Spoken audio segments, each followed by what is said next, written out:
Okay, baby, let's roll.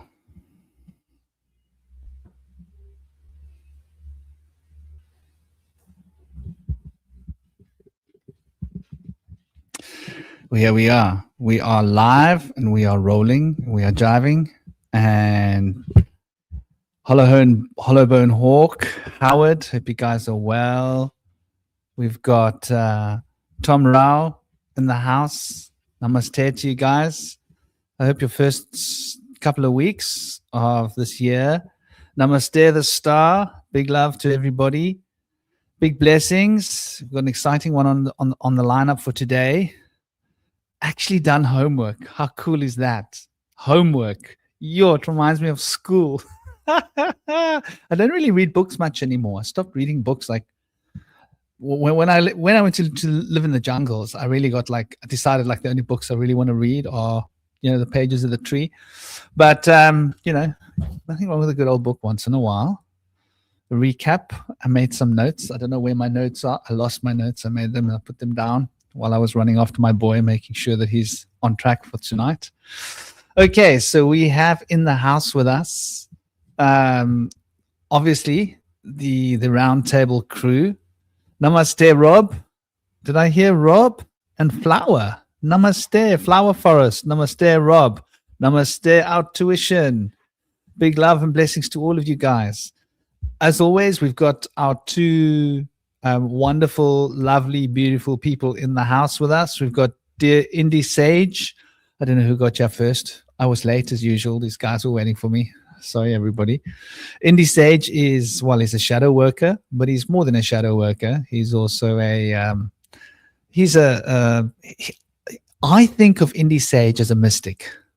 Actually, I think of both of you guys as a mystics, although this crossover, you guys are both mystics and occultists. I suppose some aspect of that I could probably say in myself as well, even though I not interested in following occult lines. I have the occult background. So we're all sort of hybrid mystic occultists in a sense.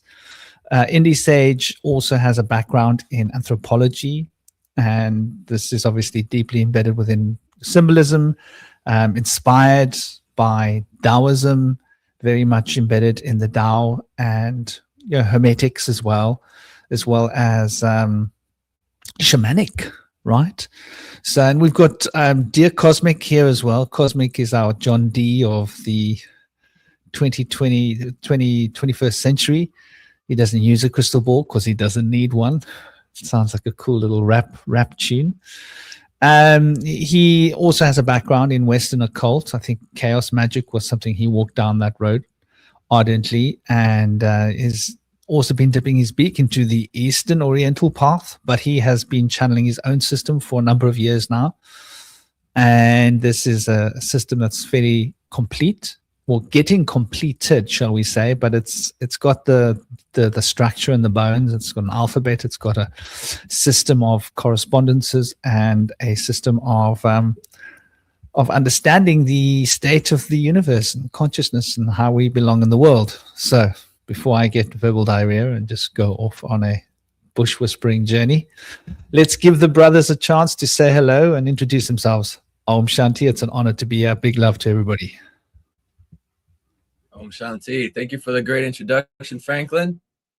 And as Franklin mentioned, I have some studies in the undergrad. I got my bachelor's degree in psychology, and I learned a lot more about Jungian shadow work after my studies there.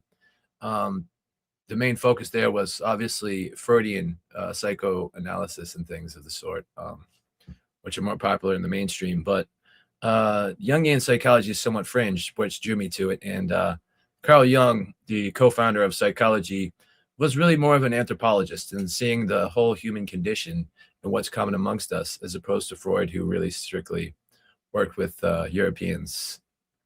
And so they both have very good insights, but I prefer Jung. And also I've been a devout practitioner of ancient philosophical Taoism since the year 2000. It's been a real blessing in my life to help me connect the dots, because Taoism kind of promotes the mystery of the source being open-ended, and so we can kind of see, like, there's no restrictions with the Taoist mainframe to be able to integrate other understandings with it. So I've been able to kind of weave a golden thread through a lot of the different cultural milieus of different cultures, and find connecting parallels that draw the truth out of the false history that we've been given. So it's going to be a great discussion today. I too have taken some notes on the esoteric orders and their work by Dion Fortune and the Decode and discussion. And so it should be a fascinating discussion about her insights today and beyond. So thank you. I'm passing the mic over to Cosmic here. Thank you, Indy. And as for my background in occultism, like Bush Whisperer said, I have, I've dabbled in the East, and then after I dabbled in the East, I dabbled in the West, and then I don't know what direction on the compass I'm on at the moment with this fairy magic stuff. But I read through most of the book. I think I didn't get to the last couple chapters, but I got through most of the book, and I think this will also be an interesting thing to talk about because, I guess it's also good for me, because I'm about to embark on writing a book on all this fairy magic stuff. And I figured I should read some occult books to sort of get ideas in terms of how to structure a book, how to write it and stuff like that. And yeah, it's kind of interesting because I haven't really read any kind of occult texts in a while because this kind of felt like a throwback to me. Yeah, man. And Dion Fortune has a funny writing style as well. I always used to stumble over her words. And ironically, I thought she was a he for decades. No, not decades. For about a decade, I thought I'd been reading the words of a man. And then I woke up one day. I was like, Dion Fortune's a woman. I was like, well, I didn't see that one coming because, women are normally more, I don't know. I find women's books often easier to read because they're more empathic and more intuitive, but her books are quite difficultly worded. I don't know if you notice, the way she uses her words is pretty interesting. Choice of linguistic gymnastics that you have to do. But anyway, it's a great old book. See, I found my notes. I'm quite happy to say, proud of my notesies. So I suppose the best place to start is at chapter 1. Chapter 1's always going to be, the best place to start with any book review. Although I almost want to start at the end. And interestingly enough, this got me inspired to start thinking about occults. It's like you say, Cosmic. It's really interesting when you haven't read a book in a long time, or you haven't even been reading books. I don't know when I read this book. It must have been the early 90s. It's very weird to to read a book. For me, it's it's a novel idea almost. It's like I used to do this a lot. It's interesting. But I actually took I've uploaded the book for you guys as well, by the way, just so you know. Did I send you guys a copy of the book? I believe I did. Yeah. I did upload a copy of the book somewhere, I believe. Did I put it in the round table? Did you guys see it? No, I put it on my channel. Duh. So if you guys go to my channel while we're here, you can literally load the actual book so we can put it on the screen when we're talking. If you want to pop it on the screen at any point that you are, that you are getting into it. So do you guys want to start with any particular anything you want to start before we get into the nitty-gritties of the chapter? Maybe as overall perspectives, probably a good thing to do. What were your overall perspectives and feelings relating to the book? And then we can sort of get into some of the more nitty-gritty details. What do you guys say? I really liked her way that she kind of distinguished the East from the West as far as what's relevant to us. She's really was trying to say that the mysticism in the East is really not meant for the West because it's meant for a different place where people are of a different attitude and demeanor. And so in that, I kind of gathered that what she's trying to say is that, like, this is my own interpretation, that reincarnation is not really beneficial to the West because we have such an aggressive temperament. I feel like the idea of reincarnation could lead us towards misaligned things like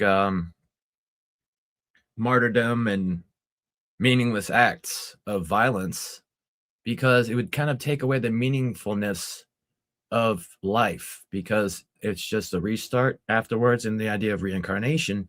And so with people in the East that have more of a calm and peaceful temperament, I feel like that could be much more impacting, giving them more opportunities in their minds to make the best of their actions here and now because of the connections beyond. Whereas I feel like in the West, it's kind of like we're not really as mature or advanced as in the East. And so we have to be kind of given blinders so that we're not really at this point in our development allowed to understand deeper things like that, because we could be misinterpreting it and lead to our own detriment. And I feel like in the East, it's more effective to have a philosophy of you only live once and then you ascend to be judged. And I feel like that people being judged in the West is a big push, because in the West, there's more transgression due to the greater amount of aggression we have, which I think has been kind of tempered with the food weapon system, putting phytoestrogens into our food, which has been really detrimental to this millennial generation. And it has made men less aggressive and more docile in the West, aging faster and less aggressive, which is bad for our health, but it could be good for the social environment, the collective, potentially. Although I think a better result would be, instead of trying to subjugate the West to poisons of the mind and body to keep us down, I feel like showing us a deeper spiritual guidance would be really the most effective means. They have all of these different medicines that seem to be very ineffective for psychology. They're not ever able to cure anything. And also in physiology as well, they kind of address the symptoms so that they don't have to deal with the root cause of the situation. And I feel like there's an aspect of the fact that the collective in the West is subjugated to a corrupt authority, which kind of comes with the territory. When you have more aggressive and transgressed people, that's just bound to happen. So I feel like that was one of my takeaways on the distinctions between East and West. Then I also like the mention of the Hermetic ray, Celtic ray, Nordic ray, and Vedic ray, that they were mentioning of various different types of orders. They were mentioning that the Hermetic ray inspires imaginative works, that the Celtic ray is compatible with that, but it keeps people ever young but never wise. And I was a bit thrown off by that, because I thought there was a lot of wisdom in the Celtic ray. The Nordic ray promotes courage in battle. The Vedic ray promotes Kali worship, to come up upon that same theme of conflict amongst the rays. And then the Roman ray worships Dionysian philosophies. For those who are not familiar with Dionysus, it was about merriment and the grapevine harvesting, and his story was a dark one in the beginning of his life, of being sacrificed by the giants and devoured, but then saved by Zeus, sewn into his thigh to be birthed. So it's kind of an obscure story, but it kind of leads to the Orphic rites that the elites use with child sacrifice, connecting to Dionysus and his inception. My favorite thing from the whole book that I pulled from it was that if one uses his head, he or she must learn to use his heart. And if one uses his or her heart, he or she must begin to use his or her head. So I love that. And personally, I've always been overly rational. My grandfather was an engineer. I have an engineering mind, over analytical. So I've learned to open up my heart and develop my social and emotional intelligence later in life, but it's helped me become more whole. And through shadow work, I've been able to integrate my shadow and my complete self more so.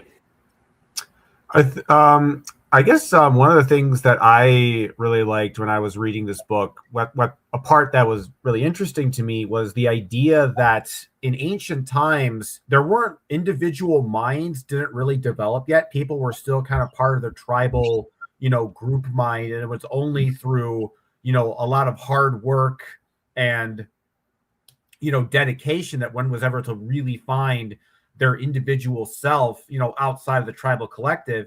And you think about now, that kind of adherence towards a sort of an individual perspective is something that's kind of commonplace to people in our current time period. But I guess if you think about it back then, it wasn't as ubiquitous as it is nowadays, right?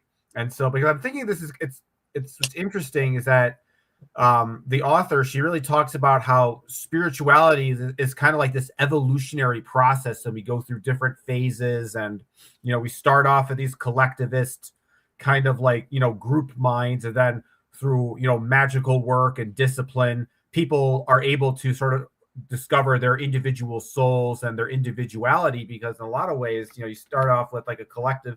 It kind of like goes along with a lot of my sort of theories on consciousness, where you start off with something kind of like consciousness at a larger level, and then it gets more and more, and each bubble kind of gets smaller and smaller and more concentrated until it eventually gets to the omega point of the individual self, right?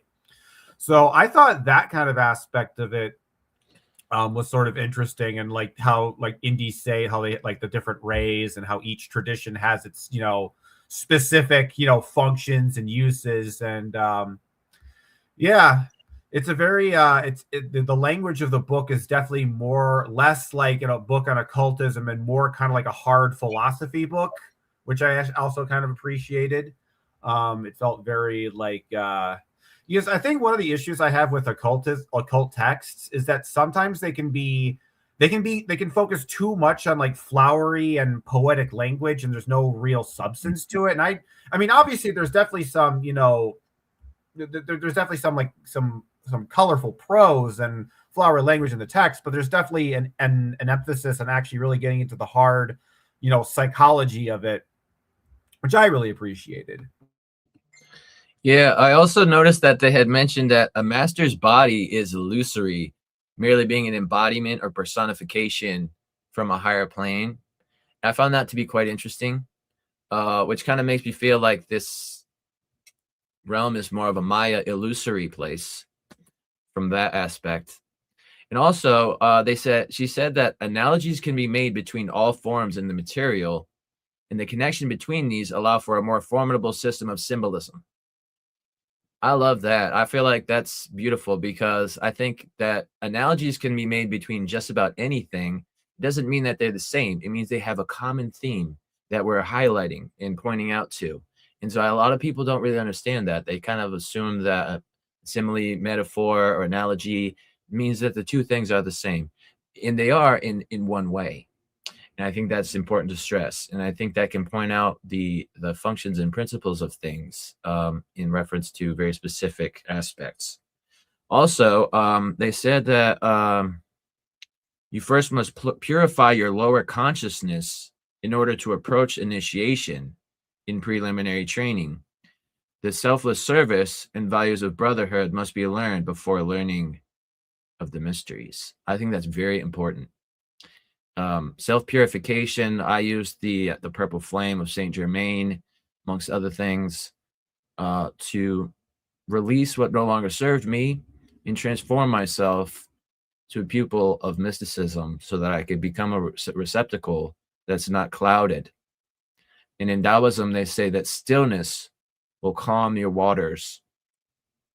And so through years of meditation and devout practice, I've been able to purify my mind and spirit by releasing what for me was an issue is my personal fury that I've been released through catharsis. Really helpful being in a labor work occupation. Yeah, man, brother. So you guys are like really knocking in a couple of nails that are going to really, I think, give some structure. And I agree with everything that both of you are saying. It's really, really interesting. She is a very lucid writer. She doesn't mess around. She doesn't mince her words. She says it as it is. There's a gold mine of wisdom and knowledge hidden within these texts. That said, I don't agree with everything in them. I found my things that I like question marks. We have to tie these together and go, what are you playing at? But that's always going to be the case. My two favorite quotes in the book, the higher self is the first initiator. That comes later on. I think it's like chapter 7, 6, 7, 8, something like that. I think that's quite profound.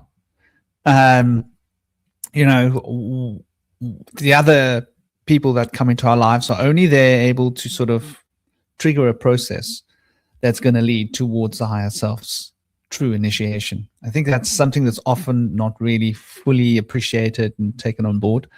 Another one of her quotes that really touched me was, tell me I can find the quote. Go on. Tell me I can find the quote. What does it say? Oh, yes. Err as a man rather than be thrust forward as a slave. And that's in an allusion to where she's talking about, you know, if it's got to do with the chapter on obedience, right? Where obedience is covered. And it has to do with obedience to the spiritual, obedience to the masters, not these physical ambassadors, initiators, teachers, such. And that one must be intrinsically coming from one's own heart space, using one's own intelligence, one's own intuition, and making decisions based upon what is morally correct. And that's something that I find really beautiful. I think you guys have mentioned it, is that morality is at the core of the story.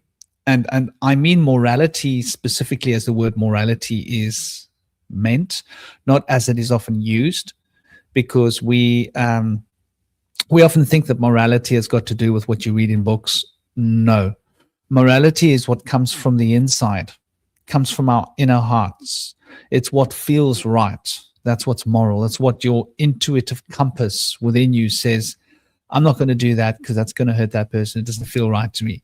That's morality, as opposed to the conditioning that comes from the outside. That's a different word. So I think that's really quite an important thing to understand, the difference between morality and ethics, and that morality is really what the initiators and the teachers are looking for.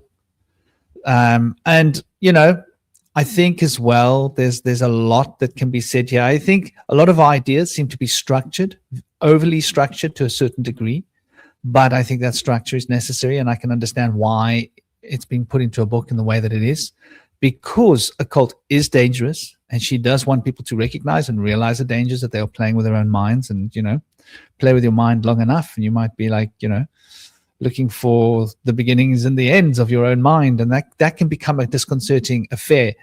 It comes back to shadow work. You know, they don't mention shadow work specifically, but they mention this moral work that the students constantly got to do, the seeker, that one has to be continually perfecting one's character. And I think this is something that people often don't really take on board in the occult sphere.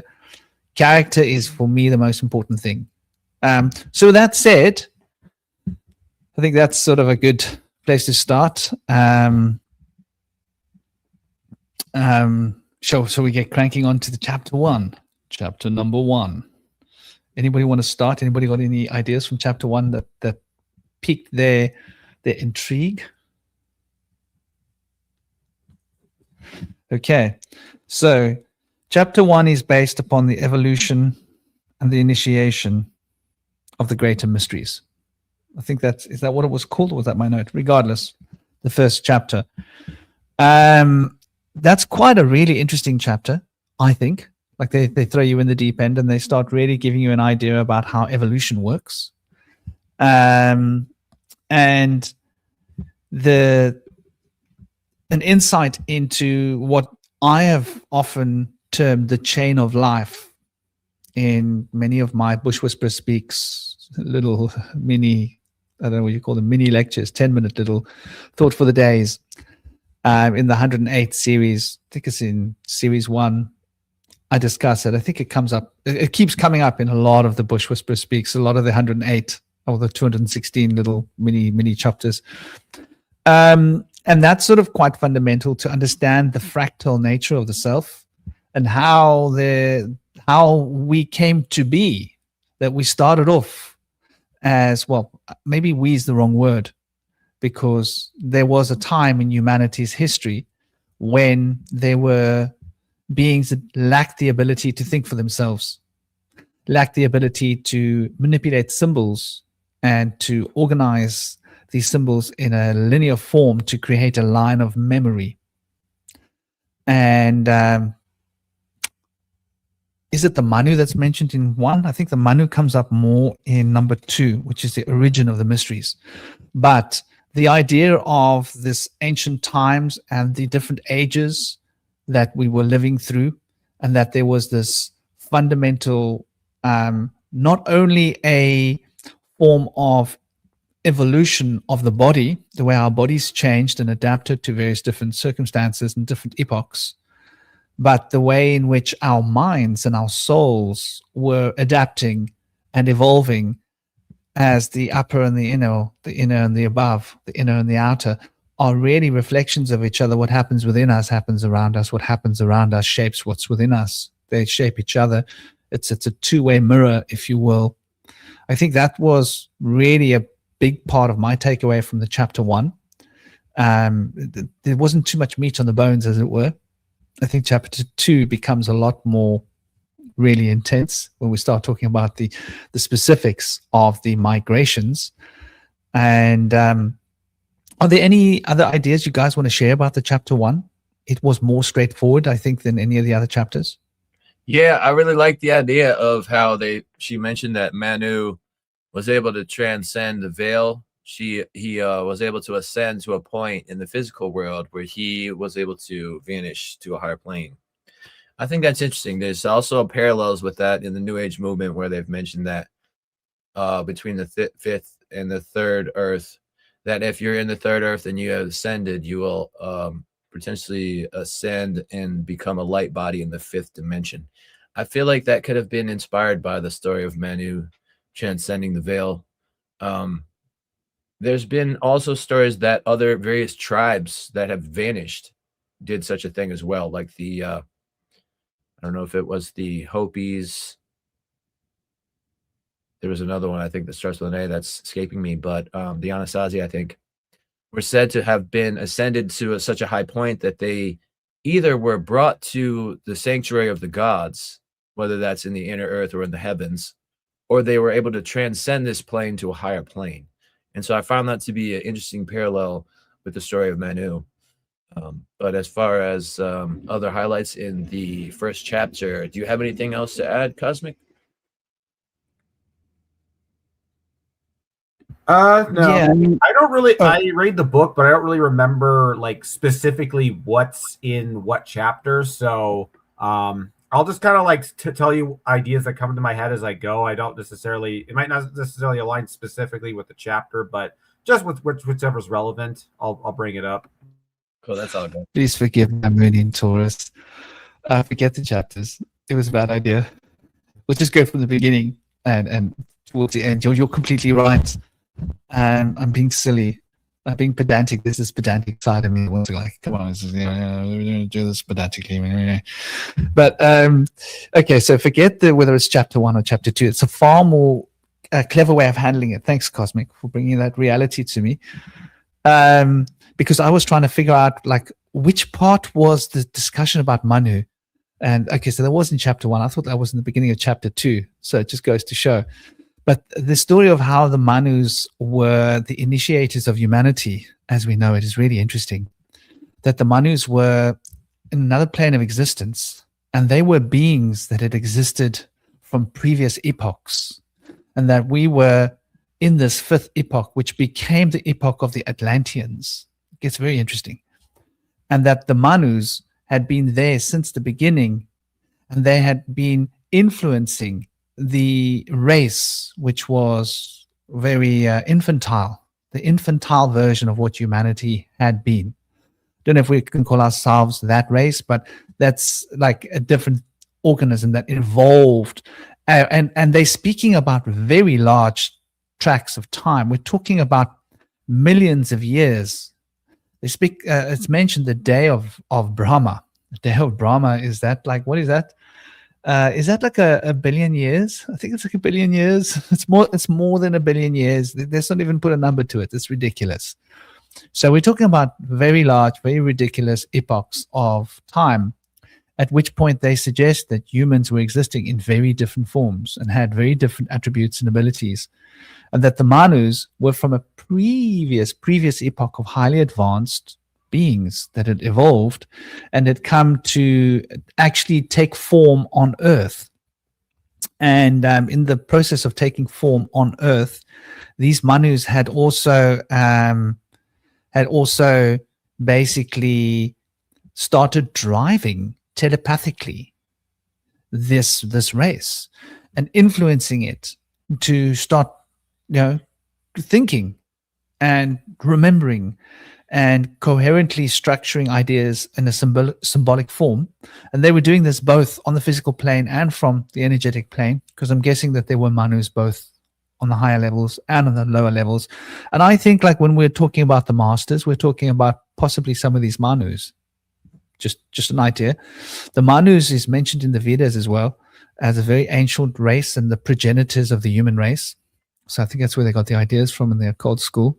Very much coming from an Eastern background of knowledge, which in itself is quite interesting, because she draws a lot of distinctions between the East and the West, which are necessary, I think, on some level to understand the perspectives of the Eastern and Western consciousness and different temperaments and different forms of practice and different systems.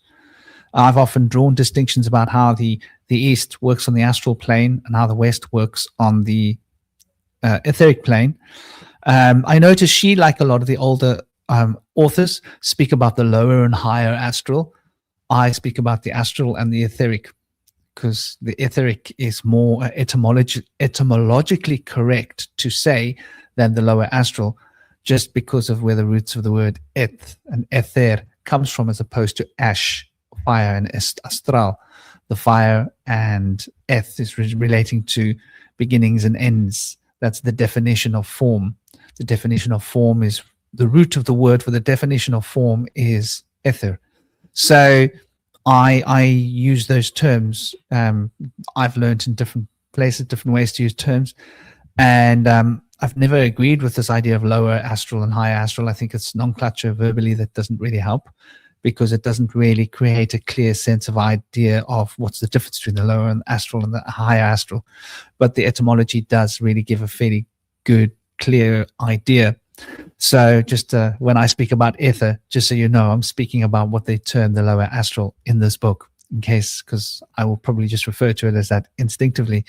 But so the ideas of that from the astral and the etheric planes, these Manus were influencing this race to become highly evolved, and by the race started to become intelligent and started to gain the ability to use the higher levels of imagination, which is a very high level of consciousness. We don't really pay homage to how important or fundamental the imagination really, really is. So I think that in itself is quite interesting, to look at. And then the migrations that happened at a later stage, possibly from that point to where did all these esoteric and occult sciences come from? How did you guys take onto that piece of information?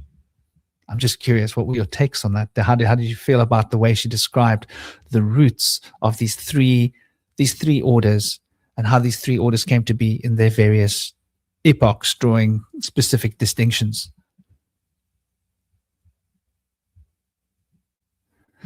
Okay, so I'll okay, brother. Yeah. Yeah, I don't know if I have a direct answer for that from the text, but in my intuition, I feel like there are three aspects of inspiration across the various systems, of which are to me, I feel like in the East there were aspects of loss, like like in the story of Siddhartha, he became an ascetic and he walked away from civilization, whereas in the West we don't see that, but we do see groups of people being lost from civilization together. And so I feel like there's more of a conformity aspect in the West than there is in the East, in the sense of the spiritual movement being more of a collective thing and listening to physical teachers, where there's more of an aspect of looking within in the East. And as far as the third one goes, I would think that the third one might be mystical Commission Society.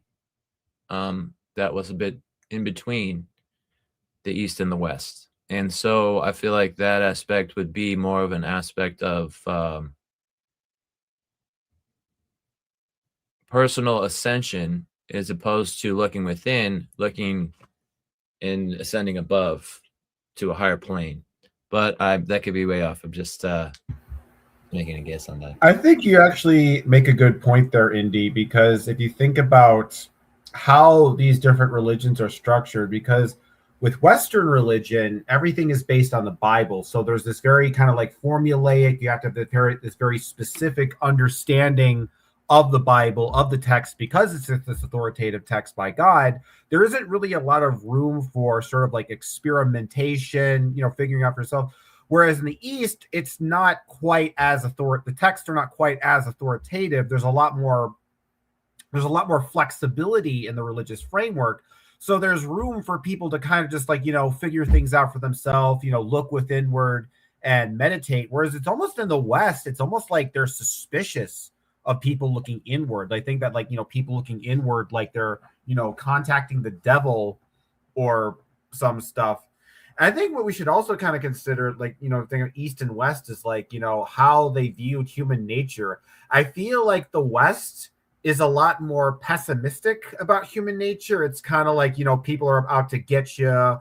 They're going to con you. They're going to steal from you. You got to keep yourself ready because the world is wicked and full of terrible people. Whereas the East, I don't feel like I get that vibe as much. I feel like with the East, it's more like, everybody's an avatar of God. Everybody has some sort of wisdom that you can learn from. And you can look within yourself to find that wisdom too. So the way I look at it, I think of the East and West. I think of them as like characters in a fighting game, right? So what if the Western character in a fighting game is someone that's like really like strong and bulky, but can't really jump really high and is not really acrobatic in their movements? Like they have a lot of power and they have a lot of like punch, but they're very slow and cumbersome. They're kind of like it's like a tank character. Like I'm thinking like in Street Fighter, like kind of like an E Honda, who's like a sumo wrestler. Whereas the East, you got more Dalsim. You don't have as much, intensity in terms of your attack power, but you got a lot more movement. There's a lot more flexibility. It's more acrobatic and dynamic, but it doesn't necessarily have the same kind of like in your face, aspect that a lot of Judeo-Christianity has. So it's like, that's the kind of the metaphor I always use to kind of differentiate between East and West, is sort of like the strong, bulky tank type versus kind of the more light, nimble, acrobatic kind of aspect of the East. I don't know. It's just my takeaway. That's a beautiful analogy, brother. And I like it. I'm sorry, people, that I'm being so disjointed. I'll try and be more coherent. I should have given a little bit of a background about Dion Fortune. For those that don't know, I'm sure a lot of the people in the chat here do probably have an idea of who Dion Fortune was. So Dion Fortune was originally very much embedded within Rosicrucian studies. She had come from the Theosophy Society. I believe she had been with them for quite some time. Now, the Theosophy Society was created by, obviously, Blavatsky and is it Judd? I forget the other guy's name. The one guy was a Mason. The other one was deeply embedded within Rosicrucianism. And Blavatsky had been very much inspired by Tibetan and Vedic law. So it was like sort of a hybridization of Indian knowledge, Rosicrucian and Masonic knowledge all together under a single umbrella, using the doctrine of the 7 rays for the actual initiation practice. So she had been, I believe she had been running an office in London for the Theosophical Society. Same place Steiner came from. This is why you'll find a lot of parallels between her teachings and Steiner's teachings, because they both got initiated and inspired through the Theosophical Society. And they both had high grades within the Theosophical Society. It's important to recognize. And then she broke away and she created this Society for Inner Light. And you see, here's the thing. The Theosophical Society was a hybridized between Christian mysticism and Vedic and Buddhist teachings, right? One of the 3 guys who started it was very also much embedded within Buddhist knowledge and Buddhist law. So the Theosophical Society was like a perfect hybridization between Vedic, Buddhist, and Western occultism, Hermetic, Kabbalistic law knowledge, similar to what the Golden Dawn would have been presenting, which is really coming from deeper elements, and sort of Rosicrucianism is right there on the same doorstep, shall we say. And the Masons were carrying their own sort of versions of the same information. This is why you'll find that a lot of the symbols used in Rosicrucianism and Masonry are very similar, but they perceive them and understand them in a slightly different way. So anyway, she had broken away from the Theosophical Society to create her own Society for Inner Light, because she believed that the Christian mystic path, Rob, you mentioned it in there, that's quite on point, especially with regards to this book. She believed that the Christian mystic path was a better egregoric path for Western occultists to walk, because our law came. And so you'll find there's a lot of mention about the Christ in this book as well, and who the Christ was, where the Christ came from, with regards to the masters, and that there are very rare masters that actually embody within the physical body, and as a powerful ritual, take on this embodiment in a physical form to walk amongst humanity, and they then take on the proverbial sins of humanity. And the process of taking the sins onto humanity is a kind of it's a form of healing, which is where one goes into such a deep, compassionate state of trance that one literally becomes one with the suffering of humanity and takes it all within oneself and transmutes all of that. Hence the story on the cross, why hast thou forsaken me? All of these stories are part of that proverbial story, as is presented by her in her mystical order. So, which is very much based upon Christian mysticism. Just to be clear about it, it should have been an intro. And getting to the 3 great migrations, I'll try and give according to my memory, a accurate disposition of it. Okay, so way back in the days before days were nights. That sounds pretty cool. I don't know why I said that. Before days were nights.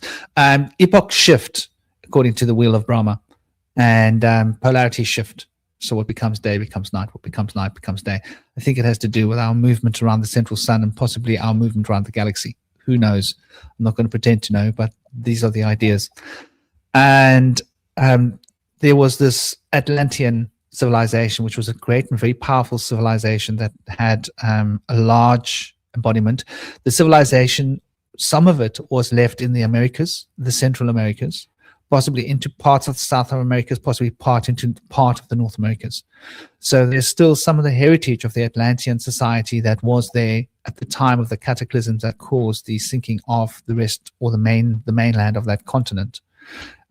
Bermuda Triangle happens to be like, around the neck of the woods we're talking about. No coincidences there.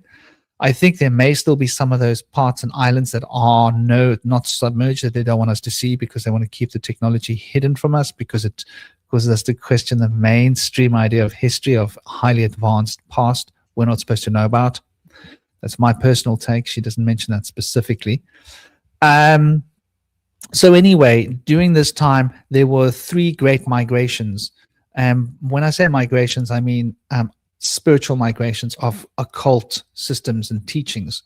That there were 3 times that occult teachers and what do you call them when you send people out to go and, like, evangelist or missionary workers? Let's think of them as missionary workers that were sent out to go and enlighten the rest of the world, to keep the knowledge alive, because they were aware that there was a cataclysm coming. So the first group is related to the sphere of power. And with this first group leaving, they left along the north, up on the steppes, right? They traveled up along the steppes after leaving the ocean, along the north, and right up across to the Yellow Sea. Do you guys know where the Yellow Sea is, by the way, exactly? How would I? Yellow Sea. Up across the top of the Yellow Sea. So that's right up at the top, North Korea, up along those areas, above the Himalayas, above, I think, where the Aryan were, might have been a part of it. I think the fact that the Aryan was such a warlike nation is a little bit of a clue. Anyway, they embodied the spirit of power, and a lot of the old witch doctor knowledge systems and different forms of shamanism that involved ritual sacrifice, that involved using objects, bones of creatures, eating the hearts of creatures, using blood, magic, rites. A lot of these ancient technologies were from that first migration out of Atlantis, and these teachings were based upon power. And they are considered, some of the Mahakali, for example, the Agori people of India, the practitioners, are using some of this knowledge. And within this sphere, black magicians thrive. Those that want to do black magic, they thrive within this sphere, because it's all about using objects and empowering objects. It's very much related to the physical plane, making physical plane connections, very much manifestational magic for the sake of obtaining what I want to get, more so. Not that that's purely what it is, because there's a spiritual element to it too. Anyway, regardless, they went off, populated, taught. From there came all these old spiritual traditions. Using substances was a big part of this as well, right? Using different kinds of drugs to get into a trance, using physical objects, using physical substances, physical alchemy. That was really what these guys were more about. And then there was a second migration, which was the migration which is related to the principle of wisdom. They were a more evolved form of spiritual devotion and practice, came at a later epoch. They don't tell us the time, but much later in the epoch this happens. They moved across the north of Europe, across Persia, the Magi, right? And the principle of wisdom was really at the core of their teachings. Now, understanding that within each later evolution of the spiritual tradition, it held within it the first spiritual tradition. So the third one held the first 2 in it, and the second migration held elements of the first one in it. But it had evolved and become more refined, moving away from physical objects being used more to using mental objects, symbolism. So this migration went across. We're talking about Persia. It also went up along the Indus Valley, up into the Indus Valley, across right until it banked up against the Himalayas. I think that one reached to the Rig Veda. And so the knowledge of India, which is the knowledge of the wisdom path, came from that second migration. In fact, it's mentioned in the book that this second path knowledge is the most preserved, because India preserved their knowledge profoundly. Northern Tibet held more of the older systems, right? If you want to get like looking into how this works. India held more of the second path. Northern Tibet would have been the first, so that's the oldest. Then the second migration, India kept this wisdom tradition alive. They didn't have the witch burnings and the crusades and all that nonsense to like get rid of all of the teachers, the initiators, destroy the temples and rebrand everything into a later form of cosmology. So that was essentially that happened in that particular time of the epoch. And then at a later stage, there was a third migration. And the third migration came across the southern part of Europe and down into the northern bridge of Africa.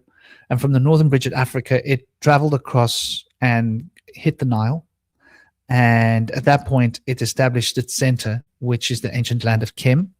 This was primarily focused on the principle of love. So the power, wisdom, love are the three points of the triangle from most occult traditions. And so the love also contained within it the sphere of the wisdom knowledge and the sphere of the power knowledge. For love contains wisdom and power. Wisdom contains power, and power is power. So you've got the three parts of the soul that you might find in some cryptic descriptions of Emmanuel or Christ's soul. If you find Elias Levi and many other writers have written about the three parts and the parts of the soul and the way the parts of the soul are distributed through the 9 elements. And some people have greater divisions within the love sphere of the soul. So they are more in tune with that particular epoch of the Atlantean teachings. So there were these 3 different parts of the Atlantean epoch, the beginning, the middle, and the end. And the last one, which established the land of Kem, came just before the cataclysm. And this is why you'll find that in Egypt, the pyramids and the practices and the knowledge is very similar to Central America, because of the pyramids and the systems and the ideas and the knowledge lectures are very closely aligned, because they are all from the later epoch of the Atlantean times. And then there was a cataclysm and Atlantis sank, and these 3 main schools of esoteric and occult were on the planet. So that's basically the 3 schools.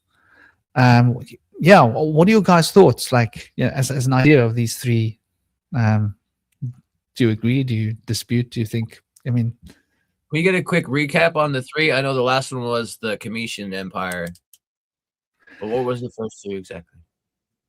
They're not as clear cut as A, B, or C, because they cross over each other. But I would have said that the second one is probably a lot to do with what we think of Persian. Okay, because they were talking about having taken entheogens in the first one, and the second one gathering wisdom. Is that right? Yeah. The first one was power-based entheogens. Get the job done. The first one made me think of the Eleusinian mysteries of Greece, where they were taking the soma or whatever it was. And a lot of people speculated on what that was. But they also mentioned that it's in India, the soma. So. The second one used some of the technologies of the first one. Yeah. Because it's contained within it. And the third one used some of the technologies contained within the other 2. Just to so it's very difficult to ascertain, because she doesn't specify. Yeah. But I think the like you said, the Eleusinian, I think it's a big element of the second one, because wisdom and knowledge was so prized, and reading and writing. I think reading and writing, if you ask me what I think reading and writing is really what the second one is so profoundly about. I don't know what your thoughts are. Yeah. I like that. That sounds right on. Because when you don't have reading and writing, it's more about the experience. And so you may put words to those experiences, but they're not going to be held down for people to expect that later. It's kind of just more of a whimsical experience in the moment, where people may have fleeting memories of these things, but it's not going to be an elaborate understanding. So that's a good point that you make there.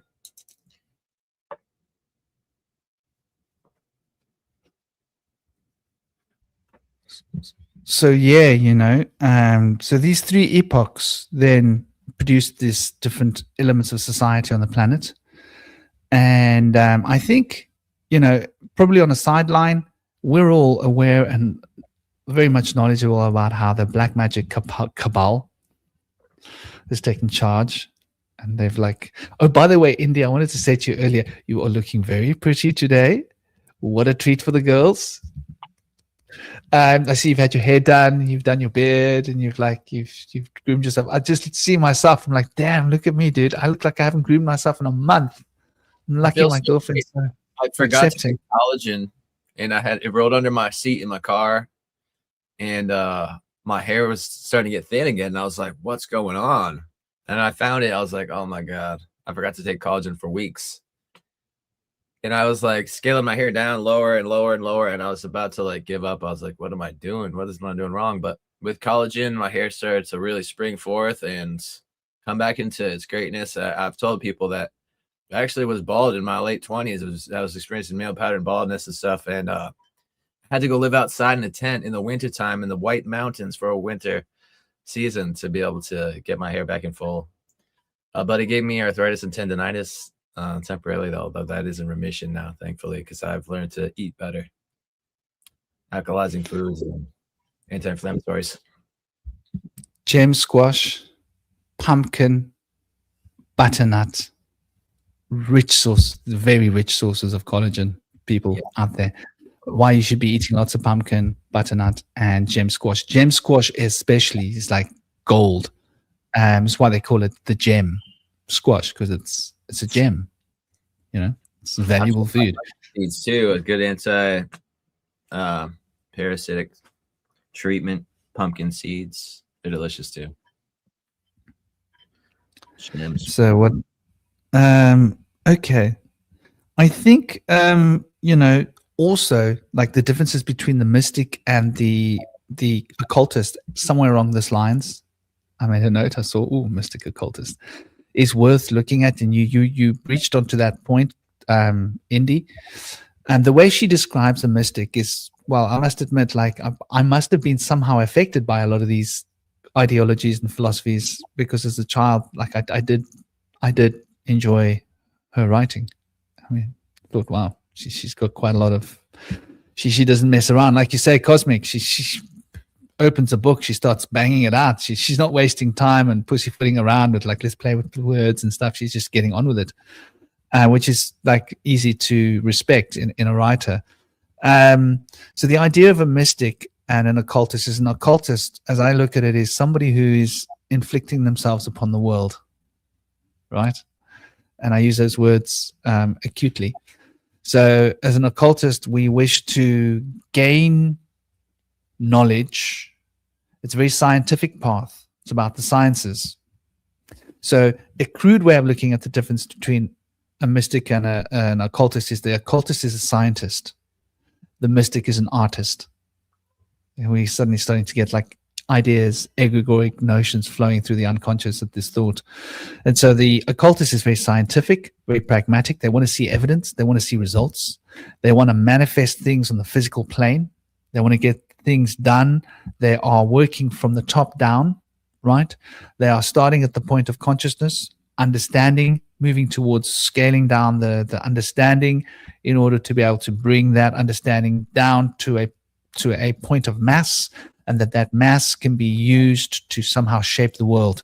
And hence the occultists were known as, in ancient times, the builders, right? That's where the Freemasons and the Masons get their idea from, the builders, because the builders is a more ancient notion that goes right back to Solomon and his crew of builders. This was before the Masons as we know it existed. According to her, the Masons is a watered down version of the old knowledge of the builders, but the knowledge is there, just maybe not so understood by most of the builders, which makes sense to me, according to what we've seen. I think the builders, the Masons, have been infiltrated by black magic groups as well, but that's another story. So this is the occultist. Now, the mystic is somebody that is an artist that is wishing to have the world inflict them upon the spirit. You see? So the occultist wishes for the spirit to inflict itself through them upon the world, and the mystic wishes for the world to inflict itself upon them into the spirits. In other words, they want to travel out into the spiritual kingdoms and have a momentary union with the most highest divine. And in this union of oneness or unity within the divine, I don't like the oneness term, actually, to be honest, they then separate from it, come back down into their bodies, having been shaped and changed by this initiatory process of this connection. And by they become more balanced, harmonic beings, and start to bring the spiritual energies into a state of harmony, peace, and all these beautiful concepts are then able to radiate through their souls, where the occultist is the opposite. So what the occultist is to the mystic is to the occultist. And so the mystic is doing the exact opposite of the occultist, and vice versa. And the mystic is going inwards, the occultist is coming outwards. Bring the spirit out through me and manifest it in the physical plane. The mystic wants to travel. I want to bring everything of the physical plane into the spiritual and perfect it in such a way. So they've got a counter way, but they are reaching the same point at the end of the day, according to Dion Fortune, that they meet each other halfway at the point of the middle. And then there's the sensitive that's mentioned. I think it might be mentioned later, but the sensitive is considered as someone that is completely passive, a seer that can just see and become aware through empathy of what's going on around, where both the mystic and the occultist are more active in their pursuits. The mystic is actively moving inwards. The magician is actively bringing the wisdom outwards. So I think in Vedic cosmologies, you talk about the guru, which is the occultist idea. Although now within each circle, you have occult and mysticism. This is another point to understand. Within mysticism, there is occult, and within occult, there is mysticism. But within the occult, it's occult dominated. Within the mystic field, it's mystic dominated. Like in India, you can see it's essentially mysticism. But within that field of mysticism, there is a cult of Shiva. The occult is very much a part of it. And within our Western school of the occult, there is a form of mysticism that is very much embedded within the Christian version of Christian Kabbalah, for example, very much to do with that mystical experience. So that's something I thought I'd point out. You want to say something, Indie brother? I was trying to share a link in the comments for my new blog article on the Lost Race of Giants, but I can't figure out how to send anything. It's got that anything. I don't know. I can't send any links. I tried everything. But for those who are interested, my blog page is vibetribescribe.wordpress.com. There's a lot in there about spiritual ascension and the path of the mystic. Maybe you could send it to my Telegram. Maybe you could send it to me in the chat, the private chat, and then maybe I can somehow move it on to a different thing. Does that make sense? And show it in the screen. I'm sure we'll be able to figure out a way to do it. Yeah. Yeah, I've been getting a lot of good feedback. What do you guys think about the like occultism and mysticism, like your system, cosmic? I think that it is an important distinction. Yeah.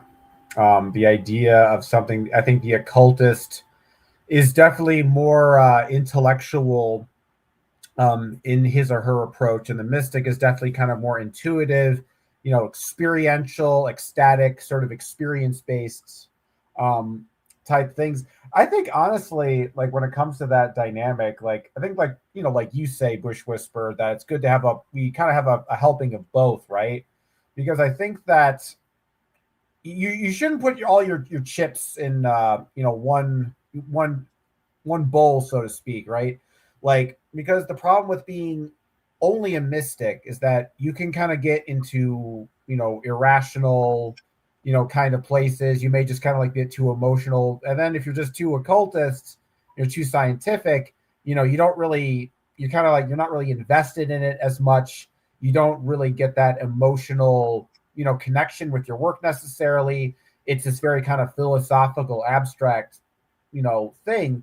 So I look at it kind of like a back and forth between mysticism and occultism. Is that you use mysticism to kind of to gather the sort of the occult information, and then you use your occult knowledge and your occultism to organize the gnosis or the insight that you got from your mystical experience, and then you use that occult knowledge to inform what kind of mystical experience am I going to go for next for. And I kind of do things in that sort of cyclical process where it's like you use mysticism to kind of like to go out. So to use the analogy, mysticism is going out into the woods, gathering the ingredients, the various meats and vegetables and fruits.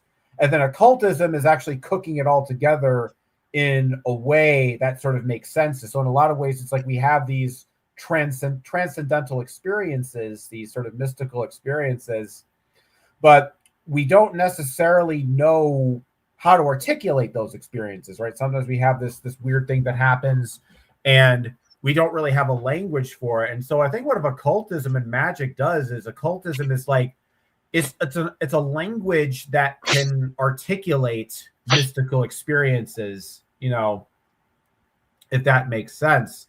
But yeah, I do think that there is this kind of dynamic in our culture where people tend to be kind of leaning more towards, occultist versus mystic. I don't know. I guess I've gone through different phases in my life, but I'm definitely kind of more still in the occultist sort of phase, even though I do use channeling. There's still mysticism involved, but I like to make sure that everything makes sense, everything works, and et cetera, et cetera. And some people, they're not as concerned with that sort of thing. They're more concerned with just really getting that the state of consciousness that they're looking for, that particular insight. And so, yeah, I think that in a lot of ways, it's an important distinction to recognize the different dimensions of occult thought, both the sort of the intellectual and the sort of the emotional and experiential dimensions of the occult experience. But I definitely think it's one of those things where you really should try to put, some energy into both of those parameters, because I think if you put all of your focus on one side, it can get pretty lopsided and there can be problems really quickly. Well said, brother. The difference we're talking about is emotional intelligence and rational intellect. And I think like the occultist is relying upon the rational intellect and the mystic is relying upon emotional intelligence. And they both have features and validity and they work best together. That's basically what you're saying, right? And somebody asked a good question here, just to get to the star. Do you think, am I showing it on the screen? There we go. Do you think the occultist can change the path of the mystic? I feel that one could. That's a really interesting question. And I would say absolutely. I don't think can. I think I would venture out here and put my money in a hat, put my coin on the table, so to speak. Put my bets on the wheel. Yeah, that what the occultist does fundamentally shapes what the mystic does. I would also say that what the mystic is fundamentally shapes what the occultist is. How's that for an idea? And what the mystic is based upon what the occultist does. In the same way as what the occultist does is based upon what the occultist is, which is based upon what the mystic is. Can you see how this little wheel turns? So what came first, the chicken or the egg? I have no idea, but I think that's a really interesting idea and fascinating as a concept. I think they work hand in hand, like in-breath and out-breath. The in-breath is definitely going to shape the out-breath the same way the out-breath is going to shape the in-breath. Yeah, brother.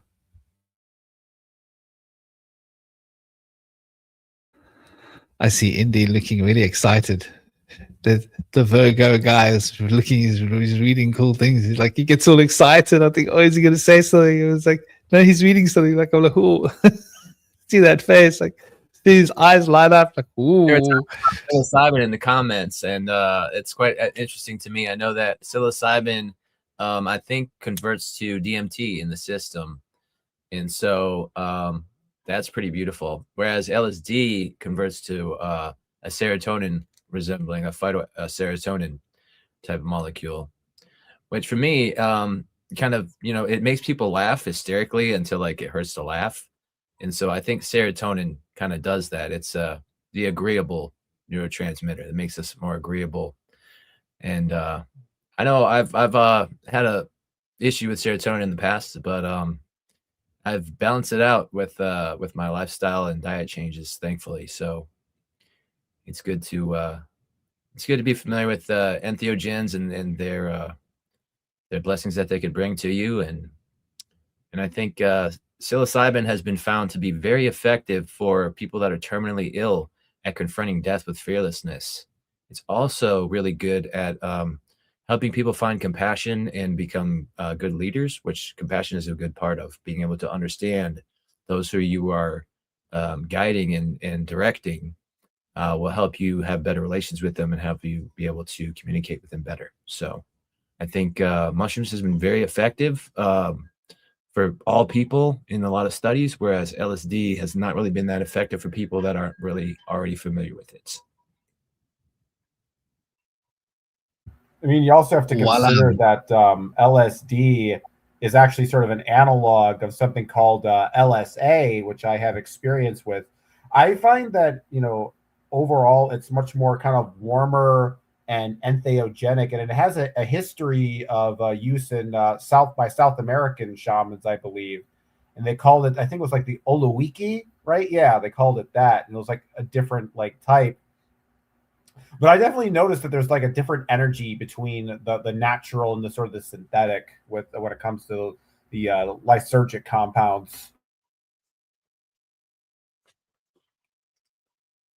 Yeah, that's pretty cool. I personally have had the same experience with LSA. It's a little bit of more of a raw, uncomfortable experience, kind of uncomfortable feeling in my chest.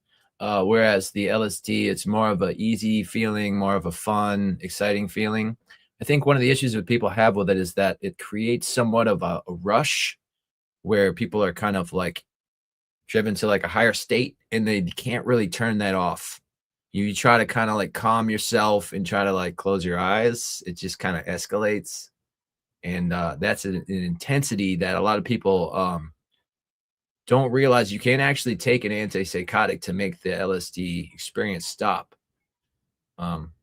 Which I think a lot of people might enjoy it more if they knew that or were able to do that. But I think part of the aspect of the mushrooms is it's a shorter lived experience. And that window of time is something that's more manageable for most people.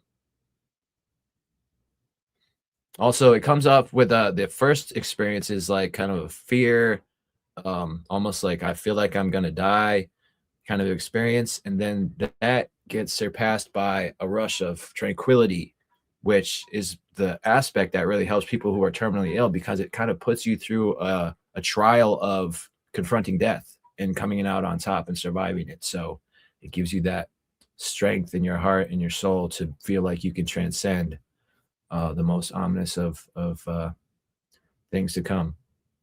So that's a beautiful thing. It's been very helpful for people.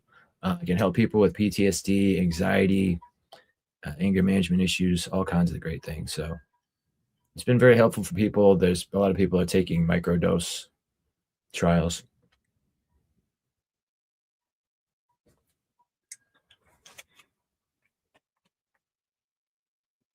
What are these people? Yeah, that's very interesting. The way these the brain is remodulated and the shape of the brain is changed. The most profound thing of changing the shape of the brain is really rhythm, vibration, sound, because the 40 hertz field of the heart has a way of reshaping the shape of the brain, the way in which the neural pathways are structured. And so getting into a relaxed and peaceful state where the heartbeat is got a consistent rhythm, and you want that rhythm to be close to 60, because that's a good pulse, right? Puts you in tune with the earth, puts you in tune. That 60 pulse rate is perfect for being in tune with yourself, physically, balance, health, all of that, balance blood pressure, but also the acoustic field. And obviously, it's not going to be the same. Everybody's going to have their own particular pitch, harmonic pitch in their heart, but it's going to contain a fair amount of the 40 hertz field, and it's going to be other frequencies too. But that particular 40 hertz frequency comes out when the consistency of the beat, the rhythm, is very solid. So that's why shaman play drums. Music. What music you listen to shapes the beating of your heart. This is going to actually determine the plasticity and the shape of your brain, which is something to consider, this neuroplasticity that children have. We can embrace this as adults, I cannot for the life of me, oh gosh, what have I got showing here? There we go. Let's keep the Vibe Tribe Scribe thing up top there rather. Then I put up the round table into this thing, and it gave me the wrong round table. I was like, that's some other round table. Buy tickets for what? Like, I don't know what that was. So please excuse that weird link that I shared. Okay, getting back onto the track of our dear Dion. I almost called her Celine Dion, which is just ridiculous as a concept. The idea of these 5 root races that we went through is quite interesting, because this is like really on point with Steiner's work, right? And that we are now getting to a point, this is something that's mentioned there, and I think this is worth looking at. We're at a point of evolution where we're going to be embracing a new chapter of humanity. And this new chapter means why can't I share this? Show. There we go. This new chapter that we're embracing obviously has a lot to do with the next cycle. And they mentioned that the Christos, right? The Christos had done it 3 times in the opinion of Dion's work. And that the first epoch of Christos was coming to teach. The second epoch was, the third epoch was the final one, where the Christos came and actually took on the suffering of humanity in order to completely purify themselves, at which point they are totally an ascended master and only. And they are ascended to begin with. They come down to earth, but they then move up to a higher level of ascension, which is quite interesting. Even within the field of ascension, there are ascensions, something to consider, the fractal nature of being. And by ascension, I don't like that word, because it makes people think about that new age rubbish that all the extraterrestrial people are talking about, which is not what we're talking about specifically. What happens, people read a new age book, the word ascension's there, they think that's what you're talking about. I constantly have to stay away from words like twin soul, right? You can't use the word twin soul because it's been stolen and it's been misappropriated. Like, what's the difference between a soulmate and a twin soul? Yeah. Well, is it twin soul? Am I saying that? Am I saying the right words? There's another word. What do they call it? Twin soul. There's 2 different things. Twin flame. That's what I'm talking about. Sorry. And like when I look at twin flame, I'm like, 2 people that are in love, they are soulmates, and their vocations connected. Twin flame. They work together, they live together, they love together. Soulmate, they have different vocations, but they're totally in love. So everybody wants to have a twin flame. I'm like, do you really want to have someone who does the same career as you so that you can work together? Like, is that what you're looking for? My interpretation was the twin flame fire each other up and upset each other and need to work on each other themselves so they can help each other point out where they need help and what they can heal. But I like the idea of like sharing that passions together. That's a better one. Well, I mean, if you work together, that's going to, my point is this. Try having a girlfriend, being with her at work. Then after being with her at work, working together, when you have a work argument, guess who it's with? It's with her. You get home, now you're gonna have a home argument. Guess who's gonna be with? It's like it's added pressure, man. So, like you say, it's gonna inflame each other because there's nowhere to hide. Like your BS, we all have BS, so we want to sort of like, oh, don't look at my BS. It's like that part, that's not my part. Like, but okay. So getting back to the book before we forget and get like off topic. So yeah, the solo logos. What I was talking about is this evolution, and the group soul is quite interesting. How they speak about the group soul. And how the members of the group soul are all manifesting different bodies here. And that the group soul has a life and it passes away independently of the individuals. That I found interesting. What are your thoughts about that, Cosmic? I bet you're going to have a little bit of pushback. That is kind of interesting, the idea that... But I think in a lot of ways, when it comes to sort of group minds, I think in a lot of ways they're kind of sort of preserved by certain people. Like you think about like some of these old religions, like Hellenism, Kemeticism, according to this logic, they've kind of, they would have been, dead. But I think in a lot of ways we're slowly trying to sort of revive them.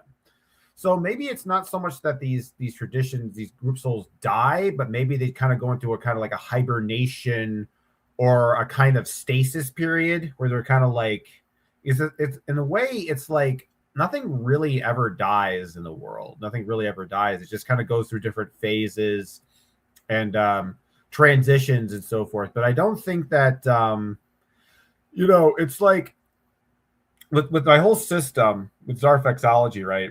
The idea is that every belief system is its own bubble, essentially. And that if you think about in ancient times, some of the older bubbles were probably a lot bigger. You think about like the Roman bubble, for example, like that kind of Roman sort of dimension, that universe, 2,000 years ago, or maybe, 3,000 years ago, I'm not really sure the exact date. It was probably a much more, those gods probably had a lot more prevalence and influence over the world than they do in the 21st century, right now. Maybe they're making a little bit of a comeback with some of the weird political stuff going on, but I digress. But I think they're what they're talking about, the idea that these group minds have sort of life cycles and they die. It is a good insight though, because it goes back to sort of what I've been exploring lately, that looking at belief systems like organisms, because in a way, like you can't just sort of like, when it comes to belief systems, it's not just a something that's written on a piece of paper. It's not something that's written on a scroll or a book. It's something that people, its followers, they inject their life force into it. Their energy, their time, their focus. They use that to kind of take these gods and these sort of group minds and sort of bring them to life. And, that's like when you think about something like, Christianity, or people, a lot of them talking about how they're worrying about like, less people are going to church nowadays. People are, not as religious, from their sense, from the Christian hive mind, it is kind of like they are, slowly withering away and trying to kind of there's a like these group minds, they have a survival instinct, right? And in order to survive, they have to keep getting new recruits, and they have to keep people sort of, maintaining the life force of that group mind. So I think that in a lot of ways, though, with the way I understand time, being nonlinear, like nothing really ever essentially disappears. But I think that the insight that Dion Fortune has is very on point and reflects this kind of organic reality that I'm talking about.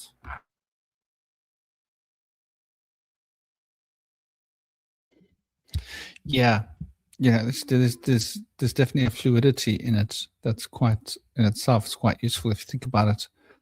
And I think as well, the idea of the group mind being a different entity, and that we are all sort of related to an expression is like it's a reflection of the fractal level of being. I think that the life of a group mind is different to the length of a life of an individual on Earth, if that makes sense. It's like oversouls, and that the cells of one oversoul can migrate to become part of another oversoul. What a concept. Yeah. The same way that we can individually transmigrate and reincarnate within the oversoul will pass away and be reborn as a different oversoul. Wow, concept. And in that process, there will also be migrations from the cells within that oversoul, which are like different individuals, very much individuals, that also will be going through their own mini cycles of reincarnation, and through that big cycle also follow big cycles of reincarnation. It's an interesting concept that she sort of brings onto the table. I think it's worth questioning, worth looking at. What else have we got on the table here? The first day of Brahman. So here's another point which is quite interesting. She mentions the elder brethren, right? The elder brethren. And I think this has got to do with the different sort of the different spiritual hierarchies that we see, like mentioned in different occult texts, in different occult traditions, in different occult schools or lodges, and the way in which we are recognizing, say, going with a Christian idea, right? You've got your angels, you've got your archangels, right? And archangels administrate over those. You've got your principalities, your powers, your thrones, a whole scale as you move up, towards when you've got the holy divine creatures that are in the circle around the proverbial throne of God that administrate. And so it's sort of like a government office in a way, if you think about it. There's a bit of a scary, boring way of looking at it, but there's a cycle of administration that manages the affairs of humanity, of mankind, of fate, of matter, of causal influences upon Earth, and which is an interesting way of understanding it, because it's very pagan in its ideology. It's very pagan in its concept. Damn, I cannot believe. Did I not send a link to Stein Fuchs? I just felt a ping in my unconscious. I wonder if he's looking at this, and I'm just thinking like, did I not send him one? Oh no, I'm gonna butt kick myself. Stein Fuchs, just occurred to me that I thought he was going to be he said he was a bit busy. He might not be able to make it, but I just want to make sure that I sent him one in case I didn't, because I would feel like a ding dong if I didn't. And I did I? Thank God I did. Okay, good. I didn't just forget, because I would feel like a real knob. So yeah, within the structure, there are these beings that administrate and act as an elder brethren, these elders. And I had an experience where I got cocky. I was like, I'm gonna go samadhi, open all my chakras, open my crown chakra, and because of hard work and discipline and devotion, I was able to do it and go through each bubble, like all nine spheres, and reach the final one. And in that state of extreme ecstasy, the fear of not being alive is like, what's that? So what? Won't be alive. Who cares? This is amazing. Wow, this is ecstatic. And deep meditative experiences, obviously not substances. This is devotion. I wasn't even fasting. But I was eating very careful diet, very regulated, drinking a lot of water, and just being really simple, just lots and lots of meditation, really. And there was these elder brethren, a circle of 9 elder brethren above me, and they were influencing me, and they were saying, "No, you can't do this." I say, "Oh, who are you telling me I can't?" Pretty well. Do you want me to show you I can? And so now they triggered my Taurian moon and my Mars in Mars and Taurus, right? Don't tell a Mars and Taurus person they can't do something. Because once they set their mind to doing it, it's never gonna, it's never gonna stop. So anyway, in the end, they had to bring my mom there, while she was asleep in another place in the world, and pull her out of her dream state and actually bring her there in her etheric body. And she remembered it when she woke up, and she sent me messages like freaking out, like, I had a dream that you died. Da, da, da, da. But I had to like reassure her, no, I'm fine, Mom, I'm fine. It was just I went a little bit further than I should have into the mystical bliss. And so there are these beings that administrate for us, and they're around us, and they're on this more definite spiritual planes, different levels of being, where they sort of keep us on our path. And it was interesting that particular experience, they were showing me, no, there's a reason why you can't do this. You got this, you got that responsibility. And I was like, what is all of this? This is all immaterial. It's just Maya. Come on, I'm going to do this. And then they showed me my mom, as if to say, no, but she's not ready to lose you yet. I was like, your being on this planet affects her vibrational field. I was like, oh, right. So there's a bigger picture going on here. And I suppose I had to leave my grandson, seeing the effects on my mom of becoming a grandmother. Wow. Right? If you haven't turned your mother into a grandmother, out there, guys, girls, do it. It's really healthy. Like, you see the best of your mom popping out as a grandmother. It's like the healthy thing to do. So, obviously this was all meant to happen. This was part of a big cosmic plan. And so humility is important, knowing our limits.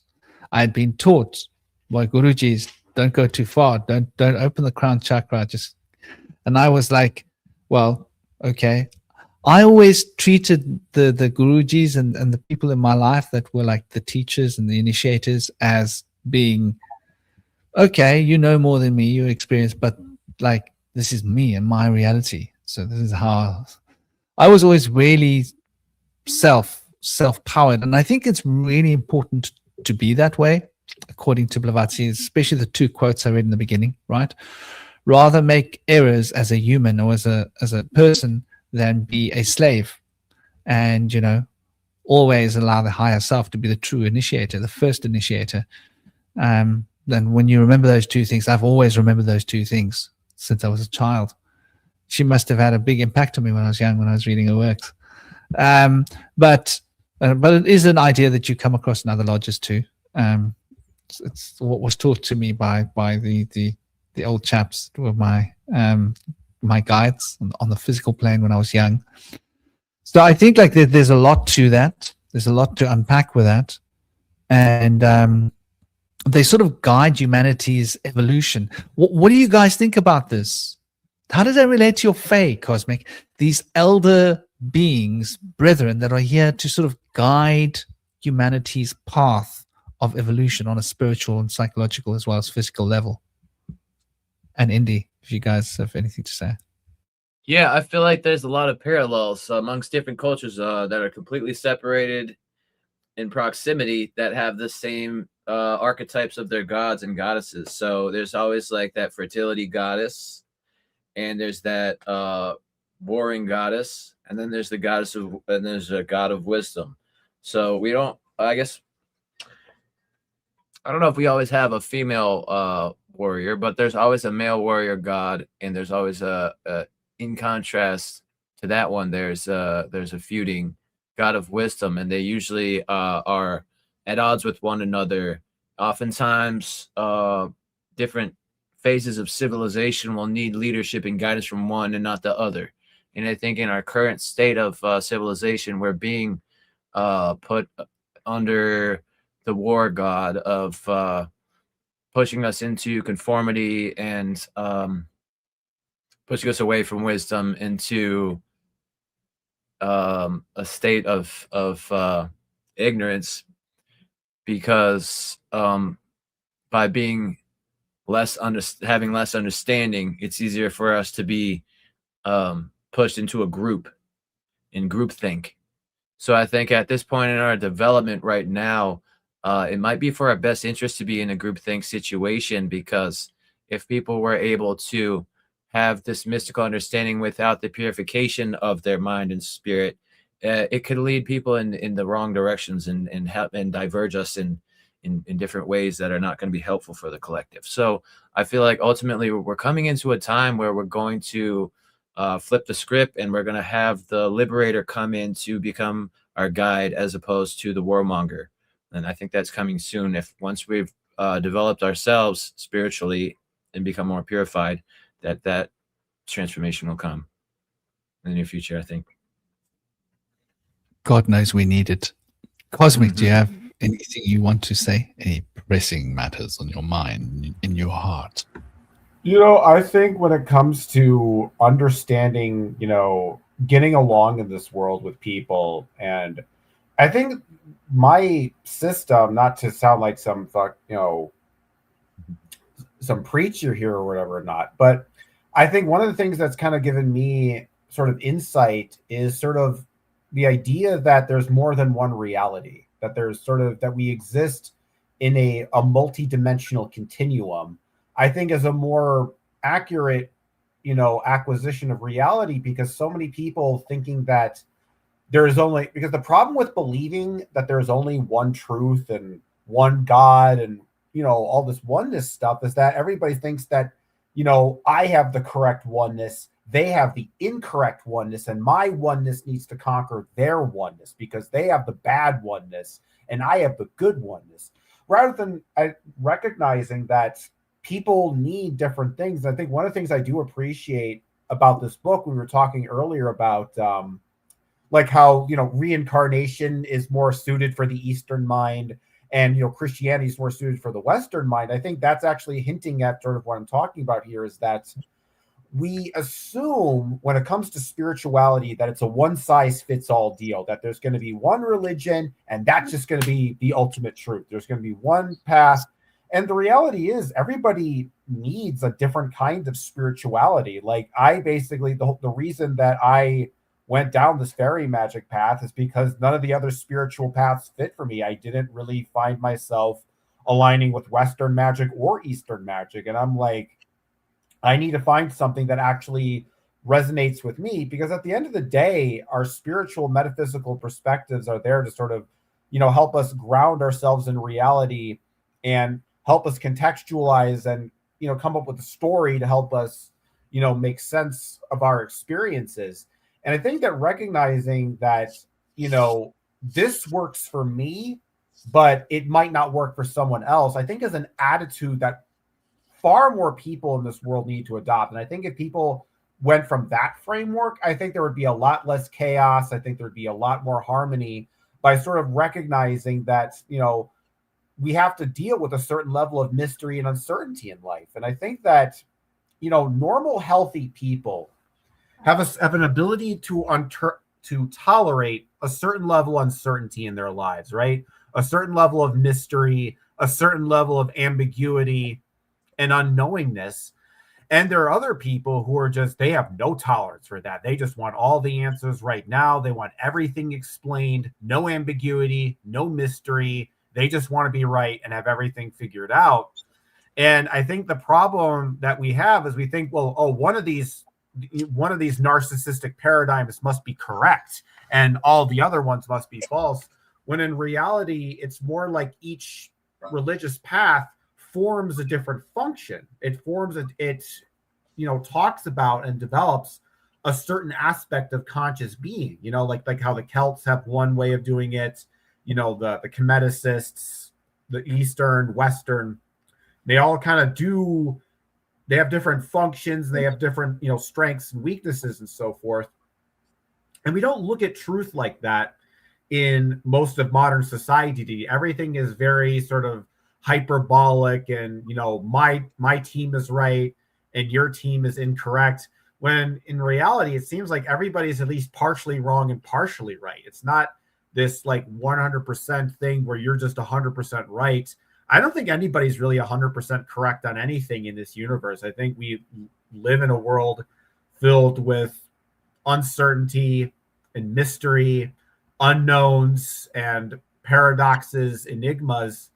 And I think the problem with our society is that if you look at both from the skeptical point narratives and the religious narratives, you know, the skeptical narratives being, you know, the kind of the scientific materialist kind of, you know, narrative that people talk about versus the more spiritual ones, maybe, you know, Christianity, New Age, you know, certain forms of paganism, et cetera, et cetera.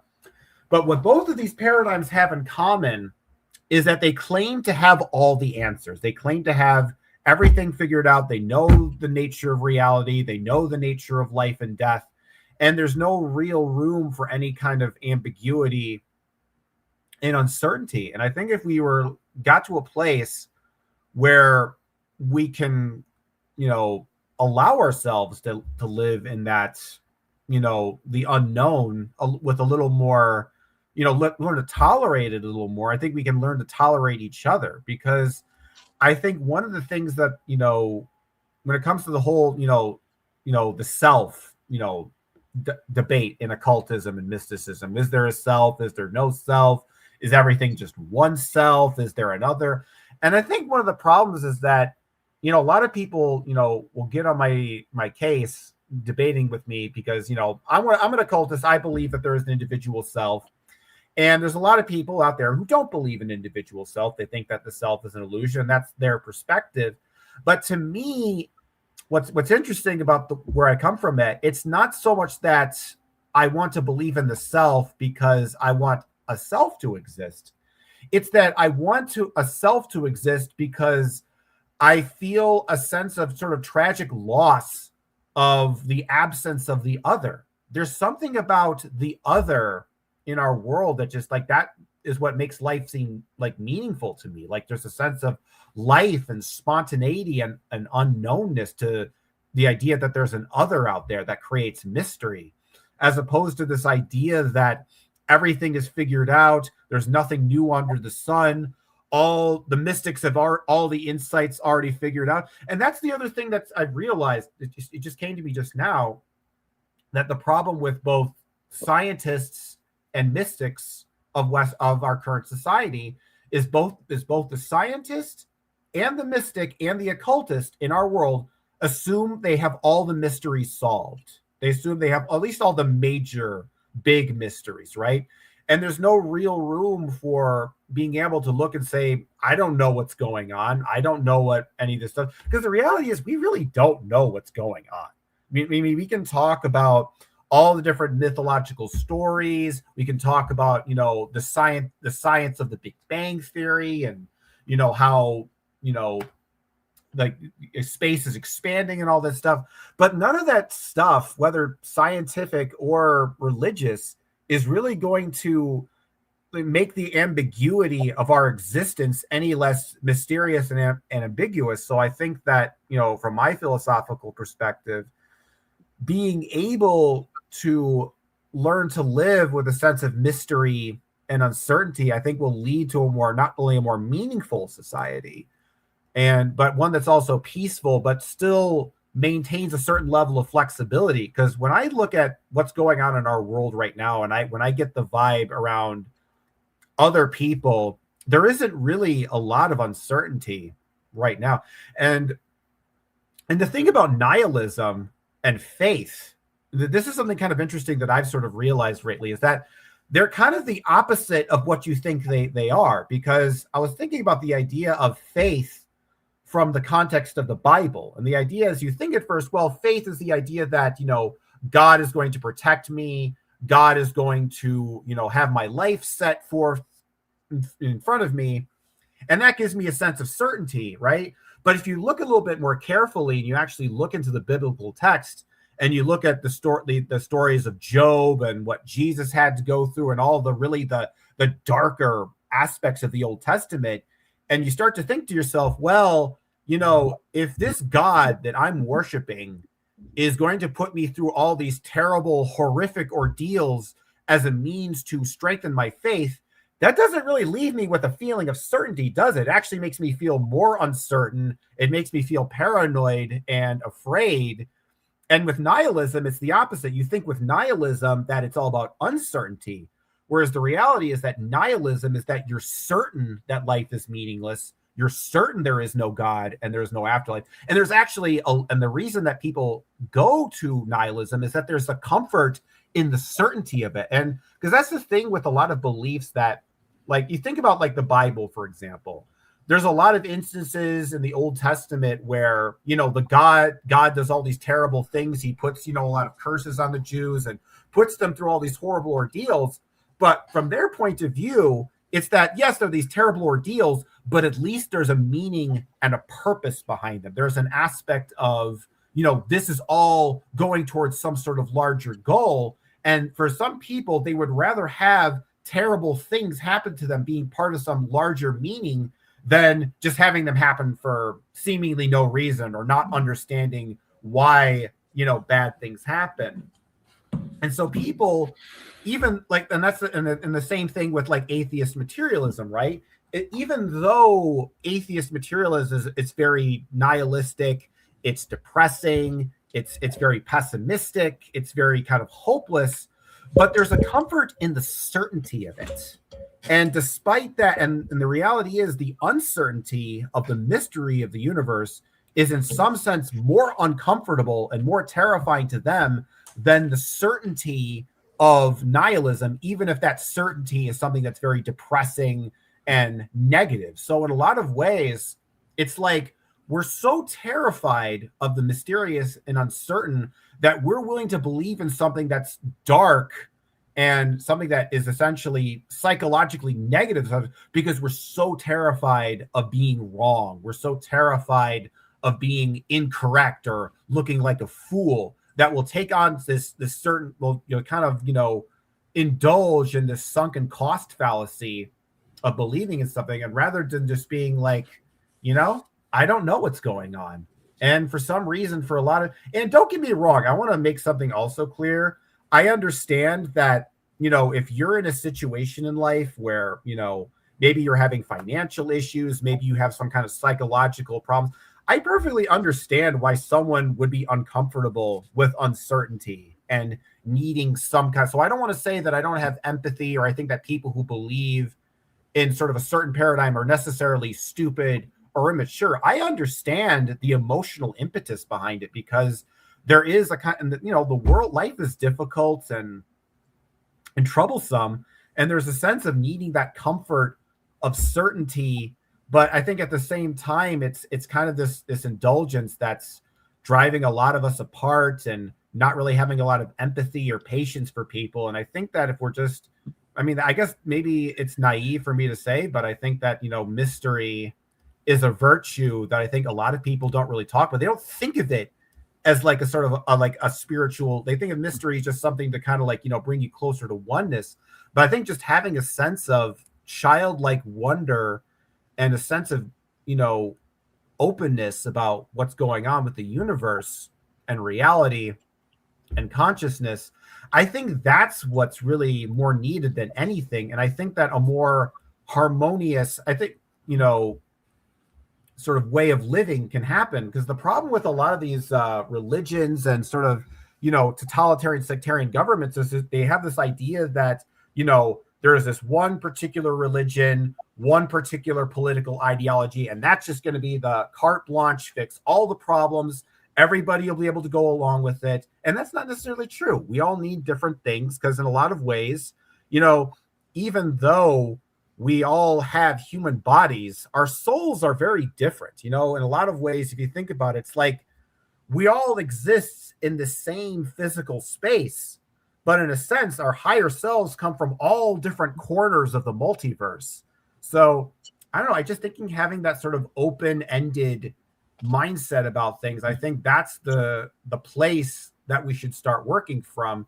But I think at the same time, we should also have some level of patience, empathy, and compassion towards people who might be afraid of that uncertainty and might be afraid of that unknown, because they've been conditioned to believe that the unknown is evil, it's hostile, you know, it's this terrible, horrible thing that's going to get you, and you have to like avoid it at all costs. And I think that's one of the things about the Fae that have been so interesting, is that in a lot of ways they've shown a sort of a love and a kindness that exists within the unknown. And it shows me that in that unknown space, in that terrible, unknown, mysterious world, beyond that black void into those strange, colored realms outside of space and time and beyond human comprehension, there's still love and compassion out there. And I think a lot of people don't necessarily recognize that. They just kind of think that we're sort of in this little, island of oneness, and around us are these infinite seas of chaos. But out in those seas of chaos, there are beings out there who treat you with love and kindness. And, I've directly experienced that. So I think, I've kind of gone on for a while now, I've realized. But just a basic kind of summary, just what I said, I think that, having a little bit of uncertainty, allowing ourselves to experience a little bit of uncertainty and mystery and doubt, I think it'll allow us to have more patience for other people's points of view. And I think with that, I think the community that Indy was talking about can truly heal. On point, brother, on point. And I'd love to welcome dear Stein Forks. I was wondering what had happened, brother. For those of you that don't know Stein, he's a pagan. In fact, he's the Jarl, which is sort of like the father. Think of it as a father. I think it's a good way of thinking of a pagan community that is global, and they have a number of. Go and check out his YouTube. It's recommended. Everybody here's YouTube's is recommended. Cosmic hasn't got his YouTube running yet, but when he gets it, it'll be in my recommended YouTube list. And Stein is a researcher and a practitioner of magic from the northern side of the world, from the ices, and so he's very much Norse tradition moved, inspired, and heritage. And he's a researcher. He's got a lot of really cool people he's been interviewing, a lot of cool information he shares on his channel. Welcome, dear brother. It's an honor to have you on the show. Big love, and thank you for joining us, man. Thanks for having me. It's been too long since I've been on the round table. Life gets in the way of fun sometimes, and since I do have my own Saturday show, like usually afterwards, I'm just like, it's fine. I'll call it a night. Hey, Flower, what's up? But I thought, I got some time left. Why not jump on? Especially since we're talking about some very interesting topics, and I wanna like kind of go into something that Cosmic said. It's funny, I have been recently talking about that on my own show as well. I do not believe that we share the same physical space, because I think that is all a matter of. Yeah, you good? Okay, cheers. A matter of perception. I mean, we all perhaps share the human experience, but through our experience, my world is not the same as your world. Your world is not the same as Franklin's world, or whoever's. So yeah, you could say that we have this human experience in a similar physical shape, physical realm. But since we do create our own reality, which has been proven, also scientifically, for the people who still attach too much value to that, I don't think like our world is the same world. If we create our own reality, and our reality is our world, then we live in totally different worlds. Then my Earth is not your Earth. Your planet is not my planet. Just look at everyone who loves to debate the size and shape of our planet. They definitely do not live. We've had some experience with that lately in Bush Whisperers group. That was a fun one. they definitely do not live in the same worlds that we do. They definitely do not live in the same physical or on the same physical plane as we do, because they believe that, well, they believe they don't. Therefore, they don't. So yeah, we all perhaps share the human experience, but I don't think we share the same physical space. If I hand you an object and you take it from me, then we share a physical space, but then still our experience is different. Then still the way that we sense that physical space is different. You may hand me a physical object, but it'll feel differently in my hands than it will in yours. It may not. And here's a good question. Does that mean that it's a different object? If I hand you a football, European football, the round one, not the hand egg. Sorry, I always have to clarify that. I'm Dutch. Sorry about that. No, not sorry. Fuck you. But if I hand you, a leather football, is it the same to you as it is to me? Is it the same ball? Or when you take it from me, if you take it out of my hands, does it become a different one because you sense it differently? The smell for you is different. The feeling for you is different. The way you perceive it is different. Does it make it a different object? Or is it like just in relativity the same object just perceived differently? Yeah, so the way I think of this, it's kind of like imagine you have a sculpture, but that sculpture is abstract and it's not really meant to be anything. It's just kind of an amorphous, thing of shapes.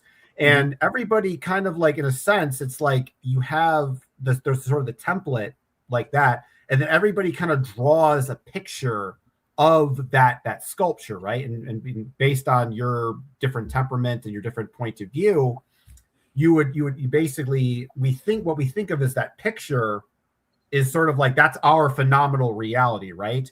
But there is that kind of that weird primordial shape, that sort of Rorschach like inkblot test. That's what physical matter is. So I think in a lot of ways, I think maybe reality is meant to be interpreted in different ways. It's supposed to have different dimensional sort of substrata that is sort of, because the way I see reality is that, what we think of as reality is, from my perspective, sort of one Zarfex among many. And so I know I've used these words, but I just want to kind of like, clarify them for, people who are new. So the idea of the way to think of a Zarfex. So imagine like a universe is like a single sphere, right? A single like sphere. And then if you kind of like think of it like a hamster ball, that like you can kind of like, if I walk into that sphere, I can keep running in place and move into different places within that sphere, but everything outside of that sphere essentially remains the same. So and so a Zarfex is essentially a cluster of an infinite amount of these spheres I'm talking about that form a larger sphere. And so within that, the idea basically is that everybody has their own Zerfax, right? Their own sort of Zerfaxagonal reality that they exist in, but everybody's sort of deriving their information and sort of experiences from this kind of this raw data within the Zarfex. That's sort of the primordial kind of final decider. Because the way I see it, it's like we co-create reality with nature, right? So if you think about an example, it's like, hey, nature, can I manifest, some helpful spirits to help the crops grow, and maybe help with some fertility and women getting pregnant. Nature's like, oh, okay, sure, like that sounds reasonable. I'll allow that to manifest within my physical existence. Whereas opposed to some, hey, nature, can you manifest the Christian rapture and destroy the entire planet with fire and brimstone?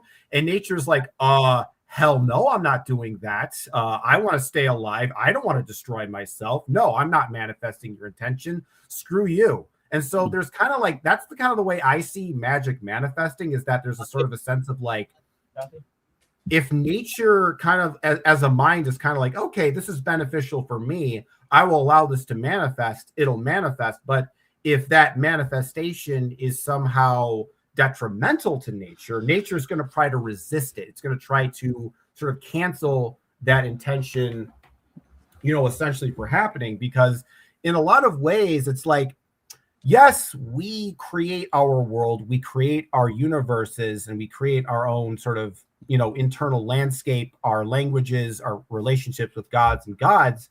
But nature, in its primordial strangeness, is also a kind of a voter at the universal ballot booth, so to speak. Like, it also is getting its input and its decisions. And that's kind of that primordial reality is where we're kind of all connected to, and that's the matter we're connected to. But it kind of splits off into these and partitions into these other Zerfaxes that people exist in. So in a way, it's like we all have, it's like nobody really understands. It's kind of like the parable of the blind men and the elephant, right? So the parable of the blind men and the elephant is there's three guys.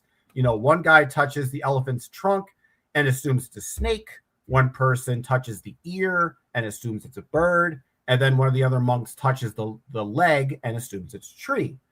And you think about it from that perspective, it's like they're all technically wrong, but you see from their frame of reference why they would make that choice. It's not completely arbitrary. So when you touch, so when the blind monk touches the trunk of the elephant, even though it's not a snake, you can understand why he thought it was a snake. And the ear being a bird, it's not a bird, but you can understand why they thought it was a bird. So it's when it comes to a lot of what your question, Stein Fox, it's not something that can really be answered in a neat and parsimonious way. But I think it's kind of like the way I see it, it's like both are kind of true simultaneously. There's a sense that there is a singular reality we all share, but it kind of like splits like a kaleidoscope into all these other different like colors and shapes and forms and sort of dimensional variances. And so I guess that's the way I look at it. I get that. But then let me ask you a follow-up question, because this very much sounds like nature also works quid pro quo. And you mentioned, well, if it's, if nature, if reality, if whoever, whatever thinks, feels, perceives that it is detrimental to itself, it simply won't do that. That would mean in a way that there is a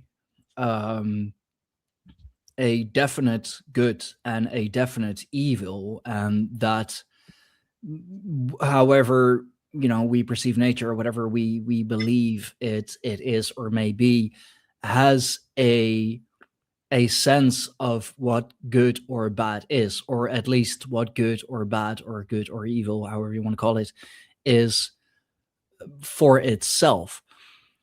But how could that be? And if that's the truth, if nature wouldn't do things that you want it to do because it's in detriment to itself, then this whole reality that we are living in, with, let's say, floods and fires and whatever, if we don't even have to be involved in that, it is very detrimental to itself. Because like a huge forest fire, doesn't matter whether man was involved or whatever. Let's just say hypothetically, like lightning strike somewhere in the woods, huge freaking fire, that is very much to the detriment of nature, because a lot gets destroyed, a lot of life is lost. I see what you're getting at. But by that nature, by that then nature shouldn't do that Yeah, unless there's something good that like eventually comes out of it. Let me But then explain what I mean, though, because I think that I understand where you're coming from. I think what I'm talking about here is I think that nature has this kind of, but I don't think it's a perfect will. So when you look at something like a natural disaster, a flood, a forest fire, you're right. These things are detrimental to nature, but that's the thing. Nature, it's like, what I'm saying is it's nature is not some like perfect God that like, it's basically, it's like an instinct. Like, so if you think about your own human, imagine that your human body is a universe onto itself, right? You don't necessarily need to have a moral code to recognize, hey, I don't want to get stabbed. I don't want to consume, deadly poisonous objects, because I understand that if I do that, I'm going to feel pain. I'm going to feel discomfort. But sometimes there's certain aspects of discomfort that can't necessarily be avoided, but you know that it's wrong. So when it comes to forest fires, I understand that. But the thing is, like, nature is alive. It recognizes when you have a forest fire or natural disaster, there's a sense of, oh my God, I'm in pain. This is a bad situation. I need to rectify this and fix this situation up. In the same way, if you got a cut and you recognize, oh my God, there's pain here. This is painful. This is an open wound. This is dangerous. I need to cover this wound. So what I'm saying is that nature has a kind of its survival instinct creates a kind of implicit morality within itself. So the idea that nature organisms tend to want to indulge in pleasure and avoid pain and suffering, I think that you can see that dynamic happening throughout the universe. But the way I see it is that you start off with physical matter, and physical matter is very numb. It doesn't necessarily have a lot of feeling or consciousness. And as it evolves, as that consciousness evolves, it starts to recognize more feelings of pain and pleasure. And because it wants to avoid pain and seek pleasure, it tries to evolve to become more conscious so that it can develop more agency to avoid, to have a better flourishing of the system. So the way I look at nature is I think that, the universe is evolving. So, and I don't necessarily look at nature and God as being this kind of this, perfect deity that has everything figured out and has a divine plan that it's going to make mistakes along the way. It's evolving, it's learning, it's growing, and it's going to have birthing pains, and it's going to have, certain situations. So in a lot of ways, if you think about that, but is it evolving or is it adapting? Is it becoming something new? Is it becoming something better? Or is it simply adapting to, whatever has an impact on it, has some measure of influence I guess on the it? point I'm trying to make here is that nature doesn't have a plan. It's kind of figuring things out as it goes along. But to me, the fact that you recognize that but can still make conscious, still can make conscious choices. Yes. Still sees, the good in the bad and the bad in the good. And I mean, people in chat are rightfully, pointing that out. I mean, the forest fires, I was just using it as an example, doesn't have to be literally, but from forest fires, a lot of good can come. There is a lot of fertile ground that comes from forest fires. Charcoal is known indeed to, detoxify water, as Tom Rua rightfully points out. So it still has some semblance of knowledge of past, present, future, while living or being in a eternal now, recognizing good from bad, but recognizing bad that come from good and good that come from bad. So I love them jars that come in. Yeah, I mean, what you guys are discussing is really, really interesting. And I think both of you are making really great points. I think there is an element of we live in our own worlds. And I think we are, just to get back to the original topic, we are bound to a single sort of karmic field in a sense. But within that, we have the power to shape And like you say, you know, this transformation that we're in is a process of adaptation. And I think, you know, evolution is a moral thing, right? We speak of that in terms of our moral and ethical perceptions of particular changes. Though I want to get onto something that you guys were talking about a minute ago, and just how Dion Fortune actually points this out. Dion Fortune says that different people in different parts of the world are under the influences of different rays, which is a typical tradition. And it sort of comes back to what you were saying, Stein, and what you were saying, Cosmic, that we're living in different worlds, right? Each in our own sort of universe of sorts. And so how Dion puts it is that there are different rays, and these rays are administrated by different masters, right? And in different places in the world, different rays are focused. In different peoples within those individual spaces, different rays are focused. Every place where there is one ray, there are all 7 rays. But within that 7 rays, out comes one of the rays, and initiates are sort of inspired to choose a particular ray to work with for big chapters of their lives. However, they also have to touch onto all 7 rays to get a perspective of them and get a feeling for them. And so, in a sense, depending on what ray you're tuned into will make a big difference to your state of reality. And I think that that's quite interesting.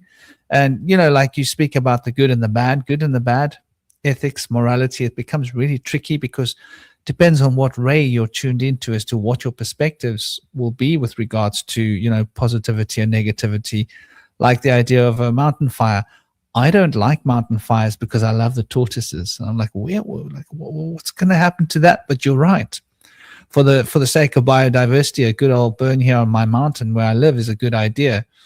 But it pains me to think what happens to the tortoises. So it depends on what your perspective is. Are you looking at the foliage and how that's going to grow to support future populations of tortoises, or are you thinking about the tortoises there now?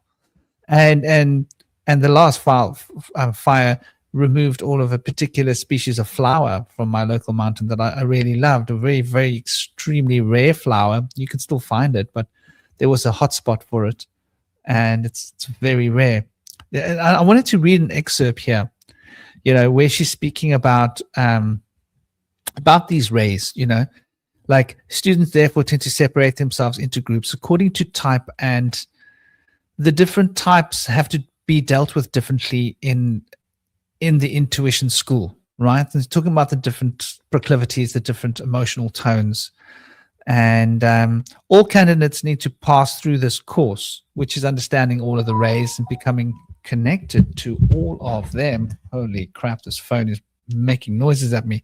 So, and here's the part where I really wanted to go to get into the meat of it. Here it is that they are separated out into the rays. I'm just making sure that I've got all the volume off. There we go. We won't need that noise coming in. Working upon first one and then another until they have acquired the powers of the planes to which the rays correspond. So these rays correspond to different planes. And depending on which ray you're attuned in, that plane of existence is going to have more of an effect on your plane of existence. Like you say, Stein, it's going to tune your reality into a particular frequency, which is maybe going to be a little bit different to somebody else's reality who's tuned into another ray, for example, as a dominant ray. And we all have all 7 rays. So there are going to be a different pattern of the combination of the passive ray effects as well as the dominant ray effect. Each ray influences a different aspect of consciousness, and by the time a student has passed through them all, his nature will be developed, purified, and harmonized in all its aspects. Then, according to his temperament, he chooses the ray in which he will specialize, and thereafter settles down in his work upon the ray. But it is essential that he shall have the experience of all the rays before he does this. Now, interesting point is I was designated with a yellow ray in a mystery school when I was, a few decades ago. And I was like, yeah, I don't know about the yellow ray. I was like, I'm actually quite attracted to this ray and the indigo ray and the violet ray and that ray. And and I didn't settle with the golden ray or the yellow ray, even though it had been, the mystics in that particular inner circle had seen this in me. And it was later in life that I realized there's something special connection I have with the color yellow. And I started realizing actually that yellow ray has its place in my particular path. But it is essential that he shall have had experience of all the rays before he does this. Otherwise, he will be like a composer who is trying to score a band piece and does not understand the technique of the woodwind. He can't score for an instrument unless he understands its technique. So with the initiate, even if he has chosen plane to be the upper spiritual, he will need to have the knowledge of the lower astral. And I think this is what we're talking about. Certain of the good and the bad concepts come out here depending on what ray we're attuned to. Each plane and its corresponding aspect of consciousness is opened up under the aegis of the Lord of the ray. So each ray has a Lord over it. We're talking essentially here about the seven spirits. And I think it has relation to the cosmogony as well, that the creation of the universe is as per the seven spirits. Vedic, I mean, in Vedic, we're talking about the chakras and those deities related to the chakras. In Western schools, we might be talking about the Elohim, or the seven spirits, or various different traditions. The seven principles, I think, of Hermes are the ways in which these rays are tuning into manifesting and creating the reality through which we live. So that, I think, is a secondary perspective or a reflection of the particular ray in question. Now, here's where it gets interesting. Each occult school, unfortunately, tends to specialize, right? Because racial temperaments have their natural bent. The rays most worked at the present in the Western tradition are the rays of concrete mind and of the concrete spirit. The Eastern tradition in India, on the other hand, has brought a high degree of development the ray of the etheric aspect of matter in the Hatha Yoga and the ray of abstract spirit in the Raja Yoga. Other rays have had their development in different phases of the world's history. So it means like the nature of reality is transforming and changing as per the dominant rays and the dominant beings that are sort of administrating over these rays and the way in which they are sort of, and they're also localized to particular places in the world, which is quite interesting. When we come to study a ray, therefore, we must turn to the esoteric school, which specializes in that aspect, which is interesting. The seventh plane, the seventh abstract spirit, is never contacted at the present stage of evolution while in the body.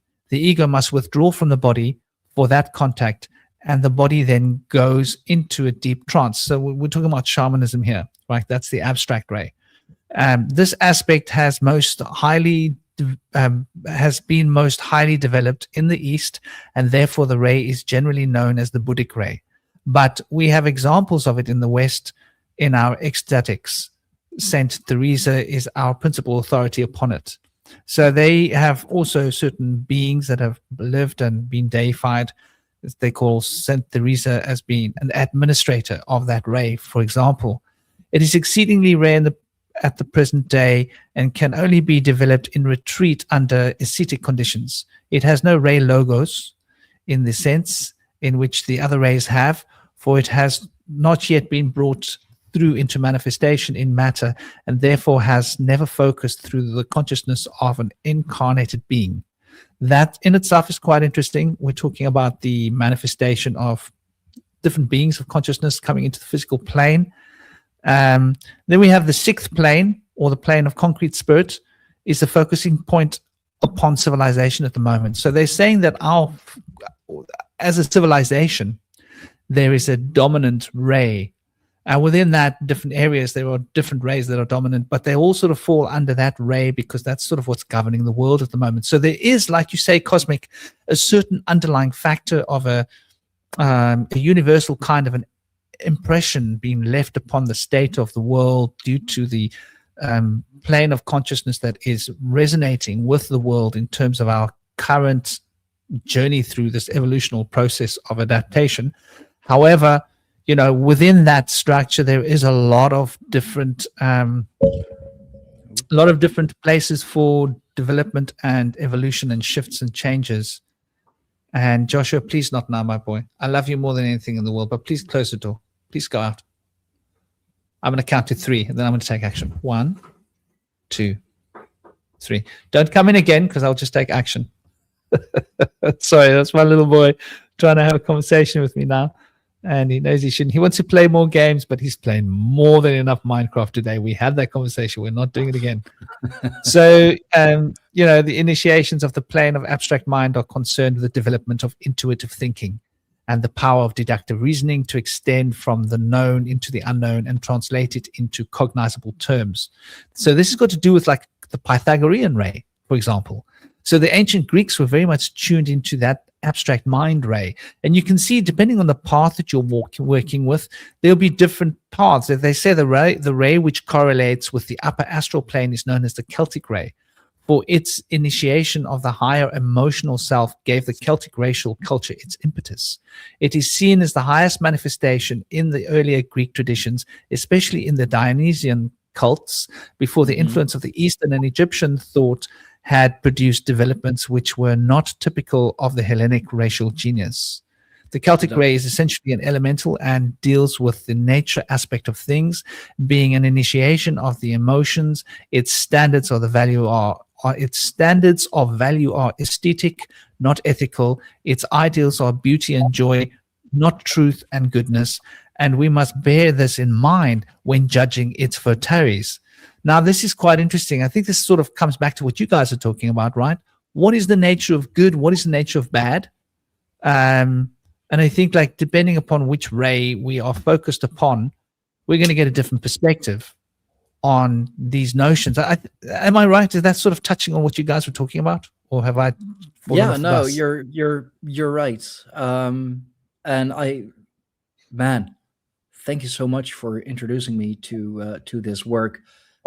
What I'm reading here, what you're reading, I absolutely fucking love it. It also very much reminds me, I know I keep coming back to it, but of the works of Carl Jung with the collective unconscious and the archetypes. Like I kind of see that in there as well, although this is more from a spiritual aspect, of course, when Carl Jung was more from a philosophical, psychological aspect. The Dionysian cults were very ecstatic cults. It was a very ecstatic way of being. The Celtic ray, when I think of the Celts, when I think of what my wife has also told me about the Celts, it is very much beauty. And it's also I don't know if it's like necessarily Roman or Greek who associated beauty with goodness. It's either way, it's a thing that is so incredibly deeply rooted within humanity itself. That's why like in popular media, let's take popular media, that's why the bad guy is always ugly or deformed or misformed or whatever, so that you recognize right away, like, oh, this is the bad guy, this is the antagonist.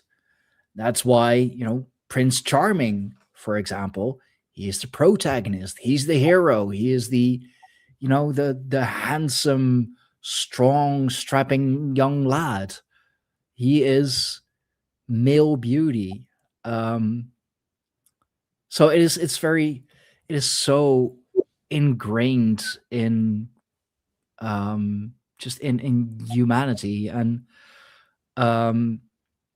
this is very much what at least what I was talking about, the different kind of rays, the different kinds of influence. Your reality may not be my reality because I see things differently. You could say that my line shines differently from your light, and it may be because it's a different color. I don't see everything through pink tinted glasses. It's a little, I'm here in Northern Europe, it's a little darker for me. So yeah, definitely. It's this is good. This is good stuff. Yeah, I feel like everybody has their own reality that's subjective, but there's an actuality outside of us that we share, which we don't really fully see. And I feel like our realities can be completely misaligned with actuality because we have a very strong imagination that's not grounded or tethered to the world around us. And that can actually allow for wonderful stories, because a lot of our reality is stories that we tell ourselves and that we've heard and we repeat. And I think a lot of the conflict between different realities has something to do with the fact that people will claim to understand something that they have no experience with, and they'll challenge the conventional thinking of it and put forth questions and posit certain possibilities that they think that is a certain way. And I think that it would be really cool if we lived in a world where you couldn't really have science, because depending on who is showing it to you, you would see a different thing. That would be a beautiful place. That would be really mind-blowing and incredible. And it would kind of open gateways depending on who you're allowing to show you things. So that would be quite interesting, but that's not quite the world we live in. So I feel like ultimately, when we try to compare our realities to actuality, those who are far off base and misaligned will not be able to continue their thinking along the lines that the things were a certain way when they found that they're not. Mm-hmm. But at the same time, those same people will be able to interpret things in a more imaginative way, which people who are basically seeing things in a strictly materialist way may not be able to pick up on the unseen aspects of things behind that. So there's an intuitive aspect that imaginative people have, where they would be able to see beyond what is known, what is expected, and what is proven. And so that sense in itself is very valuable, because within those two camps, we have some people that are just basically stuck on how things actually are, and we have other people that are imagining how things could be. And between those two camps, we go back and forth between establishing what have we discovered that was speculated upon before, and what do we need to look further to see. So I think a lot of times, like, things that are unseen become seen later on because we develop instrumentation to be able to see the unseen. We develop out-of-body experiences to experience that unseen thing. And so when you come to experiences of subjective inner experiences, I think that's the place where, yes, there is an actuality that's kind of concrete outside of us that we can compare notes on. But the actuality inside of us is a very subjective world, which we create for ourselves. And I think that since we have this personal world within us that's unique and different from other people completely, that we kind of project part of that world out into our interpretations of the world around us as well.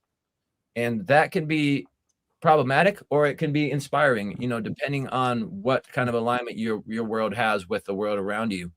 But I wanted to mention something about the other in existentialism, which is a response to something Cosmic was saying earlier. In an existentialism, the other refers to a conscious being whose gaze objectifies us. And it defines our freedom and selfhood through conflict under the eyes of the existentialist, because the others can challenge our subjective freedom by treating us as an object, forcing us to confront how we are perceived, leading to alienation, but also ethical responsibility in the creation of meaning through our relationships. But it ultimately takes away from our pure subjective freedom to create ourselves. But I think really what this comes down to is that they say the gaze can evoke shame, anxiety, and feeling trapped. Now, I think this is probably true for the majority of the collective. But I think there's other people where the gaze of others is not going to ever instigate shame or anxiety, because that individual might hold something what's called megalomania, where they believe that they are like a chosen apostle or God on earth, and they've been like given great powers or what have you. And so through those individuals, being seen by others will kind of blow up their personal values of themselves and make them feel more powerful and more more wise. But I think a lot of those individuals oftentimes will be very disconnected from being able to really see others for who they are. I think a lot of times they're very encapsulated in themselves and self-absorbed. And so they don't realize that when others are judging them, that they are missing the picture of what they're not seeing that can be judged. And so I think in a lot of senses, if you are a judgmental person, you will feel like you could be judged by others. If you don't judge others, I don't see how you could even imagine that others would be judging you, really, because it's not resonant with your own world. There's no judgments being made. Why would I be judged? And so I think that it has a lot to do with what we see in others and expect from others has more to do with our inner self that's not yet understood, that can bring light to that. And so through Jungian shadow work, like you were mentioning earlier, the works of Carl Jung, we can really go into a place where instead of perceiving others as making us feel shamed and anxious by misportraying us and misleading other people as to who or what we represent or who we are, I think that kind of thing is going to happen. You know, there's going to be people that are going to slander each other, and drama is going to happen. And some people are affected by that in such a way where they take that in. They say, I am that person they said I was. Whereas other people say, these people are just getting me all wrong. They're painting the picture of who I am out to be somebody who I'm not. And I'll have to deal with that. But I know in my heart that I'm not who they're saying I am. So I feel like ultimately when people judge you and you have a feeling of anxiety or shame, there is an aspect of self-judgment there that needs to be dealt with. And so I think once you've judged yourself and forgiven yourself and been able to grow from that experience, then you might come away from feeling judged and anxious from the view of others. But I feel like that it's going to make an impact on us.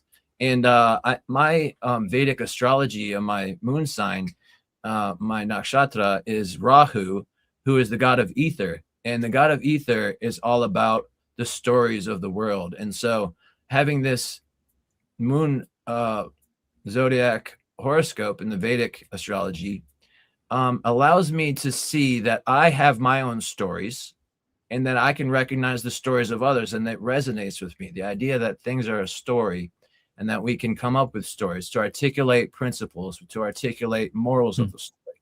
For example, things of the sort. So I love stories, and I like to be able to try to connect those stories with the world of the actuality around us, but it doesn't always have to align, because sometimes it can be a figurative principle that's very important, but it does not have the tether in the physical realm potentially.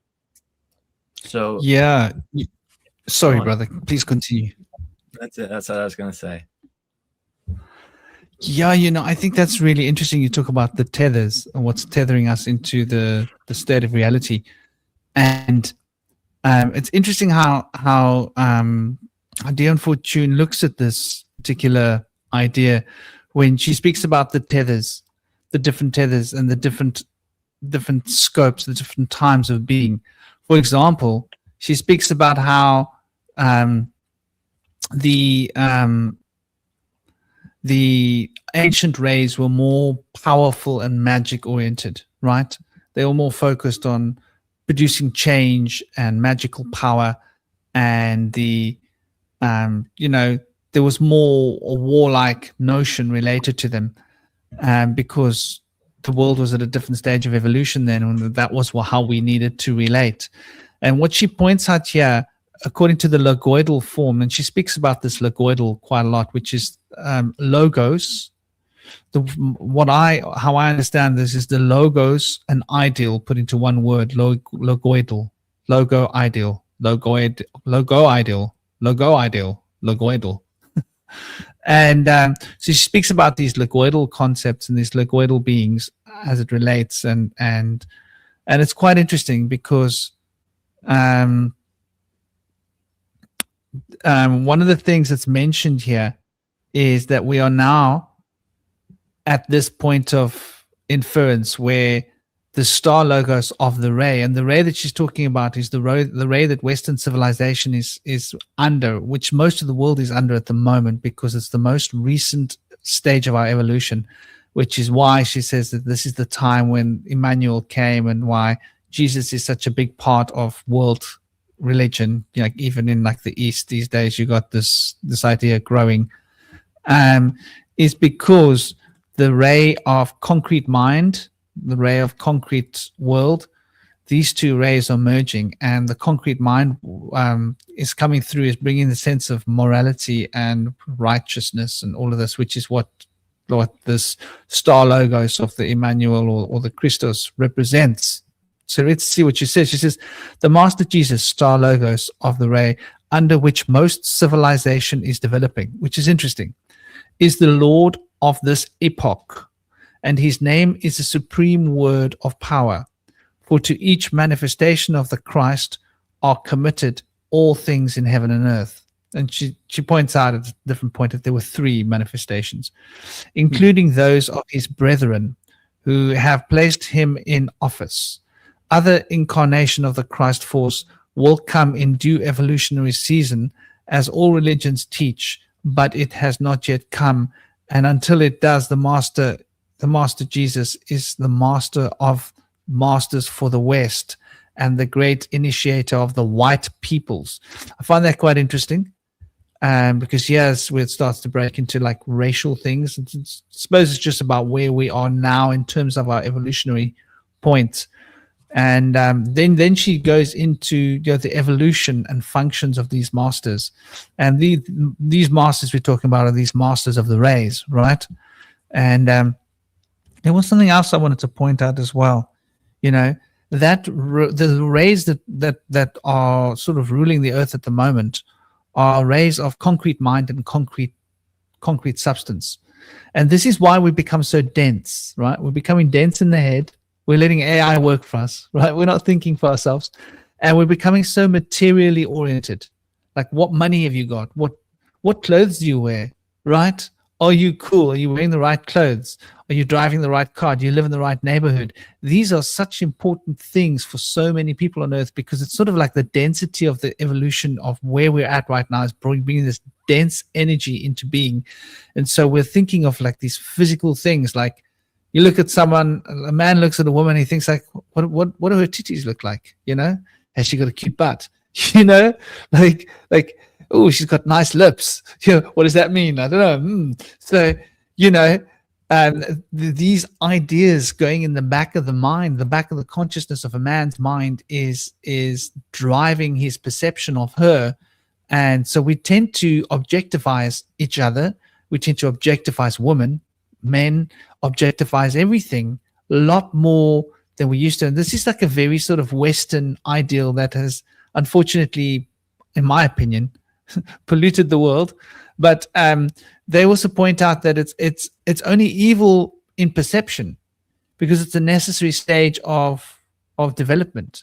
Like, we have to go through this in order to understand what it is, to transcend it, which is quite interesting. And this brings like into mind like concepts of like transcendence and evolution. Like, what do you guys think about that as a concept? That like, do we really have to, like, you mentioned the difference, Stein and cosmic as well, like adaptation and evolution. Sometimes evolution might be seeming to go backwards in order for us to gain more different adaptations so that we are able to move forwards.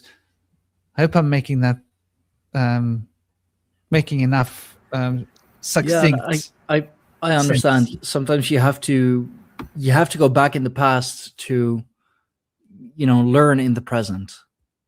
You gotta, and that's why, I see time and everything as, being cyclical. And yeah, sometimes it's a loop, like you feel like you're going backwards, and then like somehow you find yourself at the same place back again. But that's, I'd say, most likely because there is something that you haven't like learned yet, or learned as in the way that you're supposed to supposed to learn. I guess that's why people also say that, you know, life is like a roller coaster. You know, it's ups and downs, but it's also, you know, loops and corkscrews, because sometimes your life does get, you know, turned upside down and it feels like you're spinning out of control. And the whole Christ thing, yeah, I mean, Christ consciousness is returning back to earth. Like there is, and I've been saying this for so long, there is a definite split. And I feel that as the years progress, it's becoming more and more obvious how big this divide, this split actually is. Like, and I think the real, for this generation, for the end of this cycle, because it really feels like we're, you know, at least closing in on the end of a cycle. That's why there are so many destructive forces in the world, because it's time to, you know, destroy the old and rebuild the new. And I think especially like the last 6 years, you know, like 6 years, 7 years ago, what happened then has been a real, I think that may have been the final test for a lot of us, you know, and it has been another like wave of awakening.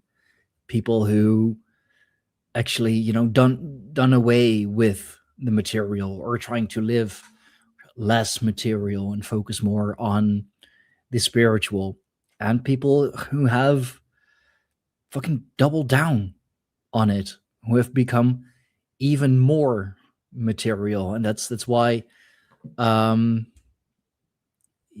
know, when we talk about, you know, things evolving and nature evolving and nothing is set, you know, things are constantly changing, my mind immediately went to the science is settled. No, it's not. It's ever evolving. But we stopped questioning it. We stopped being allowed to question it. You know, it has become this fixed point, this fixed thing. But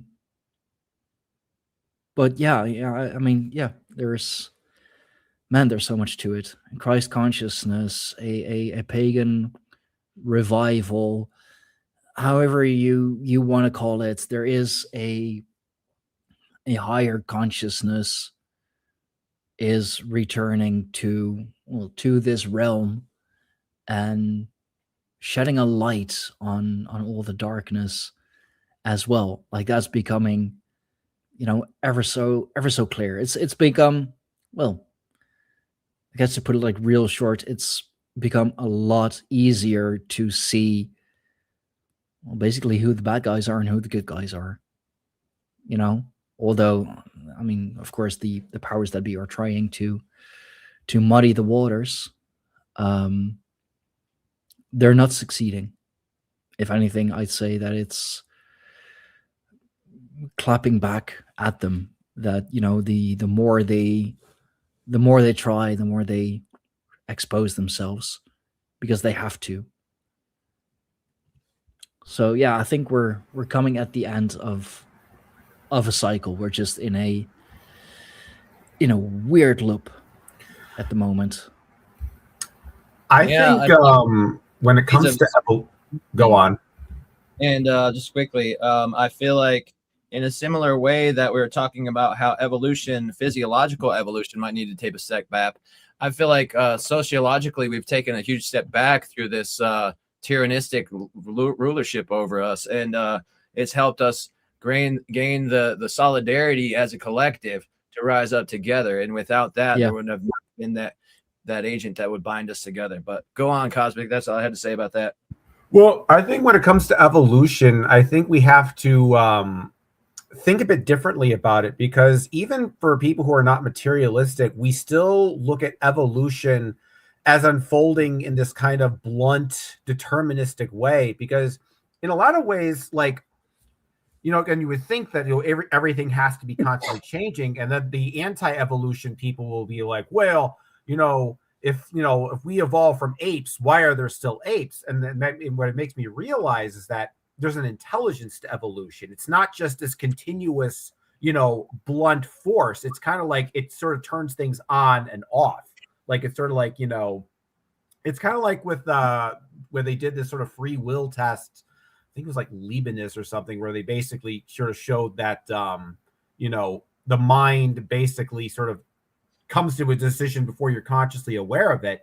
But with that, and a lot of people like Sam Harris would say, that proves that there is no free will. But the person who made that study basically says that what we actually have is more like a free won't. There's like this sort of this aspect where your mind is sort of getting all these signals, and the free will actually comes in where it basically says where there's a no, a free won't.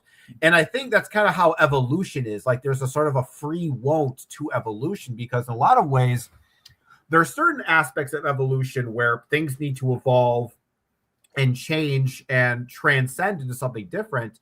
But there's also aspects of evolution where it remains the same. Like if you think about what I learned that's interesting about sharks is apparently sharks are older than trees. They've existed for so long, and they have that. So in a lot of ways, like when you see people who are more liberal or conservative, they're representing different aspects of nature. There's aspects of nature that grows and changes, but there also is an aspect of evolution where things need to remain the same, where things need to kind of reinforce things because they work and they're applicable.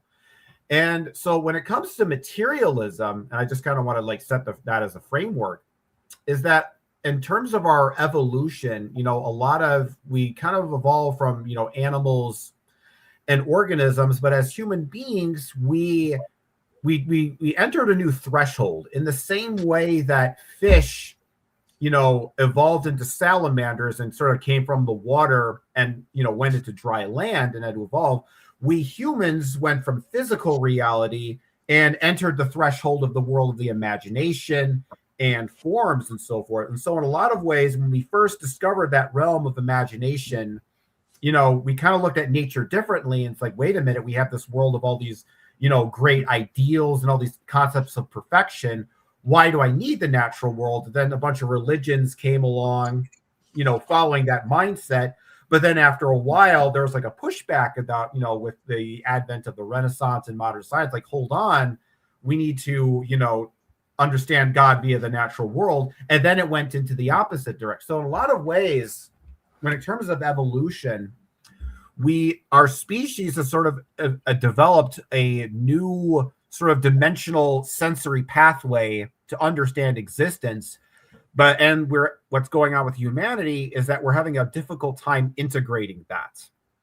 And so a lot of people will either go, the materialist route, like you guys mentioned before, where everything is just kind of this surface level, objective, spiritless world. Mm-hmm. But then you can go in the opposite direction. And I think of something like the Heaven's Gate cult, where people were so antagonistic towards material reality that they were willing to, chop off their genitals and eventually, commit suicide because they think that the world is this physically, that the physical world is terrible and it's horrible, and we have to do all of our sense to deny the physical world and escape it. And that represents the other end of the extreme. So in a lot of ways, it's like we have this new perception of recognizing these spiritual realities and recognizing these other planes of existence. And now we have to rectify it with the fact that we live in this we still in this sort of materialist quagmire, and sort of kind of find a way to integrate these two understandings. Whereas I kind of feel like within a lot of Western societies that we tend to, jump on one extreme or the other. We're either extreme materialists and deny the spiritual reality and live this kind of empty, shallow, materialist existence, or you got the Heaven's Gate cult dynamic where you're so terrified of the material world and so hateful of it that you go out of your way to deny every aspect of your humanity. And so, and we're stuck between these two extremes, and we're having a difficult time finding a compromise that makes sense. So I think that strategically speaking, that we need to find a compromise between these two worldviews and find a way to synthesize them in a way that makes sense, because it's almost like we're kind of going back and forth and not finding a way to integrate them. We just sort of go, we either want to go into the spiritual world and completely deny material reality, or completely go into material reality and deny the spiritual reality, rather than trying to find a bridge to connect these two worlds together.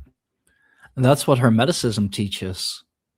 It teaches to, or if I'm remembering correctly, it's been a while since I've studied any kind of Hermeticism, but it teaches you to like be the point from where the pendulum swings. Like the pendulum is always gonna swing. It's always gonna swing, left to right. You've gone with some beautiful examples, some very gruesome examples, but hey, it's a very good one. So props for that. Those cults, yeah, they have swung like way too much into everything physical is evil, and everything is mental, and you have to give up the physical life, and we know a way to salvation and everything. You have to give up the physical and give all the physical to me. For some reason, the cult leader gets all the women, all the money, all the goodies, and in turn he will teach you or provide you with the ultimate spiritual experience, which is a very very great dichotomy. But yeah, Hermeticism teaches you to at first, at least, I believe that's like one of the very first steps after recognizing the pendulum, to climb up to the point from where the pendulum swings.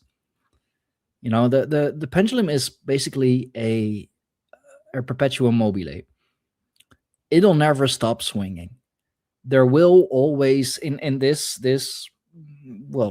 physical reality as is, there's always going to be that duality.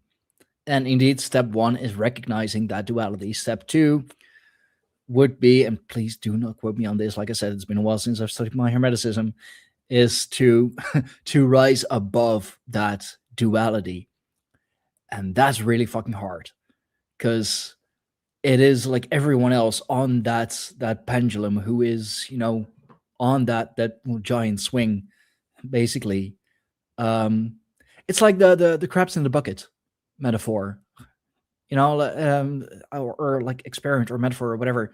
Like one crab is like trying to climb out of the bucket, is trying to become the point from which the pendulum swings, but all the other crabs are like, no, you're staying down here with us, because I mean, we're all stuck here. So you're human, you're one of us, you're gonna suffer like us, because it's either all of us or none of us, which is just another duality, which is just, as Cosmic, as you said, is just another extreme end of the one or extreme end of the other.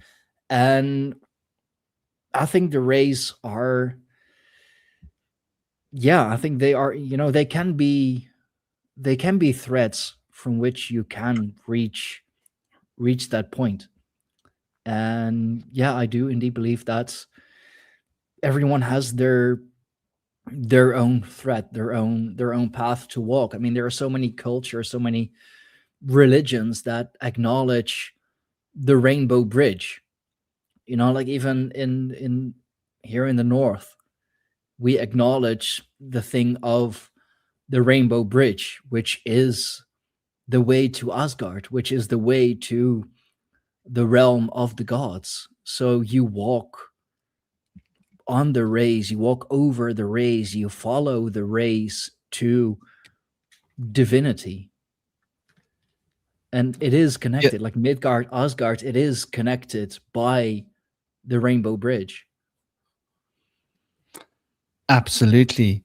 And we've been sort of flowing through a lot of the third and the fourth chapter, and this conversation is actually quite interesting because we're having a conversation on the side that relates to the ideas in the book in a way which is quite fascinating. I suppose what do you expect from the round table? You know, we're never going to stick to the script exactly, but there's something that we gain from looking at it from this perspective, because I suppose we get to question some of the ideas being presented in the book, which is, I think, really healthy.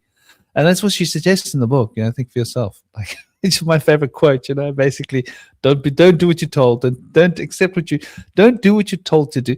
Do what your intuition tells you is right, and don't accept what you're told completely either. And then going into the fifth chapter, which I think is quite interesting, she starts to speak about the Melchizedek. Now, the Melchizedek is like the highest order of being, the Ray, yeah. And this is where a lot of these so-called masters that come down to the different stations of rays, and they play their role at that ray. They get a shift. It's like, oh, this one got this shift, that one got this shift, but they all come down from the Melchizedek sector, which is that's like the enlightened ray, shall we say? And you know, it makes me think as well. Let me bring this back up as well. With some fairly interesting ideas that's attached to what she's getting at here. So she's speaking about how, you know, how the humans got evolved to where we're at now, right? And she speaks about the star logos, or the Ray Chohan, is what they call that. That comes from Theosophy, by the way, according to the terminology employed, have been confused with their gradations, confounded. So there are all these different like hierarchies of these masters as well to be considered as well.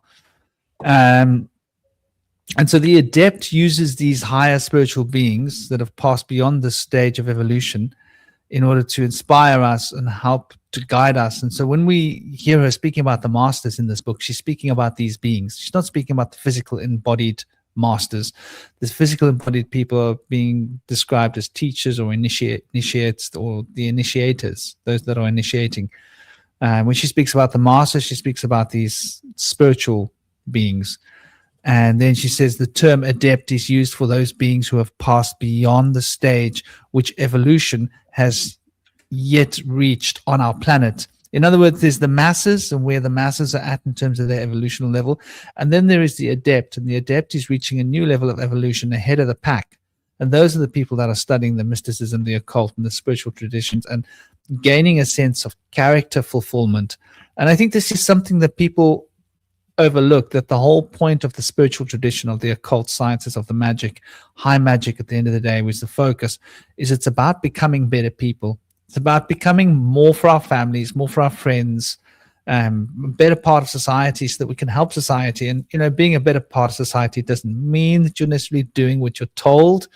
It might mean helping to restructure, reorganize society. Maybe there's some dirty bits that need to be cleaned. And so being a part of that could mean that one's a part of an upheaval team, a bunch of activists, basically. So I think that's quite interesting how she presents a lot of this information. As the degree of the hierarchy have reference to evolutionary stages, which is interesting. So she equates the evolutionary stages on Earth to the evolutionary stages of certain of these hierarchical master beings on the spiritual plane, and that each one has its own vibration that is in tune and in pitch harmonically with the vibration of certain beings on Earth, which is quite interesting. And she also speaks about how initiation happens as a vibrational field, harmonic resonant distribution field. So, you know, you got a few pitchforks resonating at C and another one resonating at C sharp. The few resonating C fork resonant fields will actually change the sound of the other one to make it try and move towards C, which is interesting. I think if you had enough humming bowls in a room and you kept them all humming for like a year or years, whatever, you might be able to change the tone of metal's vibrational field. It's like, this is how intense this is, right? To be able to affect the vibrations of other things. And so we do this all the time, which is why we've got to choose who we are in contact with. You know, if we hang out with people that are like heroin junkies that steal and do bad things, then that's going to like affect our consciousness. If we hang out with people that are trying to discover the truth or trying to find a better way to live, then that's going to make us want to find the truth and discover a better way to live. So that's quite interesting, you know. So yeah, there's an interesting bit that I outlined here that I wanted to actually, here we go, getting to the point. So it says regarding how we came to be, you know, and we were in this older time when we were, what does she call it? How does she say it? Let us consider for the condition of humanity at the time of the manus began to appear upon the physical plane. It was far lower than that of the most primitive savage today, intelligence being essentially animal in type, for it was the function of the manus to assist in the development of those faculties which are characteristically human and distinguish us from our younger brethren, the animals. I particularly like that, you know, showing that like animals are important too. We forget that, but they are our little brethren. The manus themselves had evolved in previous evolutions. And that's, by the way, you look at the genetics between humans and animals, we share a lot of genetics with the animals. And there's a lot of sense to what's being said here. And it was their function to assist humanity rapidly to recapitulate and eventually experience which should bring them abreast of the level at which their predecessors withdrew from the physical plane. So humanity should take up the work of the planet when the lords of the mind are where the lords of mind laid it down.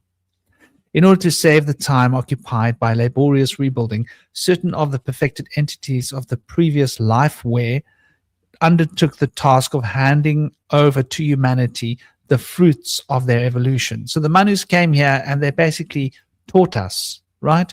They taught us reading, they taught us writing, they taught us ethics, they taught us how to live, they taught us how to farm, they taught us how to think, philosophy, they taught us, you know, concepts that became occult science knowledge. Sounds very much like Hermes to me, Tahuti, Quetzalcoatl, right? And it does say that these manus took form on earth, right? Physical bodies to do the work, and then they took their form back up to the spiritual plane. And here we get to the meat and potatoes that I was really wanting to focus on. Humanity had only reached a stage of perceptive consciousness, that is to say, it could form mental images which were linked in memory sequences. It had now become necessary that conceptive consciousness should be developed, so that memory images could be synthesized into generalizations. This blue is winding me up. There we go. The manus, by means of suggestion or thought transference, planted ideas in human consciousness. And the men chosen for this operation, once having experienced the apprehension of the concept and realized the possibility of this form of thought, would soon be able to construct other synthesis of images for themselves. And they were made assiduously to practice this process until their instructors, just as aspirants at the present time, are made to practice the intuitional thought of the abstract planes. I think that's quite interesting, speaking about, you know, how the manus influenced humanity, how they worked with us. And once this process was well underway, the manus were able to withdraw to higher plane, and the pupils they had initiated in their methods of thought were left to train their fellows under the instruction of the manus. So the manus then were in their spiritual plane, acting as the masters, and they started instructing these that they had taught, who had learned how to transcend the physical shackles of matter and gain an intuitive telepathic connection with these beings, and then transmit this information. And this is really where the source of the occult schools come from. And you know, and by they became more evolved. And it says the lords of the mind who had been their initiators were then able to withdraw into their own place, which is not our planet, though within the limits of our solar system. I want us to just digest what she's saying. She's saying that the other plane that people went to was actually a place within our solar system. It's another planet. And the lords of humanity became the initiators of their own people. And that's where the mystery schools started. The perfected entities evolved by previous evolutions have their own functions within the universe as the laws, forces, and principles. The lords of mind alone approximating in the least degree to our concept of conscious beings. Though perfect and complete according to their own type, they are of much lower grade of evolution than humanity will be when it has in its turn completed the course. I keep thinking that there are commas and pieces of grammar missing, but it's just she constructs these ridiculous sentences. And there's no full stop there, but then we've got a capital B. But anyway, that's how she writes. But just as a dog of 2 years old is in a much higher state of development than a child of 2 years old, that's an interesting point here, and might be put to guard the latter, so the lords of mind are infinitely higher than the infant of humanity, though humanity will be higher than the lords of mind when fully evolved.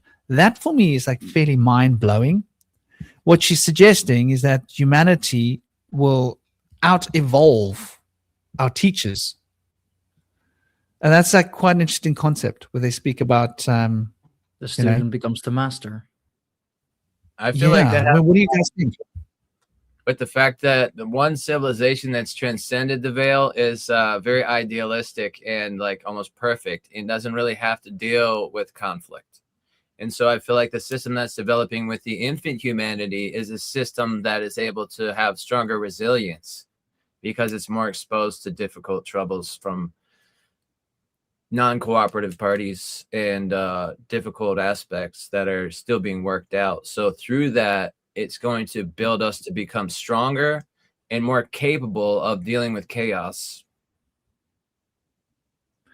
Essentially. But that is this cycle. That is the current cycle that we are in. Like, there is no, I mean, it is mostly chaos at this point. I mean, yeah, there's some improvement here and there, but that is because, fortunately, there is a subsect of humanity, people like you'll find here on the round table and those in chats. What up, guys?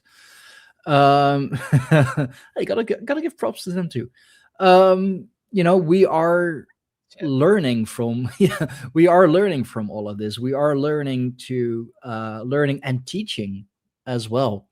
We are.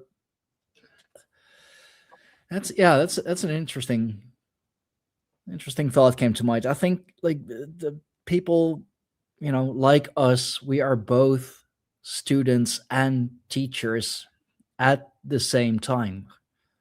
Like, for example, on this round table, we are all still learning, but we're also trying to, teach the audience, teach whoever wants to listen, the things that that we have learned already, and we're learning from each other. We're all teachers teaching teachers. We're all students studying under students. We're both, really. So I'd say like well on our way to transcend the duality. Like we are still that duality, but we're more becoming an alchemical unit, like an alchemical twin. We are both one and the other. Now we just need to keep improving until we can become the next evolution, really. And that's also Cosmic. I wanted to ask you about that in regard to the comments that you made. Like, do you think that it's like in regards to the pendulum and the swing and everything, should we stop focusing on us humans as physical beings? Like, would we have in a way kind of perfected the physical body? Have we taken it as far as as we can go, and should we now focus on you know, living and experiencing and studying, transcending, which we are able to, because, you know, we have this physical body and we have, I mean, I don't think, like, physically I don't think we're really gonna evolve anymore. We'll adapt, but evolving is going to be mental. It's going to be spiritual. And yes, the physical allows us to do so. You know, if it wasn't for this physical body, we wouldn't have known the things that we know. We wouldn't be studying the things that we study. It allows us to do so. Mm-hmm. So I think it works in conjunction. And this is, I mean, this is a question for, you know, for everyone here, for, you know, the everyone here on the roundtable, everyone in chat, like, you know, what do you think? Have we taken the physical body for about as far as we can take it? Like, we can maybe, you know, like, tinker here and there a little bit, but I think also when it comes to evolution, it's also a matter of choice, right? Because you think about let's say you're a woman, like, you have a choice to make. I can either mate with someone and create a child with someone who's sort of the traditional, you know, human, or I can choose to date someone that's more eccentric, maybe has different qualities, in an effort to evolve the human race towards a different trajectory. Like, you think about it, like, you know, if you're somebody, like, you're dating someone versus, like, maybe, like, for a woman, you date a man based on their physical strength versus their intelligence. That woman is, in a sense, making a conscious choice in terms of how the human species evolves, right? So if a bunch of, you know, like, you think about incentive structures, like, you need, like, you know, we need strong men, but we also need intelligent men that gets things done. So there's also that evolutionary impulse. And I guess I'm setting that up because, you know, when it comes to the physical form, I'm not sure that we have evolved to the possible physical perfection yet. Maybe in terms of like a sense of just in how our bodies are and operate. But I think there's also a sense of evolution that comes in terms of sensory, you know, experiences. I feel like the senses can sort of be evolved to, you know, be able to perceive and understand different types of dimensions and physical phenomenon. I think to, like, that story of From Beyond from H.P. Lovecraft, where the character in the story invents this sort of what's called the resonator that creates this very specific vibration that sort of stimulates the pineal gland.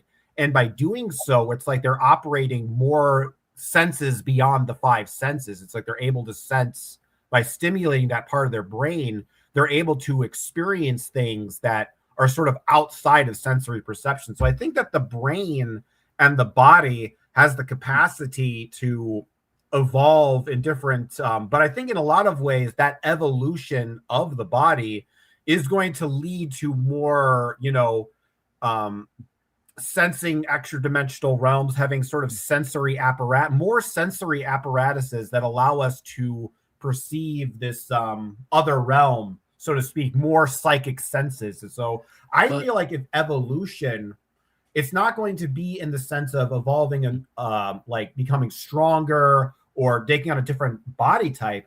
That evolution is going to come with new sensory pathways, new senses, instead of just being, you know, touch, smell, you know, vision, et cetera, there might be like more morphologies, or like, you know, maybe we'll evolve some kind of like antenna on our shoulder that's able to perceive reality in a different, an aspect of reality that we've never essentially seen before, a different dimension. Because you think about, like, you know, certain animals, I think like bees or birds, for example, are able to perceive certain colors that we humans can't perceive with our eyes. So obviously there's other things to perceive.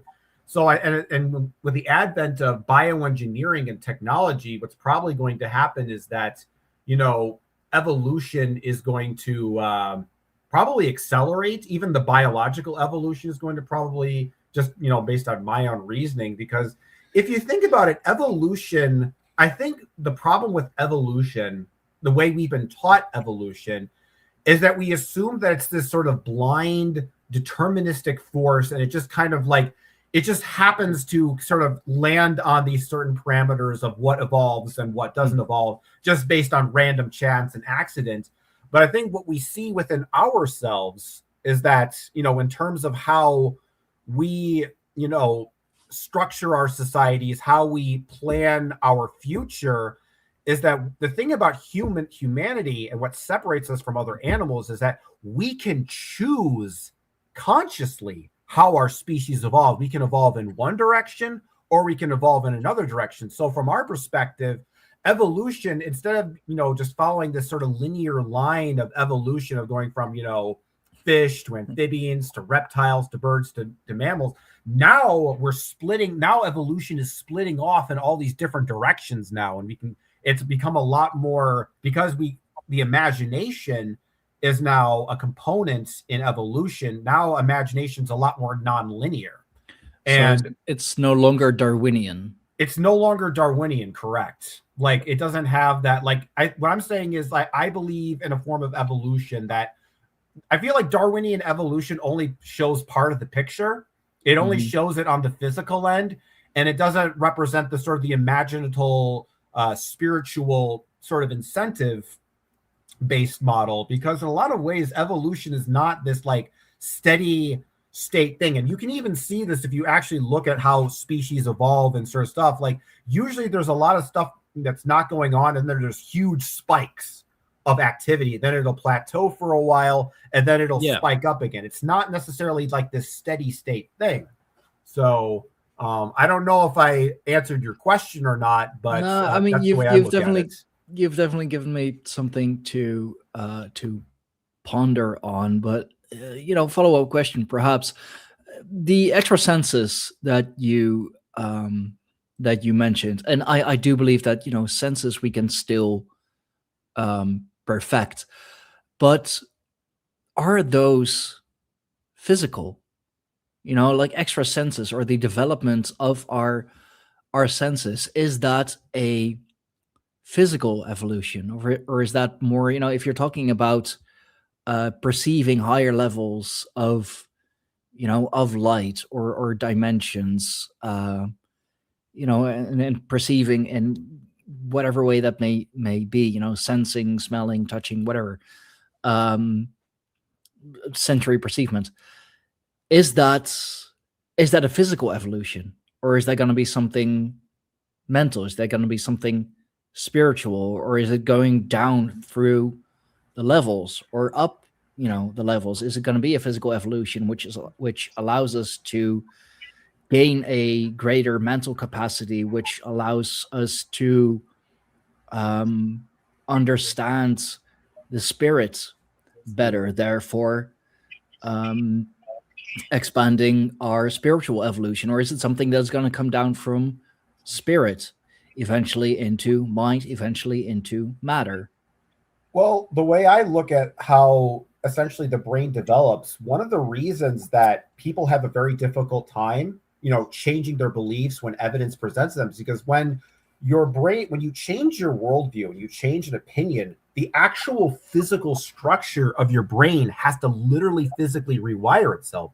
Yeah. So in a way, whatever spiritual, even if that change is totally spiritual that I'm talking about, there is going to be a sort of a byproduct. The body is going to try to adapt to that spiritual change, and the brain is going to shape and grow and contort itself to that new development. So in a lot of ways, the development of the spiritual and the physical, they're kind of inseparable with each other. It seems like you can't really affect one without it somehow affecting the other. That's the way I'd look at it. So truth literally hurts. Yeah. Yeah. Similarly, if we use the limbic system, it dampens our neocortex and our ability to use rational thought, and vice versa. When we get stuck in rational thought, it will dampen the limbic system. So interestingly, you know, like you said, it's going to be the process of trying to climb to where that pendulum swings from to be able to integrate those two. But ultimately, it's a triune brain. the right and left simplification of the brains is oversimplification. And so in order to integrate those, it's a tricky process, but it's very worthwhile, and it'll allow you to use rationality with intuition, which is a real step up from just being a parrot speaker repeating information to actually having a source of understanding from within that you're using to explore what can be seen. So that's a powerful process in which you're integrating the two polar opposites in what's called oppositorium coincidentium. And that is one of the alchemistic terms of being able to integrate the two extremes within to find balance and integration. Yeah, and I think I want to kind of bring up something that was talked about originally in the book about how things start out with group minds and that sort of gradually evolves into individual minds. I think that's kind of an important, because it's something I've been thinking about lately in terms of how people understand their worldviews and how they essentially create them. And I've been kind of thinking just in my own personal experience lately, like, why is it that I'm able to think for myself and other people don't necessarily have that ability? And it's not necessarily that I'm, more intelligent or more insightful or anything, but I think that, growing up, I was in a lot of ways kind of a loner kid. I wasn't really part of a lot of big friend groups and stuff like that. But what I realized is that when you don't spend a lot of time growing up with friend groups or being in part of a community, it forces you to come up with your own worldview and your own understanding of reality. You don't necessarily have this, specific belief system you follow. You just kind of like take ideas and just kind of like, add and subtract, as you go along. Whereas I feel like a lot of people who, they are necessarily the popular kids, they are in the big friend group. But the problem with that is that you don't really get to develop your own mind and imagination because, the group basically decides it for you. There's a sense of like, why should I, ponder the meaning of the universe when, my guru friend Tim over here already has all the secrets of the universe figured out, whatever that religion or belief system might be. And so a lot of people, just from a natural perspective, are trained to not really think, like, it's just not an instinct or like a reflex that they develop because they spent so much time in their life just going along with the groupthink, and not because they're stupid, but just because that's just sort of the environment that has structured the way that they perceive information and thoughts. Now, I'm not saying that one can't escape this paradigm if they're in that. Sometimes I think if the group dynamic is toxic, that also forces the individual within that group to question the group mind and therefore step out of it. But I also think if you think about it in ancient times, like, there was probably, in terms of like groupthink, you didn't really have, as much flexibility. You're in a tribe, you got to survive. If you, question the groupthink, that could have meant your death. That could have meant you're starved, you're exiled from the tribe. Whereas nowadays in our modern society, we have a lot more comforts, food and resources are easier to access. You don't necessarily, have to be, part of a tribe. And because of that, I think more people have the capacity to develop a more individualistic consciousness. So I think that's just kind of what I wanted to jump on, that part of the in terms of understanding who we are and what we are in our own sort of environment, is that, a lot of us are sort of used to, going along with a certain train of thought. And it's like some people, they literally don't have the capacity to think for themselves simply because they've just been sort of told how to think. And because of that, it's just like, it's like, think of it this way. Like, if you're somebody who has a wheelchair, for example, and you really like riding around your wheelchair, you're not going to have the incentive to learn how to walk on your own. So if I take that wheelchair away from you, and let's say this is someone who isn't actually paralyzed or has a condition, they're not going to know how to walk just simply from the ingrained habit of using the wheelchair. And I think belief systems can be like that, and culture can be like that, where, you're just so used to going along with the group, you never even consider the possibility that you could have your own opinion, or even acknowledge that it's even a viable option that you can even select from. It's almost like, when you're younger and you're listening to people, you feel like I got to pick, one of the paradigms that the grownups believe in. I can't, have my own way of looking at things. And you start to realize you can. And the other metaphor I use is it's like a PC, right? You can be somebody who buys a Microsoft PC. You can be someone who buys a Linux PC, or you can just go to the electronics store and build a PC from scratch. And you can just kind of add in different little, microchips and drives and, et cetera, and customize your computer the way you want to. But if you don't know computers, you feel like you just got to buy the entire Microsoft PC. You can't take in little parts of the computer and sort of customize it to the way you want to, because you don't have knowledge in terms of how computers work. So, why are we still drawn to groups? Why are we still drawn to congregate? Why? I mean, if you're let me be devil's advocate for a moment. I fucking love doing that. if all the knowledge can be obtained purely by yourself, purely by just Still talking to Amy? By being the hermit, doing the work, doing the research, going inward, going outward, wherever the fuck you want to go. Why still that yearning for a group? Why still a group setting? Why be part of this round table if it's not necessary for your spiritual mental development? I would say, and it's interesting how Dion Fortune tackles that very question. She tackles it from the perspective of what she calls vibrational fields. And so let me give you an example. Let's say you like the smell of jasmine. Having one jasmine flower in the room, you're going to maybe smell the jasmine. But if you have a whole jar full of jasmine flowers, you're more likely to smell the jasmine.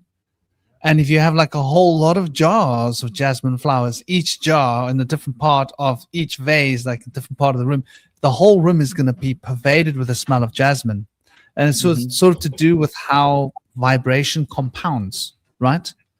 And so I think it's got to do with frequencies. I think when you are around people that share an ideal, and she speaks of this as the logoidal, then you start to invoke the logoidal. You start to invoke the higher being that rules over that. The more of you that are together congregating with the same wish or desire, the more likely that wish or desire is to come into being. So I think it's a natural instinct for humans. Sorry, I've got a Malamute drinking here next to me. I hope it's not too loud. The whole thing about us sort of being in this sphere and behaving the way we do in groups, religions, churches, has got to do with sort of manifesting this interesting idea that we have, that we can sort of manifest, And I think there's so much to be said by looking at this. Now, this is quite interesting. The screen has turned black, hasn't it? No, we can read it. Oh, you can read it. Good, you can. Yeah. On my side, it just showed as black. And it comes back to where, remember I told you how she speaks about the different rays, which are ruled over by different star logos, and how that vibration is what we're talking about that brings us together in groups, right? Like we're looking for a particular frequency of consciousness, and you're looking for something similar, and when we're together, we're more likely to invoke that power. And by you invoking that bit and I invoking that bit and him and her all invoking, we're sort of riding the piggybacks of each other's invocations in a sense. So the energy compounds. Exactly, it becomes more. It's like singing alone. You can only sing so loud, but if you've got 50 people singing together, they'll hear you singing from far away because it'll be loud. One man walking down the road singing, 50 people walking down the road singing, you're going to hear them from hundreds of yards away. So I think it's a similar idea. And then they speak about how these lodges on the planet, which is quite interesting what she's saying here. So I'll read for us. There are certain times and places when the council is held according to the degree being worked. The Supreme Council of the Great White Lodge is held beyond the planes of form and is therefore placeless, but the star lodges of the rays have each their point de upoi. I don't know how to say that. De upoi. On the physical plane. Point d'appui. It's French. D'appui. Okay, D'appui. thank you. Oui. D'appui. D'appui. C'est ça. Excuse my bastardizing it. Whether it be in the Himalayas, Mecca, Jerusalem, or its English equivalent, the holy place is used as a focusing point to enable those who are still on the plane of matter to get their bearings. I think that's what this is about. Like, when enough of you get, us people on one idea get together, they're able to bring forth that star logos's energy, vibration, consciousness to that place. And so this is how you consecrate. So in a sense, the wish to get together in a group could be seen as the wish unconsciously to consecrate. And that's quite interesting. You know, those on the upper planes beyond form are able, if need be, to descend as far as the upper astral. And those who can free with their consciousness from the brain and rise there too can meet them there if they be summoned. So I suppose when you're in a group, you summon them, they can get a bit closer, especially if you meet in a group in a special place. That adds power to bringing that consciousness, that logoidal presence to you, as that you're dreaming for, striving for. And this is another reason here they say sometimes the pilgrimage to the holy place is made in the flesh, but more often in the astral body. So a lot of what we're talking about doesn't necessarily have to be in the flesh, right? It could be an astral experience that we are all in a group together, invoking that certain kind of astral sort of energy and bringing that consciousness to bear. And this is really, really interesting, because like when you think about, you know, when you think about the fundamentals of like occult practice, right? And why like memory is so made so important. The memory is like trained as like one of the most important senses, right? The memory and the imagination. Because I think by memory, we create a zone of the astral plane, like they're talking about, John. The better our memories become spatially, we can organize a particular zone in our consciousness and be there. And even if we're not outside of our bodies, we can have some aspect of our consciousness there, even for people that aren't clairvoyant and they're not experiencing it through sight, or they're not got the other gift of being able to leave their body developed yet. Then they can still be there in spirit, even if they don't see it or experience it as an outside of the body experience. I think that that's like really a key part of like the initiation. And you know, with that, all the occult schools are sort of important because they're all carrying different sort of frequencies. They're all carrying different vibrations, different tones, different potentials of energy and consciousness into the zone. And there was something else I wanted to point out here. Yes, the 7 logoidal beings, the 7 logoidal rays, which have got different beings within each ray that's administrated under by a star logos of that particular ray, is related to the 7 forms of initiation. The 7 forms of initiation she speaks of as being, she outlines them quite specifically, doesn't she? She speaks of them as being the initiate, the brother. Gosh, her school, she's Theosophy, isn't she? The brother, then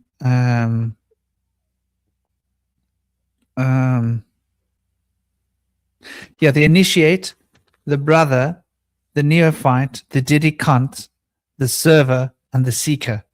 The seeker being like the beginner, the server being who is serving the ritual, the dedicant who is dedicating themselves to doing the work of the ritual, the neophyte who is now actually being entered into certain initiations and starting to have spiritual experiences, the brother who is really doing most of the work, and then the initiate. And those are the 6 rungs, and these all fall under the adept. The adept is like, that's the high level of mastery and that's the 7th ray. So that's like quite interesting how, she outlines everything in this barcode of 7. And I think that when we get together with a lot of people, we fulfill all of those positions. Does that make sense? Like I might be on one rung of that ladder, but when the more of us there are, the more likely it is that we've got all 7 positions fulfilled and not just 1 or 2 or 3. And when we have all 7 positions filled, some kind of magic happens. Like you get the full lodge experience. So even when we're exoteric, and this is an interesting point, she speaks about the difference of teachings. For example, the initiates or the brothers might be teaching, and that it is okay to be teaching exoteric information, right? Like we share a lot of exoteric stuff here on the round table, even when there's an esoteric insight into it. The true esoteric insight is something that's so profound it can't be explained. And so she draws that definition of like the exoteric as being that which can be explained. The esoteric is something that can only be experienced on a symbolic level, as per the student's symbolic potential to be able to embrace and to experience that. So I think that like that's quite interesting, like, where as it relates once again to what you guys have been talking about here. I'm trying to see what in the text is relating to what you guys are saying as well, because I think there's a lot of interesting information here that's worth sort of like really like branching out. Like, for example, like this whole idea of the different forms of worship, right? And how we are all sort of entrained by our own egregoric pasts. So if someone's been Christianized by a church, unfortunately, it's not always a good thing from my experience, right? Being Christianized might mean that you are like my way is the right way and you're all wrong, right? There's only one way, my way. Your way, no, that's not a way. That's demon. That's, possessed. That's evil. That's bad. If it's not my way, it's not the right way. That's sort of like a problem that we have in many churches. So I think when she's speaking about the Christos, she's specifically not speaking about churches, because she acknowledges, and it's another point that she brings up in this conversation, and I think this is worth looking at. There is so much propaganda that has been spread by the New Age fraternity out there that says that the Eastern stuff is like not relevant. It's the Western occultism which is really like where the ball is, right? And she actually acknowledges that in the East we managed to keep most of the wisdom. Mm-hmm. And in the West, we lost it all. And so we're having to go back and try and piece it together like a puzzle from different cultures, a lot of it back from the East again. And so that's quite an interesting perspective, because you might find there's so much propaganda out there telling you that like, oh, the Eastern is this and it's that. But actually, that's where the law is. I found that myself when I got to a point in the Western occult practice, got to me to the point where I'm like, I feel like I've gone as far as I can go within this box. I had to get out of that box and go to the East and go, oh my gosh, this is a much bigger box. Then climb into that box and go, okay, this, and then until that box started getting a bit smaller, go, okay, this box is small. Like I need to get out of this box now, and then realizing, oh, well, they're both actually the same box. It just seems so much smaller. Now that I've understood this local, now that makes sense. And there's something that she also reiterates in the book as well, is that once you master one form of occultism or esotericism, the others all become open to you. It's like martial arts, right? If you master one form of martial arts to a degree, maybe master's the wrong word, but if you get like a high level in one form of martial arts, all other forms of martial arts, you could be having a conversation with someone from a different form and they'll be like this and you'll be, that makes sense, I understand. because you got the experience of your body knowing, like someone from jiu-jitsu can easily have a conversation with somebody who's practicing judo, or someone who's practicing Tai Chi or Aikido or something, because there's going to be a lot of crossover and understanding in the way that the structure of the martial arts is understood in terms of the body. So once you understand the body, you understand the body, right? And martial arts is like teaching you how to understand your own body. And once you got that grasp, you got that grasp. So you can look at something else and you don't have to learn it. You can adapt to it quite easily and quite quickly. Just by being in the presence of a fighter that's got that particular technique, I noticed that when I was young, I used to fight with people from all different schools of martial arts. MMA didn't really exist when I was wasn't a thing. So I was like wanting to like embrace, because for me it was like about this. I was like, I wanted to be the best street fighter that I could be. Like, so that it's real, so that if I need to use it, it's real. I despise the idea of going in a dojo, and it's all good and well in the dojo, but what about outside? Because it's not how it works outside. Like outside's different. It's very fast. It's unpredictable. So for me, like, I found that training with people from other schools of martial arts, I'd suddenly like appreciate, oh, that kung fu. Now I get where you come from, because I trained so long and so many like 1,000 hours in my school.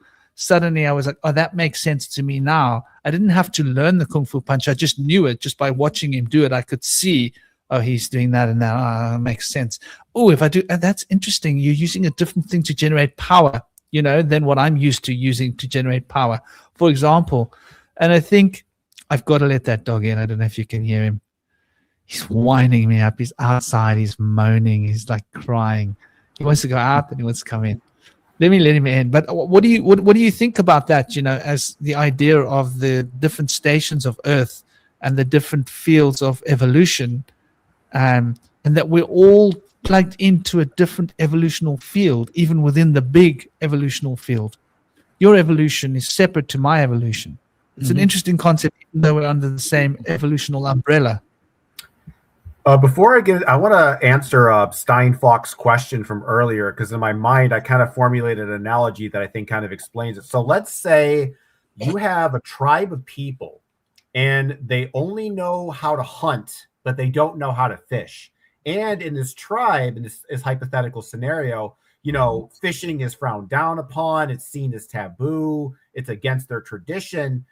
But they're in a situation where there's no more fawn and deer to hunt for in the forest, and they have to fish. So somebody has to be an individual and step away from the hunting collective, go towards the ocean so that they can go back to the tribe and teach the tribe how to fish in addition to hunting. And the point I'm making is that you can't really learn how to be that fisherman if you're mired within that collective of people that actively, speak out against it, right? And so in a way, you raised an interesting point earlier in that, because I raised the point of, needing individualism to sort of step away from the collective, but you also made a good point and recognizes that there's a sense of a need towards, being part of that collective, being part of a group, and that we have a desire to connect to other people. And the way I look at it, it's like the difference between having a bear giving you a hug versus a bear swallowing you whole and digesting you. And the bear is metaphorically is the group, right? And so if you think about like an ideology is like an organism's, right? So when you accept that the belief system is true and that you're part of the group, you essentially get swallowed metaphorically by the organism. And when you are, tainted with like guilt, doubt, fear, that's like the ideological acids digesting your personality so that you can be more integrated within the group. Because you think about when you digest foods, the body essentially breaks apart and removes and discards the parts that are detrimental towards the body, and it maintains and consumes the nutrients that are beneficial to the body. And that's kind of like how cults are. So for example, let's say you got some Mormon, let's say you have like a Mormon group and someone decides to join the Mormon group, but they really like alcohol. So in a sense, like the alcohol, so in a sense, the Mormon group digests and dissolves that alcoholic tendency. So then therefore that individual can be absorbed within the collective. And so the way I think that a healthier way, so then we think of the opposite analogy of getting hugged by the said grizzly bear, and that you're still connected to the grizzly bear. You're still, part of the group dynamic, but nothing of who you are is compromised or destroyed or sort of dissolved so that you can sort of merge with the group. It's like you're part of the group dynamic, but your individual and unique tendencies are still preserved within that dynamic. So I think in a lot of ways, it's like you sort of step outside of the collective to gain new knowledge and insight, and then you come back to the collective and you share all the treasures you've discovered when you were away from the group. So that's the way I'd look at that. I just wanted to answer that question earlier before I forgot. Yeah, no, thank you. And I believe this weaves perfectly into Franklin, his question as well. Do you think we're on different evolutionary paths? Yes, we absolutely are. And I think that speaking as an individual, speaking as someone, a tribal leader, part of several different groups, I think that our own individual paths are how am I putting this? It's getting late. I've been working since 6 a.m. I think our individual paths is what we need to bring into a group, because it is only from as Dion said in the text as well, you can only really accomplish the highest state of being if you have an understanding of the other paths as well. And I think that is the same for the evolution of in the evolution of the individual as well as the group, because you'll see that that's if the group believes one and the same thing and keeps repeating that over and over and over again, and refuses to deviate from that belief, refuses to go beyond that belief. That's how you get a cult. That's how you get an echo chamber. That's how a group keeps going in circles. It's basically the Ouroboros, biting its own tail. It's forever going in the same circle. It's not getting any bigger. It's not getting any smaller. It's just going on forever and ever and ever. So yes, I do think we are definitely on different evolutionary paths. I would love to compare myself or my path with Franklin's path. It is very different.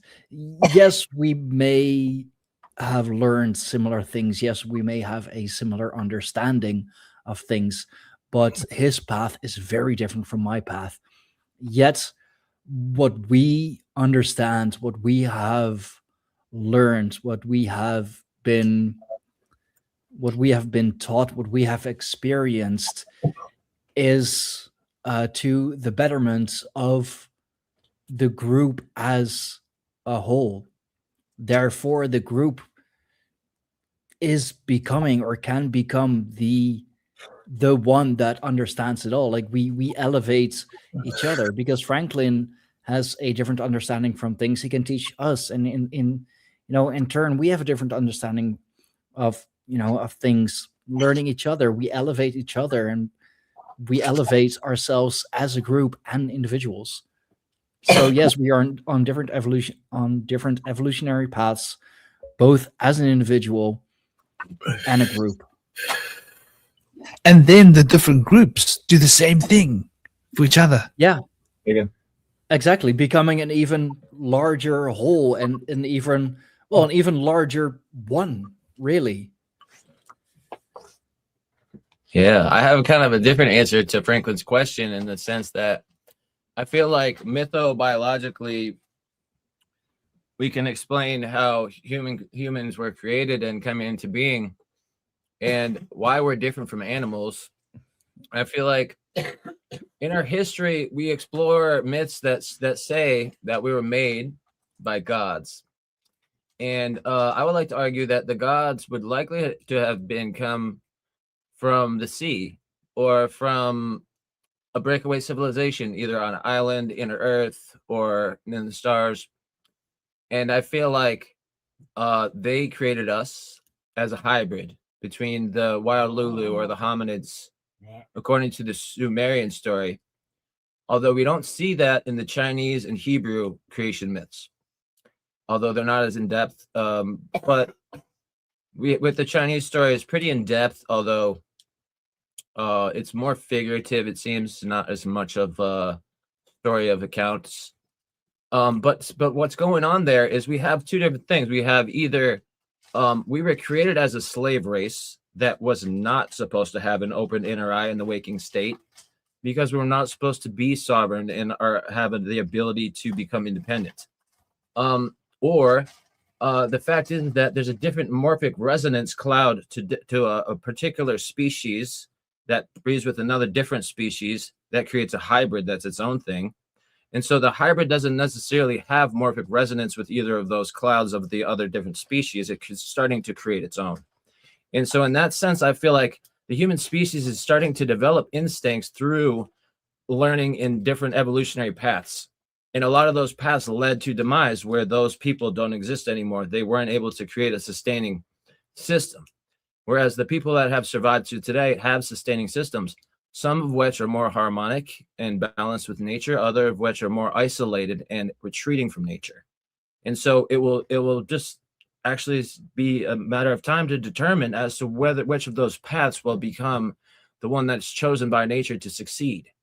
And so there's that diversity of different types of human means of sustenance and means of shelter and all these different things has led to a lot of greater possibilities. But I feel like ultimately, to be able to open our inner eye, we'll have to establish a state of thrival instinctually, where we've learned a way that works, and then we've just passed it along through generations, where it becomes somewhat of an effortless, ingrained, instinctual thing.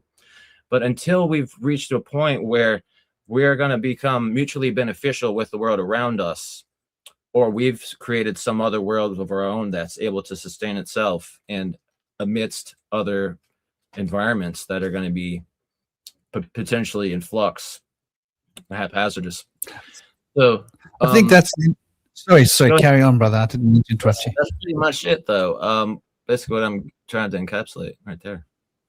That's similar to what Dion Fortune is sort of getting at in a lot of the text as well, interestingly enough, that you've got all these offshoots and different evolutions, and though she goes into the spiritual aspect of saying that like there were these manus, which you could say that those are the people from Nibiru, right? Which you could say those are the manus from Vedic, which you could say that those are the Nephilim, right? And that they all had a role to play in changing humanity. Which is so it's interesting how the philosophies expressed here don't contradict any of those philosophies. The same as in Norse, man. They say that, like, you know, the giants came and the giants and the humans were mixing, and the giants and the rights. There was like this DNA got put in and it gets spread throughout the whole group. I mean, most of the Norse gods are descendants of giants, and a lot of their children are, you know, parts giants as well. You know, what is there about humans and giants connecting? I don't believe there is a definite connection, although it is connection in Mexico, the Quintametzlin. The Quintametzin were the giants that helped the humans. And also in the Mediterranean, there was the Basa Juan, The Basa people were giant, hairy people from the forest of the Pyrenees Mountains, and they helped build the megalithic structures in Sardinia. Mm. Have the Mamathunes festival to celebrate the Isohodares, who are the masters of the giant that keep them in restraints and leashes. So it seems like they've like domesticated the giants, but they tricked them into teaching them their secret knowledge is their story. The humans tricked them. I mean, in Norse Germanic mythology, it is from the primordial ice giant Ymir that our world is created, that Odin built our world. And it is the brothers, the Trinity, really, Woden, Vili, and Ve, who created the first man and the first woman out of an ash tree and an elm tree. So yeah, like you could say that in North Germanic mythology, the connection between giants and man is that we live in a realm built from a giant, built from the carcass of a giant, the body of a giant, built by, well, half giants themselves.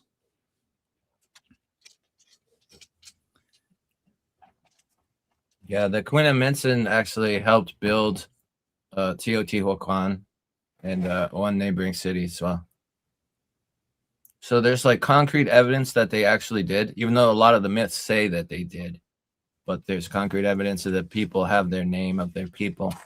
Now, in the outside of Venezuela, there's a series of islands, Aruba, Bonaire, and Curacao. And the people from there were known as the Arawak people. And they were said to have been the giants. They're still to this day very tall, 6 and 7 feet tall, and have double dentation, 2 rows of teeth, and extra digits on their hands sometimes. So yeah, those islands are still municipalities of the Netherlands. They used to be part of the Kingdom of the Netherlands, and now they are considered to be municipalities of the Netherlands. That's why we have information about them. A lot of other places have been taken down by the Smithsonian, but the Dutch investigators went down there, and archaeologists went in there and have a lot of books that are written in Dutch. That's what I was learning from. That's been translated now. So it's all thanks to these Dutch archaeologists that we have this information about the Arawak people. You know, it's quite interesting. I'm looking at the Norse thing here, and they speak about the kings, certain of the kings having marriages, and that's quite interesting. Like the Norse tradition of mythology, marriages between humans, especially kings and giants, the Jotun, are often depicted as unions that bring immense strength, magical knowledge, and territorial sovereignty.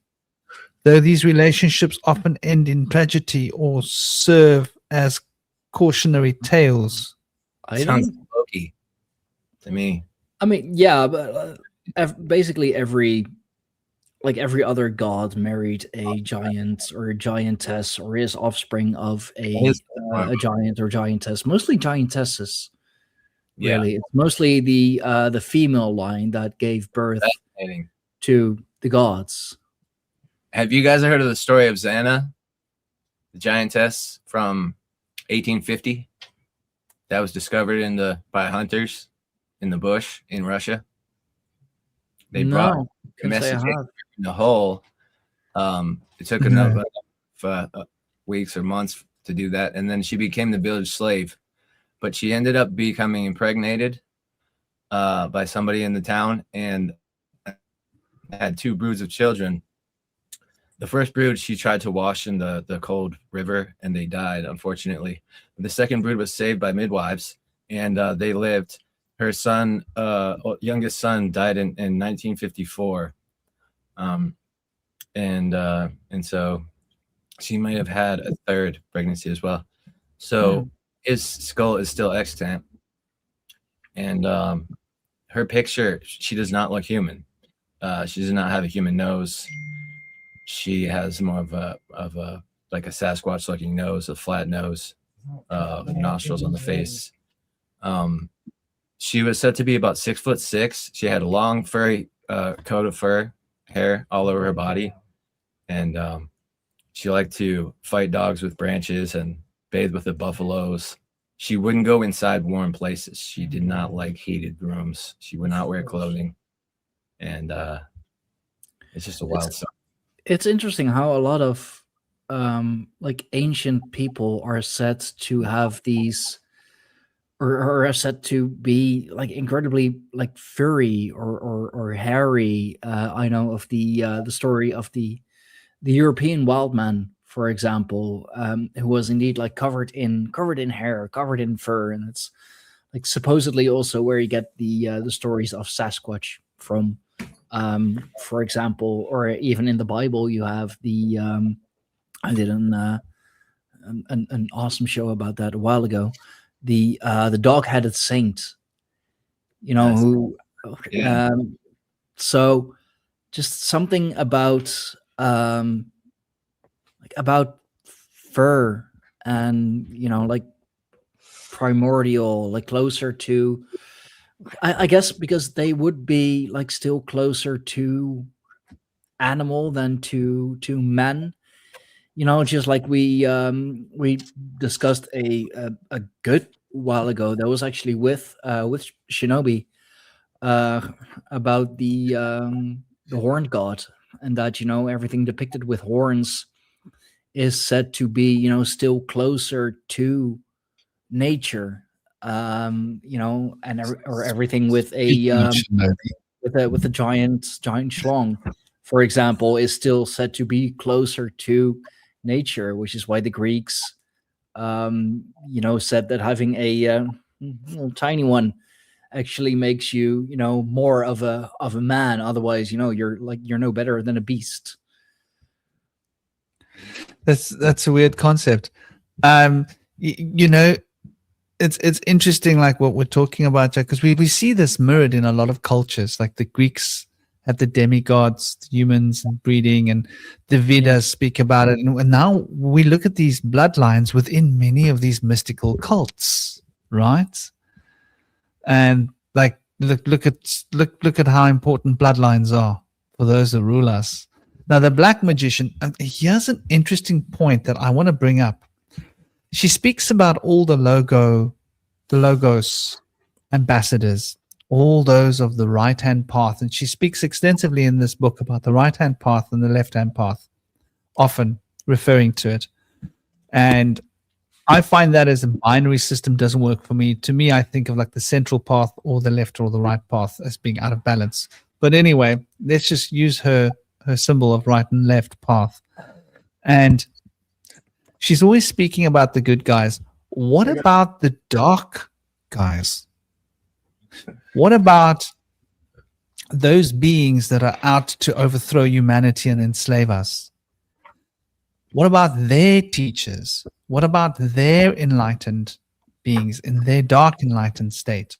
It's a weird concept, but like they must have their own logos, or the equivalent of their logos, teaching all that dark law, dark magic knowledge to humans that want to embody that. So that's a very interesting idea. You don't see that being mentioned, like the klipot or the beings from the eighth sphere that are prepared to you know, initiate people into darkness, satanic cults, for example, and various different other organizations like that are practicing, you know, what I would call black magic based upon, and obviously we're not talking about the color of people's skin here. We're talking about the dark, as in like, you know, very selfish, motivated magic towards me getting what I want, and, you know, who gives a damn about the rest kind of notion. Magic. That's chaos magic, isn't it? I know that Well, in the Norse Germanic path, it's more new agey. It's not like historically accurate, if you will.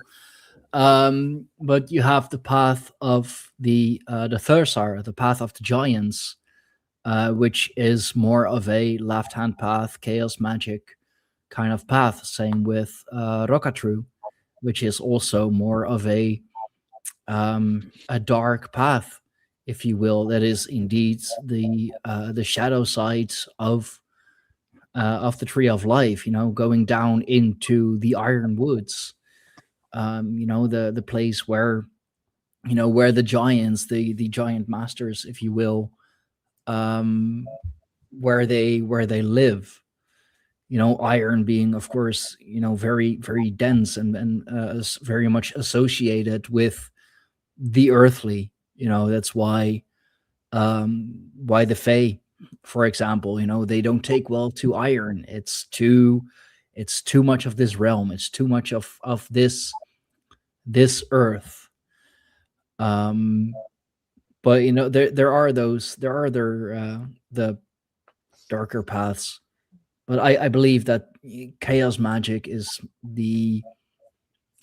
perhaps the most neutral one, the one that teaches the best from both, really.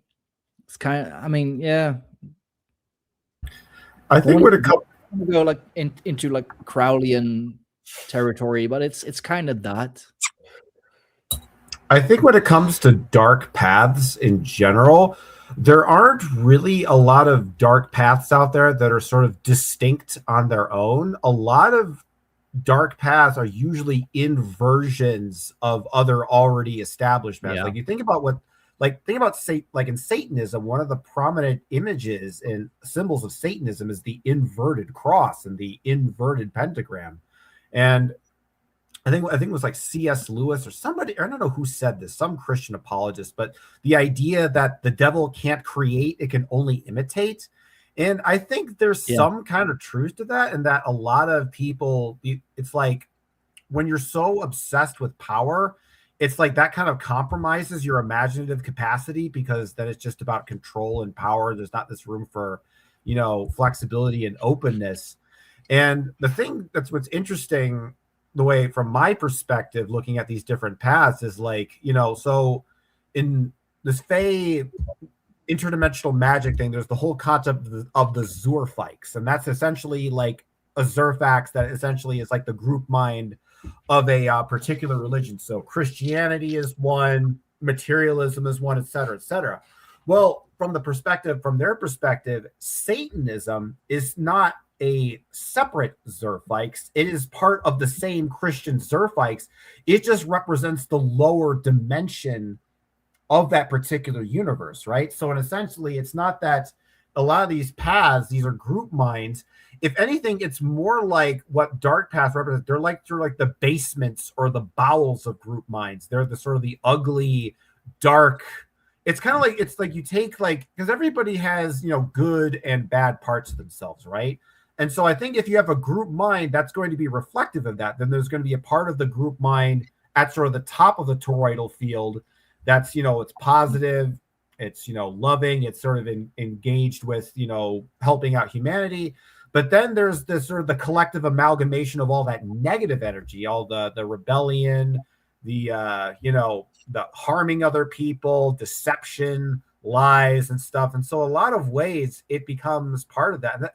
The thing about evil beings is they're sort of like, they're doppelgangers, right? There's not really they don't really have an original form. A lot of people think there's one thing that's evil. There's one group of people that's evil and darkness. And I realized that evil is just kind of like the dark, shadowy inversion of every other thing. It's like you have Christianity, and then you got Satanism. You have something like Hinduism, but then you got the Devas, but then you also have all the Asuras and all the sort of the there's also the malevolent deities. So in a lot of ways, there's always this sort of positive, these positive, negative dimensions of heaven and hellish, because just we as human beings, we have both of those aspects of ourselves. We have aspects of our nature that are good, and we have aspects of our nature that are bad.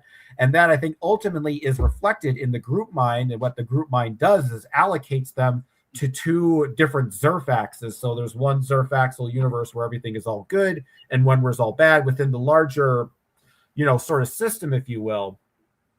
And I think that, yeah. I mean, I'd even go as far as to say that, evil, or the, just the inversion of good, is necessary in a way. Like, a bad example is still an example. A bad teacher is still a teacher. If we don't know bad, can we know good?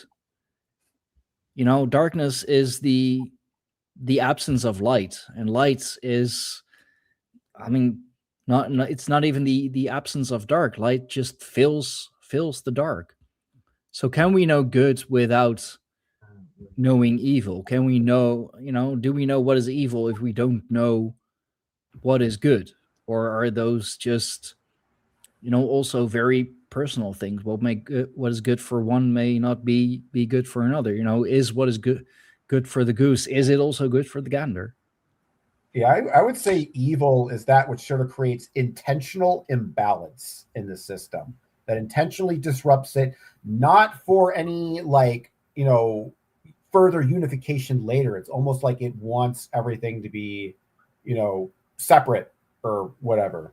But without that imbalance, we wouldn't have to fight. Without that fight, without, the needing to recognize it and the needing to fight it, would we have grown as much as we have? I mean, I can say, at least, personally for me, if it wasn't for all the struggles that I've gone through in my life, it wasn't for all the, all the fucking dark nights, all the, the lonely, depressing days, I wouldn't be where I am. I wouldn't be as strong as I am. So I needed that darkness in order to find my own light. And I don't think I really would have found it otherwise, or not in, in the way that I have now. I would not be on the path that I am now, or, not as far as I am. Thank you, Stein. You remind me to throw my little boy up in the air some more. He weighs 45 kilos now. It's hard, but like, big lad. yeah, it gets you strong there. You guys are cranking open, and what you're saying is so on point about what this book is talking about in terms of good and evil. But also, she gets into a big thing about choosing a group and choosing choosing an initiator and choosing what kind of person to move forwards with. Indy, brother, you wanted to say something? Yeah, I wanted to also respond. I think that like evil or dark side has impacted humanity, and we see that in like the story of Sam Yaza coming down to Mount Hermon with 200 fallen angels, where they collectively swore a binding oath to take human wives and bear children, and that he said that he would pay the penalty of sin for them all to entice them to do this like free of guilt. And so, we have this situation where, why are they trying to do this? Why are they coming down here to desecrate human existence and create this conflict with us? So along with mating with them, they ended up teaching us forbidden arts like sorcery and weapon creating and stuff, root cutting, astronomy, and things like that. We wouldn't have known how to create weapons and use dark magic unless they had told us, right? And then also by creating progeny with human women, they created the Nephilim, which terrorized humanity. So there's history of evil having an impact on our beginning times of civilization. So that's gonna have like a ancestral trauma for us that we carry today. But that I think that's like really interesting. That ancestral trauma, I think we all carry it, and I think it's one of the reasons why you've got these black magician fraternities that are out there, and it's one of the reasons why Dion Fortune spends so much time in this book warning you about what teacher you have because of the harmonic resonance, right? There are a lot of people that are in league with those old, outdated evolutional dregs that are still being dragged forward now, which isn't really, it wasn't evil then, but it's evil now in this society.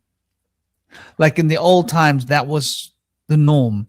But now that you're bringing that past part of our evolutional trait into now, it's considered as evil because it's harmful to our current trajectory of evolution and adaptation towards, you know, a fulfilled and healthy state of being. I really want to just focus as well for a moment on, and because there's such a synchronicity here. You mentioned Aleister Crowley, just going back like 5 minutes, 10 minutes, whatever, and chaos magic. Mm-hmm. And she was issuing warnings almost essentially. When was she writing? How long ago was she writing? It's almost a century ago, right? Dion Fortune. Am I right? I remember it being like it's close to a century ago, maybe a bit less. She was writing, issuing warnings then. And we see her warnings in the flesh. And I was having a conversation in a group with someone about this. They were talking about Aleister Crowley as if he's some kind of a deified godly being. And I was like, whoa, have you done your research? Have you looked into it? Have you done your homework? The dude died, passed from this world on his own, without any of his children present, without any friends present, without any other family present, no uncles, no aunts, no cousins, no nieces. Nobody came to him, right? In a guest house, which was well known for people to go and shoot up. He had basically been addicted to cocaine, and he had fought cocaine and heroin addictions most of his life. He had struggled profusely with his addictions. Mm-hmm. That's not, according to the reports of the people that knew him, he had issues with his hygiene, personal hygiene. He couldn't even keep his body clean. He was so distracted from reality, right? And these people want to deify this guy. Yeah, okay. He used to take a lot of schnaff, like a lot of lawyers do, and go into the courtroom while they're high and be able to, like, you know, speak fast and speak well and do, because that's what Charlie does to your brain. But then when he came down off the Charlie, he couldn't handle it. He had to smoke loads of hash to keep himself, like, from having a complete and utter crash, and take heroin to keep himself stable, right? And I mentioned this, and I was like, to me, ethics and morality are two guiding stones. Morality being the first one, ethics being something that you connect with after morality as a logical thing, but morality coming from your heart. Yeah. And look at the fruits of the tree, right? If you were practicing a spiritual magical art and it made you a better person, you would have been more inclusive of your family, right? Your family wouldn't be like, oh, and it's not like he just passed away all of a sudden. He was on his deathbed. The doctors had been coming to him. They knew that he was on his way out, and his family still wasn't there to visit him. Come on, it says like 1,000 words. And then I had someone attack me in the group, like saying, oh, you obviously haven't read any of Crowley's books. He was this and he was that and he was da-da-da-da. And I was just like, so I went on a little mission, and I pointed out all of the scholars. They said it was all Puritan Christians that made this stuff up. So I went and found about 7 or 8 like well-known scholars that were not Christians, most of them atheists. And these guys had studied Crowley's writings. These were academics, and they had documented it well. Then for good measure, I went and found another like 8 or 9 occultists that were well-known occultists that had been his close friend, that had been his cheli, his disciple, that had worked with him on different projects, and what these people had written about him. And I present all that information to them to say, like, there you go, take a look at it. This is the reality. And exactly, he completely fulfills the mandate that Dion Fortune is saying to you. If you come across a teacher that is like this and like this and like this and like this, watch out, because you're not just learning occult knowledge from them, you're absorbing something spiritual from them. Yeah. And if they are so out of balance and out of tune and out of whack, you're going to be getting toxically poisoned by that person's energetic presence. Yeah, his books were great, but like if you read those books, are you taking on some of his soul's energy since he left his legacy in those words? You see what I mean? There's like an occult connection to him. This is something I think, I mean, I've read a lot of his work. I've always taken it with a pinch of salt. And then there's other things, and I actually created a meme just to cement it. One little thing though. Yeah. Is Shinobi is backstage. He really wants to get Shinobi, involved. brother. And I should get going. I have work again tomorrow. I need to start Namaste, brother. 6 a.m. God So bless. I'll let the one European take over for the other European. Thanks. God Stein. bless you, Stein. Take care. Been a long time, Stein. I should join again more often. I'm on the round. Yeah, man, definitely.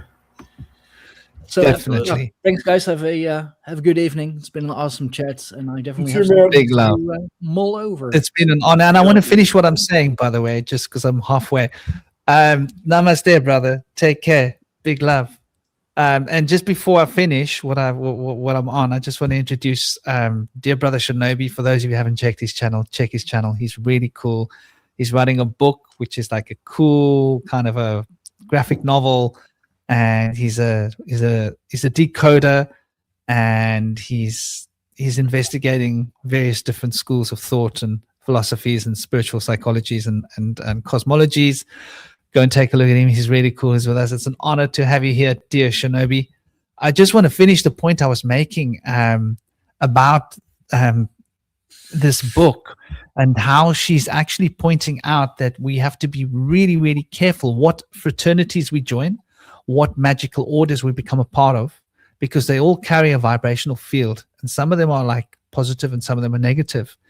And she gives these warnings for like what to look out for.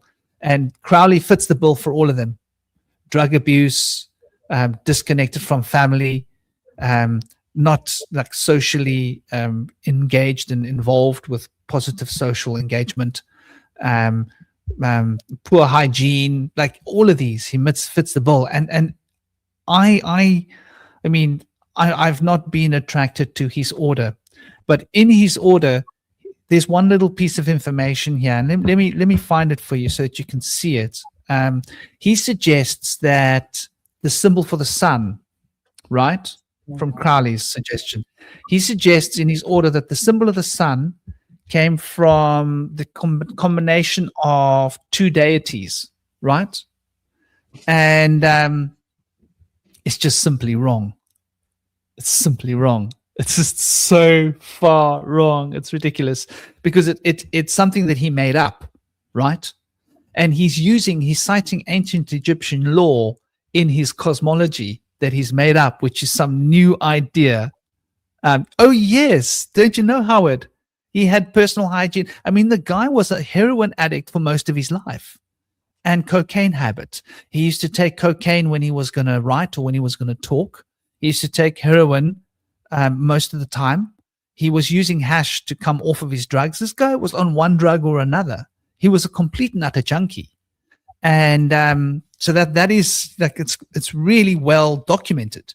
And this is something that like the New Agers don't want to really take on board. You know, you've really got to vet your teachers. You've got to vet your teachers. You've got to make sure that if you're taking on a spiritual doctrine or a spiritual philosophy from someone, you want to know who that person is. What kind of moral fiber do they have? Okay, what other moral fiber does he have? He went into an order, he swore on oath to keep the information they taught him secret, and then he lied to them and he went and put it out publicly. Is that ethical? Is that the kind of person that you would want to be? I would go into an order and I'd say, I refuse to take an oath. Take me or leave me, right? I'm not going to keep that secret for you if I don't feel comfortable. But his idea was, no, I'm going to lie to them, make the promise, right? Get what I want and then take it and run. There's a certain element of like deceit involved and shenanigans behind this. So like even on a moral level, there's a moral question mark to be asked here, apart from the fact that he was a complete and utter druggie and he couldn't maintain. So there's a lot of these question marks here. And just to look at this, so the symbol of Nuit according to him, Nuit represents a circle, right? And there's another deity that he made up. What does Crowley suggest is the deities with Nuit that symbolize the sun symbol of astrology. I hope that's not going to be too much for Google Brain to digest, because I've given it a big chunk of it. So he says here that Hadit and Nuit. Hadit represents the circle, and Hadit represents the point at the center of the circle. I don't even know if there was a deity called Hadit. I think he made it up. But Nuit was never associated with circles in ancient Egypt. Nuit was associated with an arch. Arches were associated with Nuit. Nuit was a symbol of Nuit was, and you can see it here on the picture. Here's it depicted in ancient Egypt, right? And Nuit was depicted as this arch with her hands on the ground and her feet on the ground, bending over. This is not just in ancient Egypt. This is an ancient depiction that you'll see in various different rock paintings in different places around the world. It relates to this notion of the firmament, right? It's ancient. And yes, Aleister Crowley came, changed the name of the deity, changed the symbol related to. He said, no, it relates to a circle. But every other occult fraternity in the world and every other occult organization sees it as an arch.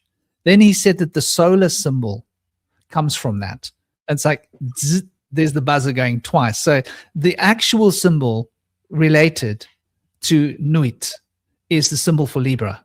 And this is occult knowledge 101, recognized in pretty much every Western occult fraternity in the world except for Crowley, which basically is that Nuit is holding up the firmament, or she is the firmament, resting, and Shu is holding her up. And Shu is got his He deities on his side that are the ones with the heads, right? The two, you can see them there in that picture. If you go and look at a picture of Nuit, you'll see them. And that there are the four sons of Horus that represent the cardinal points, and the four sons of and that the head deities actually represent the infinity, the polarity of infinity. And the four points of Horus, or the four pillars, which are the four sons of Horus, represent, let me read it here. So Libra as the fulcrum, or the midpoint between this point of the zodiac, represents the relationship between Nuit and Jeb. Jeb, by the way, is the guy lying down. And Jeb is represented as a symbol, as a straight line, the line of the earth. So the straight line of the earth is the representation of Jeb. Nuit represents the arch that goes above the straight line of the earth, right? And she was depicted as an arch of sky, and he as a line representing the earth.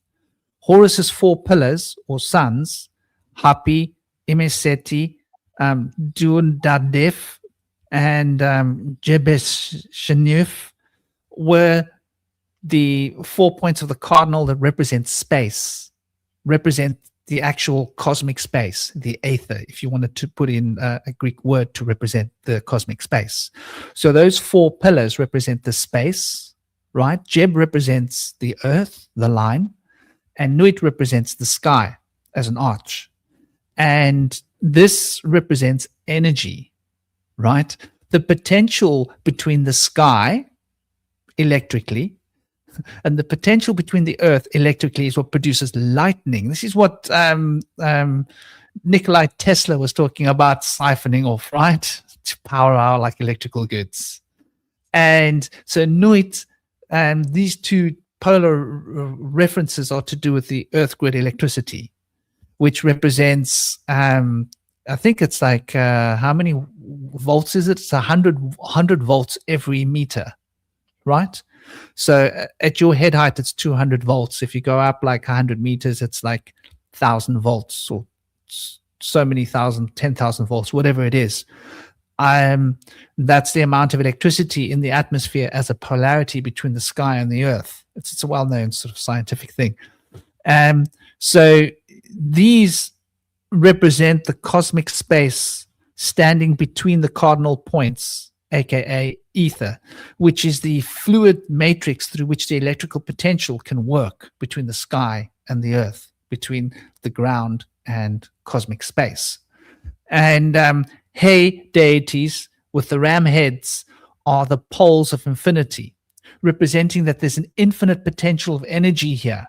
And this is symbolized as the Om symbol of Libra, being the fulcrum at the furthest point from Aries on either side. It's the midpoint of the zodiac and represents energy. And today when we speak about electricity, we speak about ohms, right? There's no coincidence here. But Crowley reinterpreted this whole thing. So he was actually teaching false teachings. This is just one little piece of information that I put together just to show some people, like, listen, you guys need to wake up, man. Like, if you're going to go with Crowley, go with him, but make sure you also go and look at, like, double check his facts, right? You read Crowley, yeah, it's all good and well, but did you go and check ancient Egypt that what he says is true? Or has he changed? He's taken the ancient Egyptian deities, rewritten the story and given it to us as his story. So, but I think like this is an important part of the conversation because she speaks about the false light. She speaks about how clairvoyance can become tricked in the astral and how the astral can reflect back at us different frequencies and how we can be sort of trapped by the astral frequencies that we think is a transcendent experience, but it's actually just our own reverberations of our own passions and our own emotions and thoughts bouncing back at us, creating the false light. And so this false light is really something that's sort of hinted at in a lot of her texts in this book, which is really worthy of reading, and her warnings of what kind of masters and gurus to follow, what kind of fraternities to join. Do you want to join this OTO order now that you've seen this? Right? if this is a lot of trollop, then how much other bits of lots of trollop is in there? And go and look this up for yourselves, people, and go and figure it out. If you're going to speak about ancient Egyptian deities, you really need to know what you're talking about. You can't go make up a teaching and just teach it to people and change it and say this is how it is and how it was, because it becomes froth. So I think, like, you know, this is like an important thing for us all to sort of like take on board when it comes to, you know, in this book, the teachings of different mystical traditions and the teachers and the various different elements of mystical traditions as they relate to us and ourselves. Did I change camera? Did I change camera? No, I did not change camera. Very weird. So yeah, that was what I was going to share. And also the point that she makes about this lower astral. Some magicians go into this lower astral and they actually travel into hell, right? And they can go down to hell for the purposes of trying to enlighten the beings in hell. Some of the white magicians. Some of the black magicians will go into hell for the purposes of learning dark lore, to be initiated into dark magics. And this is done by this particular doorway, what they call the lower astral, what I call the etheric. At the point between the etheric and the astral, there's a junction that is sort of a membrane that connects all three spheres, which is sort of what they call Da'at, or the abyss. And into that abyss, you can dive and go into, you know, those places. So I've sort of said what I was saying. Dear brother, General Shinobi, how are you, man? What's up, guys? So lovely. Well, Yeah, happy to be here. I was in the backstage for a little while, so I messaged, and luckily Steinfork saw that. It's a shame he had to go as soon as I arrived, because haven't seen him on here for a while. So it was nice to see him briefly. I've only been able to catch the past hour or so, so I missed the whole introduction to this conversation, but it's a great topic. I've listened to half the audio book of Dion Fortune's book. Found it really interesting, very insightful. I wasn't writing notes when I was listening. I'm gonna have to probably re-listen to it again, but lots of the stuff she was saying was it kind of really helped to contextualize all these abstract like thought forms and processes and stuff. Because with me personally, I didn't even know what astral, I didn't know what etheric was. I didn't know what esoteric meant. I didn't know what occult really meant about like a few months ago. Literally like not long ago at all. You did a round table, which I think I came on and I had to check quickly. I was like, wait, what's occult, what's esoteric? So I've heard these like names and stuff before, but only just sort of like looked into what they actually mean. So like more and more conversations like I have, like especially with you guys, it really helps kind of structure my thought forms. So I listen to so many intelligent conversations with people speaking from all walks of life. People who've been studying water for like years and years, and people like, you know, all kind of different things. And what I do, like I've worked out, or I've come to terms with what I would call it a gift is to weave things together. But it's very difficult to explain to people.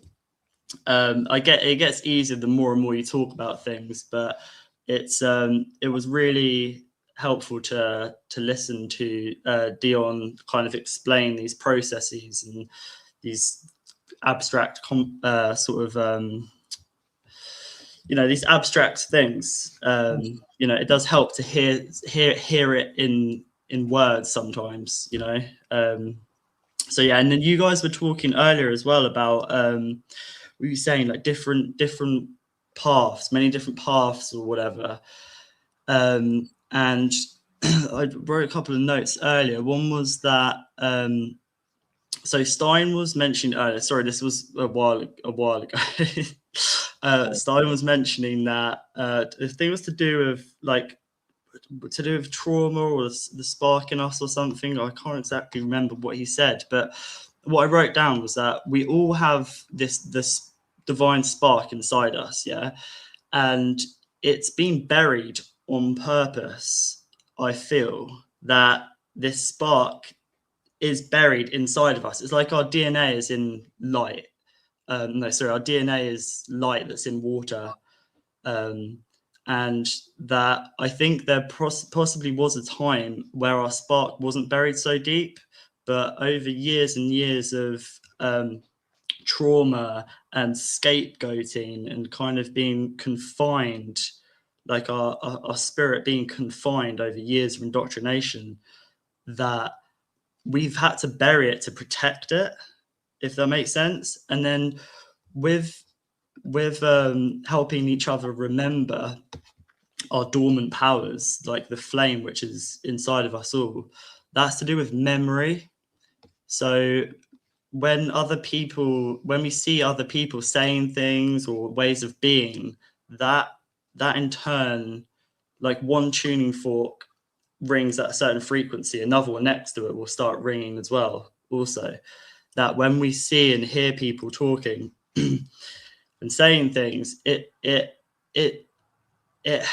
kind of triggers something inside of us where we feel it's kind of, I guess our spirit feels like it's safe to bloom or to start emerging, right?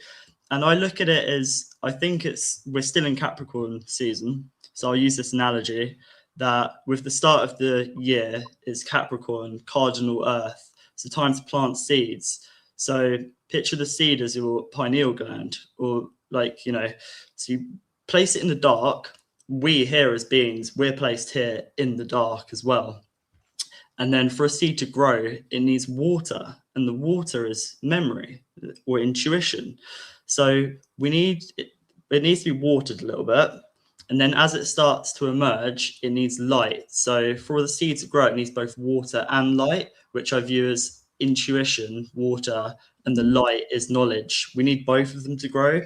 And I think that kind of ties into the mystic and the occult, because the mystic is more of kind of the watery intuition, whereas the occult, I think, is more of the kind of framework or the more kind of logical kind of side potentially. Like we need both. You can't have just one without the other. I think we need both to have strong roots and to branch out, and then to in turn be fruitful and drop other seeds, which in turn will grow up into trees. So yeah, that's my kind of input on that. Spoke about that stuff a while ago, so apologies for that. But yeah, I mean, just being part of these round tables for me personally has enabled me to grow so much. Like since starting the round tables, I used to be so nervous before I came on, and I think that was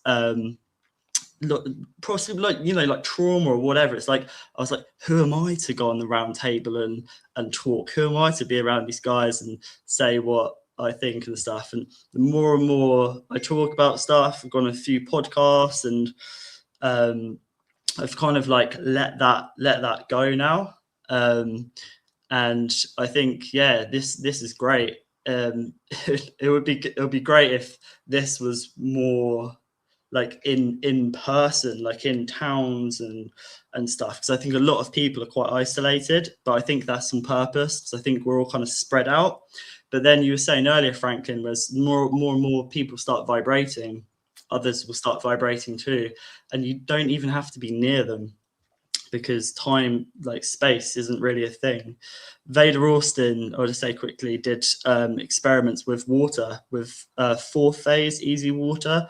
So with a non-organic or non-free range egg, she placed it in between, I think it was 6 free range eggs. And I think after 24 hours, she took the water, the thin layer of water, I can't remember what it's called, from one of the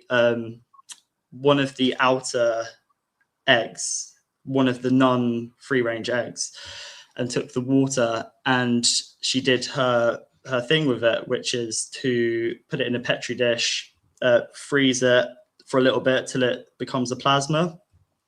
So between solid and liquid, and then you hold it up and look, and it was the same. It had the same resonance. It had the same frequency. It was structured the same as the free range egg was. And I view that as us as humans. We can have just one free range human in 1,000, let's say caged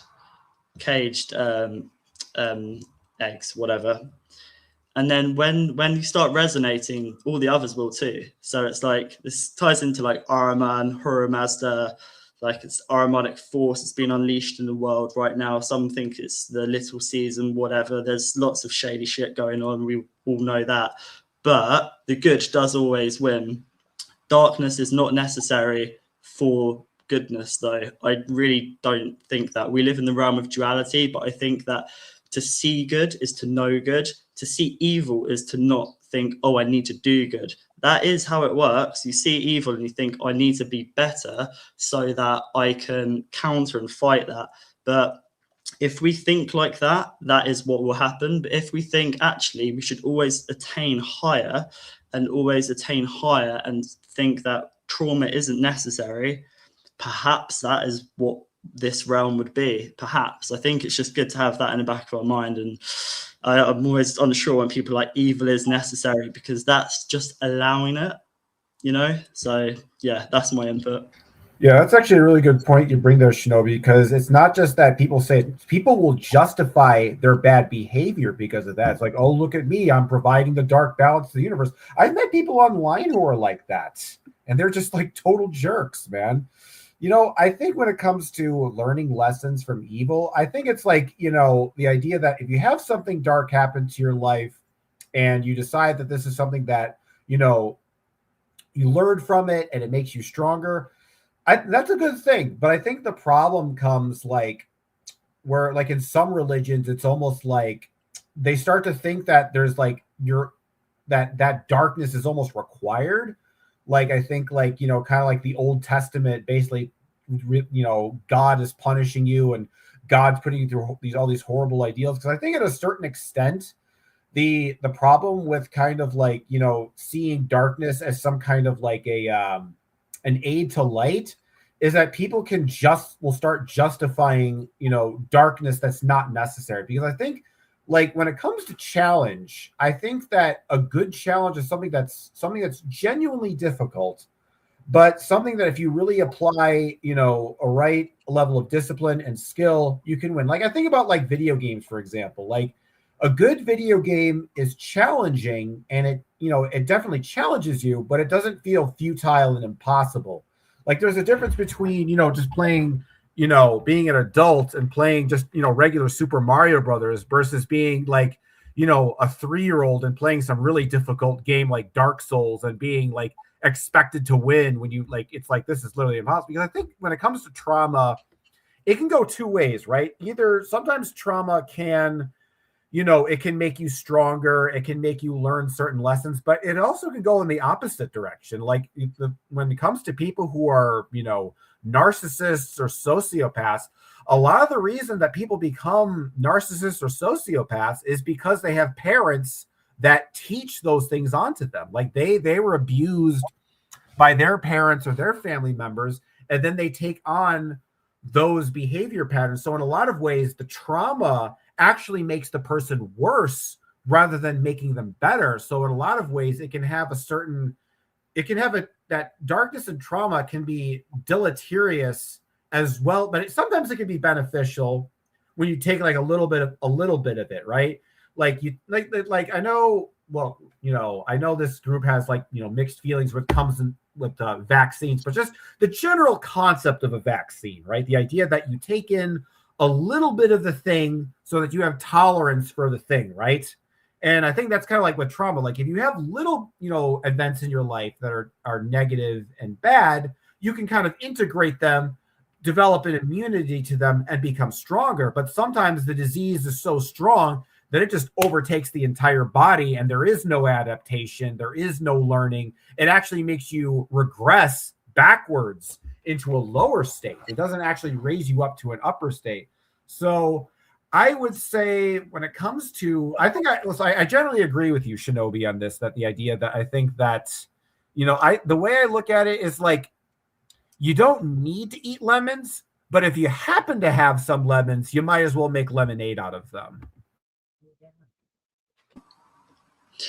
Yeah, man. It's about alchemizing it, I guess, isn't it? Yeah. It's like such an interesting point that you guys are bringing up here. And there's 2 points, actually. Firstly, the so-called darkness in the world. I teach my son. Like I taught him that. I was teaching him about nature and shamanism. His mother was teaching him the Bible. I was this poor bloke's getting confused. So I was like, okay, let's find a hybrid here. Like, I was like, well, forget all that nonsense your mother says about punishment. There's no such thing. What there is just rewards. Right? Like if you scare the animals and run around and chase the dogs, I'm going to reward you for that action. If you do your homework and study really hard, I'm going to reward you for that action. Just the reward's going to be different. Do your work in the school, I'll reward you by letting you play your tablet. Chase the dogs around, I'll reward you by helping you to become a better human being by not playing your tablet.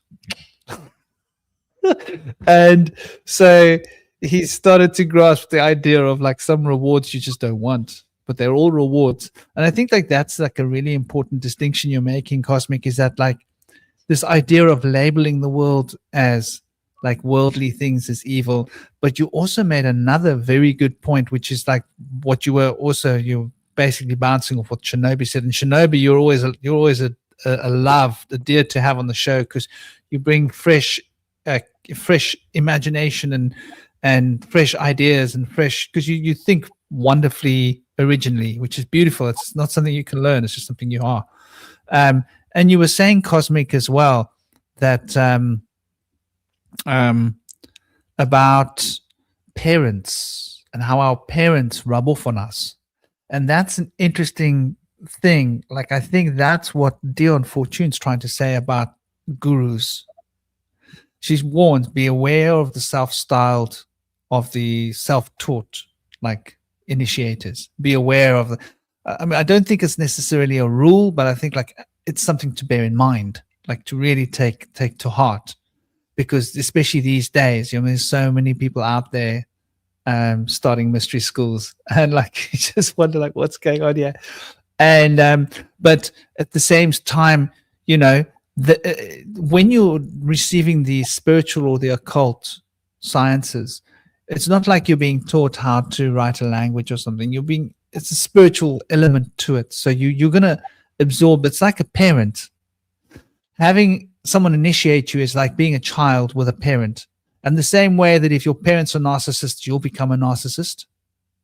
If you get initiated by a narcissist, you'll probably more likely become a narcissist. It works like that kind of a vibrational frequency. And that was why I pointed out the reality about Aleister Crowley. Like, for people, just like everybody's like Crowley, and I know I'm going to step on toes when I start like pulling out inconvenient truths, but I think it's something we need to appreciate and recognize. Like, you'll see, I've got a couple of Crowley's books. I've got 7 on the shelf behind me. Some of his books I'll look at them and I'll read them, but I'm under no illusion that the guy is a prophet, which is what people believe. The problem with the moment you label someone a prophet, you start thinking that what they're saying is divine and true. It's not the case. He was a really good student, right? He was a high-level intellectual. When he was on coke, he was a great speaker and a great writer. Thank God we didn't see him writing when he wasn't on coke. I don't know what that would have been like, but at least when he was on it, he could write well. And you know, he obviously, the Charlie that he used, it kept him up at night reading books, right? So at least he didn't just do coke and just do, he did it and he studied. And I suppose like cocaine can be like a study aid.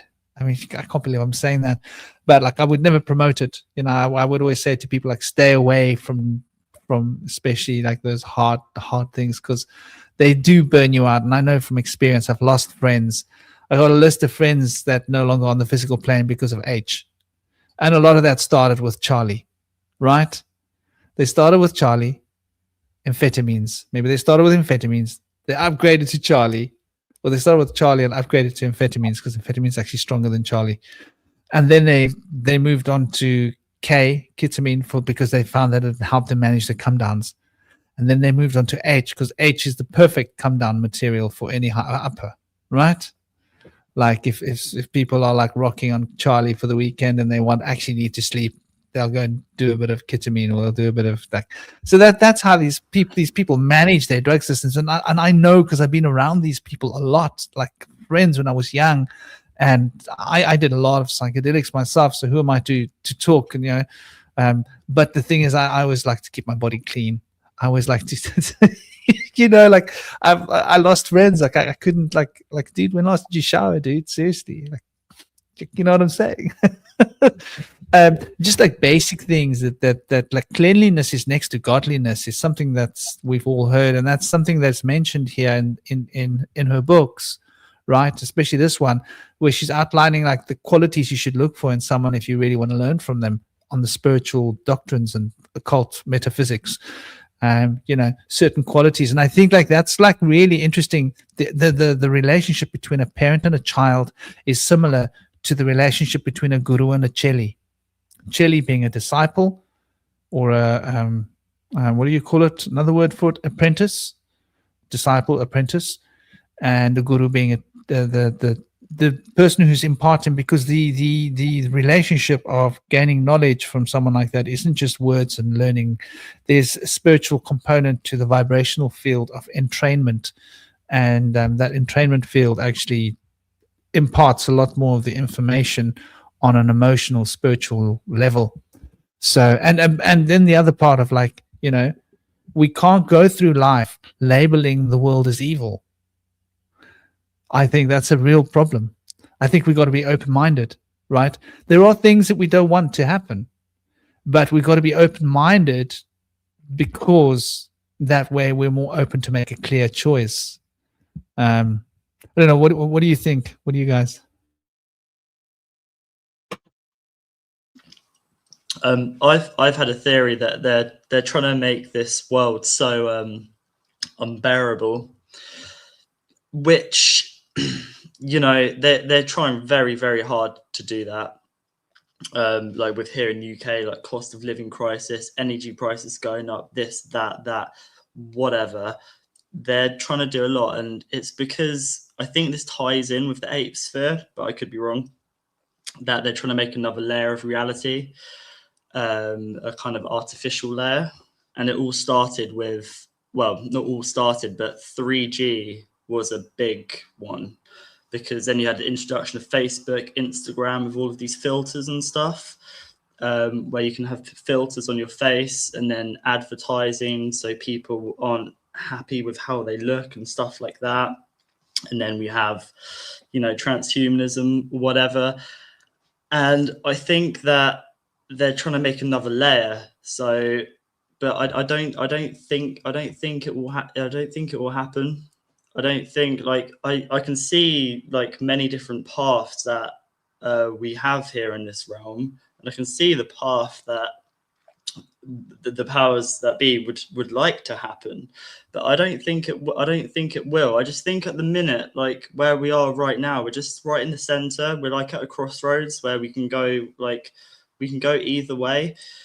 And I think what's being advertised, or okay, let's say broadcast, because it's a spell, what's being broadcast out there, you have the dead internet theory, where apparently most of the internet is fake and AI. Most people you talk to in the street are actually very normal. Some more people than you think are normal, where we're told that by the media and like social media and stuff like that, we're kind of told it's either this way or that way. People are either right or left, or either right wing or left wing, and this and that. And that's trying to cause a divide like this. And I think that most people are centered. People are more human than we think. And what's kind of broadcast out there at the moment is this doom and gloom that this is either a prison planet or climate change, or we've got to go somewhere else. There's a kind of how I view it is they're trying to get us away from the present moment. They're trying to get us away from the opportune moment, which is Kairos time, which is what we're stepping into, and they want us stuck in linear. But I think right now is a very powerful time in this place where we are, a very powerful creative energy, which there's certain people and corporations and families which are using that energy. And I think it's really like, there's more and more people becoming aware of what's going on, but at the same time, those people that are becoming aware of what's going on are becoming aware of the negative, not necessarily the positive, because we always perceive negative information first when we get awareness or whatever. When we're aware, we're more kind of drawn to that. So I think there's lots of people aware of these negative energies, but I think that's the first layer. And after that, they'll start seeing the more positive energies, and then it will just be a ripple effect of more and more people, and then we'll start seeing the material shifting.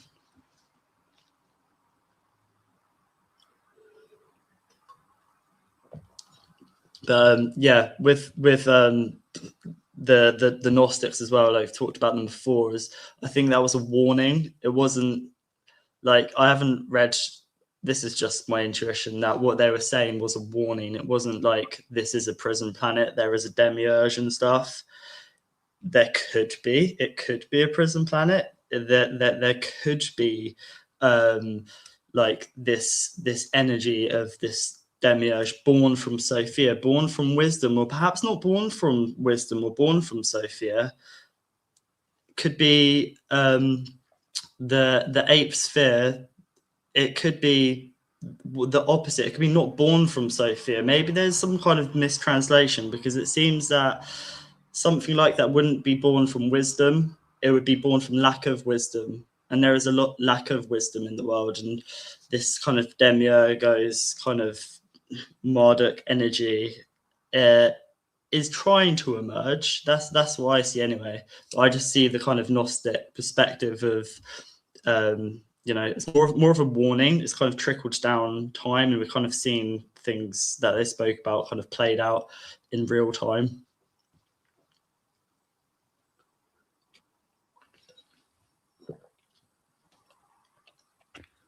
I think there's a lot of sense to what you're saying. I think like in the world, this is happening. And wow, I see we've been cranking it up for 5 hours almost. We're going to be reaching the 5-hour mark soon. Woohoo! It's supposed to be one of those long round tables again. The dangers of starting on a book by someone like Dion Fortune. It's going to inspire lots of sideline ideas to branch out from. And I do think, this is like an interesting concept. These old deities, these old gods seem to be alive and kicking today, right? Like you mentioned Marduk and whatnot. And it is unfortunately, this, according to Dion Fortune, is the first outbranch of the first. So there are the 3 great schools of magic. This is the first school of magic, which had a tendency towards becoming very obsessed with matter, like the Ahrimanic concept, right? Ahrimanism. That's really a big part of the first school, or it's one of the negative sides of it. It wasn't all negative. There was a lot of witch doctrine and shamanism that was really positive from the first school, And then in the second school, the shamans from that school, they were no longer using like animal bits and stuff. They were just using their drum and chants. You see, that's the difference. Going into like the, so it depends what school of shamanism you come from. You come from that school of shamanism, you need to use substances and you need to like hurt animals. If you come from a later variation of shamanism, then you don't need to use substances or hurt nature, because like there are simpler ways. There's an interesting question that Hollowbone Hawk asked earlier, and it's about like intention is so clearly important. And we were talking about like the vibration that we take on, right? And it's got to do with our spiritual evolution. And interesting point, just to bring it back to this book, Dion Fortune points out in the book that intention is a big part of it, but desire is the big component. And she uses the metaphor of a guru or a teacher taking their student and pushing their head under the water till they're like, can't take it anymore, and letting them up and going, when you desire to have light as much as you desire to have air when you were under that water, then you will be ready to advance spiritually. That's like such a powerful statement, right? When every part of your being is desiring to be in a more conscious, more awakened state of consciousness, more depth of understanding, more full of love, more in harmony, a better human being in terms of what you can give back to society and your family and your children, bring out the best part of yourself. When your desire for that is so strong that it overshadows everything else, then the intention becomes like you're no longer aiming a small pellet gun, right? You're aiming a bazooka.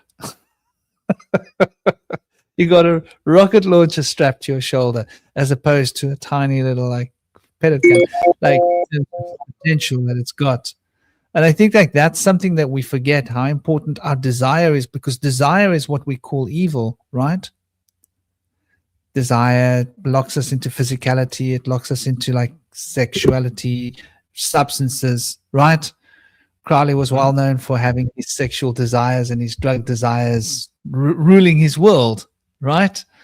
And many other great. Let's not just use him as an example. Shame, because I'm going to have all the Crowleyites hating me after this, right? Because I've like shredded the guy to bits. But many of the great sort of so-called beginners movements, beginning people of spiritual movements or magical movements have done the same. Osho, right? The guy from the Beatles, who was the guy from the Beatles? The Maharaj, right? Both of these guys had more lawsuits against them than you can imagine, from like underage girls that they had done things with it. That like the girls were like he gave me drugs, I didn't know where I was, and then he did this to me and he did that to me. And by the time I came out of the stupor, I realized I'd been like on drugs and been a sex kitten for like 3 months, and I didn't know where I was, and that was not cool. Whatever he did to me, I feel violated. Both of those guys had huge like issues with like fallback of lawsuits. In fact, the Maharaj was made bankrupt, right, by lawsuits. And I think Crowley had a better lawyer. I'm not Crowley, sorry. I mean, Osho had a better lawyer than the Maharaj. But like, jokes aside, you know, and I think if you look back into a lot of the spiritual movements, you'll see the same thing. And so like intention is a big part of it, but I think it's that desire that your heart has got to be involved. Intention is like a mental thing, which is it's the direction that you focus your energy in. But then how much of your heart is in that intention? Like how much do you want that with your heart? What are you prepared to give? You know? And that's where the idea of sacrifice comes in, you know? When you mentioned the putting head into water, I couldn't help but think that could that be an analogy for like not just having your head in air, like breathing air of the mind, but when you go into water, water is intuition, emotions, your heart. When you have your head connected to your heart, when your head goes down into your heart, the waters, that's when you find your true power. Like the key to wisdom, I think, is a balance of knowledge and intuition, both the head and the heart. And that's the mind, the eagle, the air, the one that soars above, and then the heart, which is the intuition, the snake. And then both a snake and an eagle are visualized as a dragon. And that dragon energy is very powerful, where you can breathe fire. And I'm just thinking, is that maybe what she was talking about by, you know, people get baptized for putting their heads into water. But I think that could it be an analogy for connecting your mind and heart, maybe, potentially? Yeah. It's exactly what we're talking about. That's exactly what he was saying. Your desire, your passion must be linked with your intention. Right? Oh, is Dion a he? Is it a guy? I used to think that for a long time. It's a woman. I listened to the audiobook. Yeah. Oh, no, it's because you said he. So you just said he. No. In the audiobook, she's talking about a teacher who did that to a student. Right. Okay. And so the analogy is, but this is an interesting point. So what is baptism? What was baptism? Was baptism where an adept would hold you under the water to the point that you were afraid that you were going to lose your life?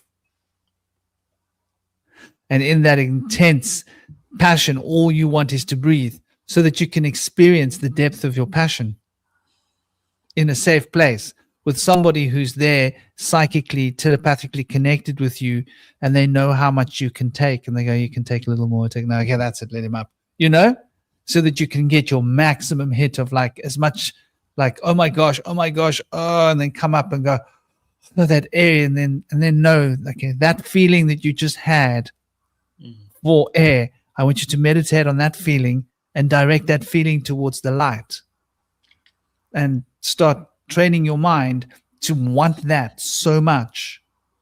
I mean, that's really what she's talking about. Aligning the consciousness in the different streams, the head and the heart. Yeah, I think it's interesting you bring up desire because I think when it comes to desire, Whether your desire is healthy or unhealthy, that desire informs some aspect of who you are and what you are. Like, for example, like you may have, like, let's say you have a desire for alcohol. Well, that's like, but maybe that desire for alcohol is based on a desire to have have a family, have a loved one, have a partner, and that desire is being subjugated by another desire. I think when it comes to gurus and stuff, I think a lot of them, there's a trick that they do to trick people into thinking they've actually overcome their desires, but actually haven't. Like, so I think about like lust, for example. Like, let's say, you're a guru and you see some attractive woman walking down the street in some revealing outfit. Now, a normal person would say, oh, I'm attracted to this person. I have lustful feelings towards them.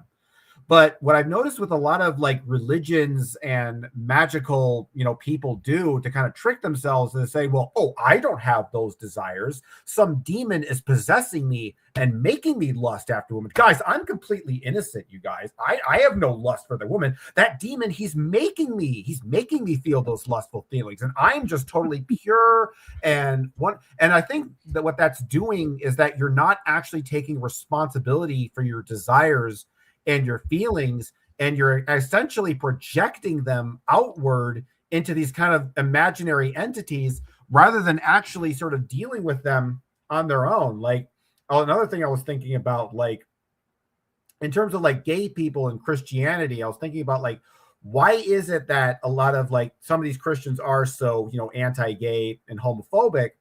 And why do they feel so nervous around gay people? And a lot of people say, oh, well, it's because they have, secret gay tendencies that they hide inside.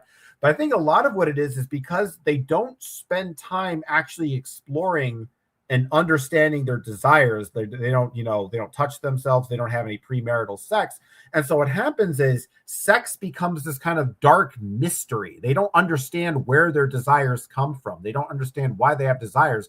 And so when the desires do show up, they seem really threatening and dark and terrifying, because in a way, it's like when you think your desires are outside of yourself, it's like you're being possessed. It is in a sense like you're being possessed by a demon, So I think it's not, and I'm not just saying that like, you should indulge in your desires or not. That's not really the point I'm making. The point is that you should understand the nature of your desires, because in a way, how can you overcome your desires if you don't understand the nature of them? That's something the Fae have kind of like pointed out to me recently. It's like you have to know what that desire, where that desire is coming from. Otherwise, you don't. It just remains a mystery, and it just becomes this like, specter that just sort of haunts you, rather than actually, acknowledging like, okay, yes, I have these feelings, I have these desires. I'm going to own up and take responsibility for them, and change my behavior.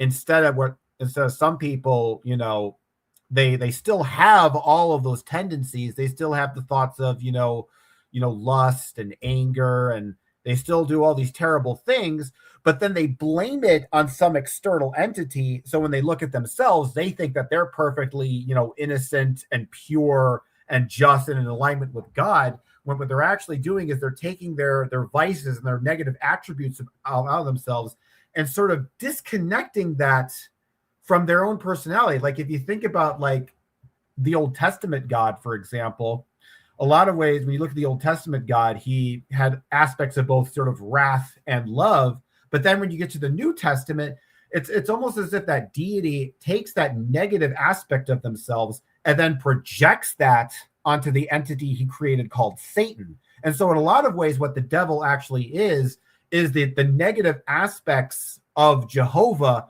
that Jehovah can't accept about himself. And so, and I mean, that's kind of like the way you got to look at desire, is that it's not really good or evil. You just need to kind of understand what is the actual catalyst for that desire, as opposed to kind of turning it into this kind of paranoid, fantasy.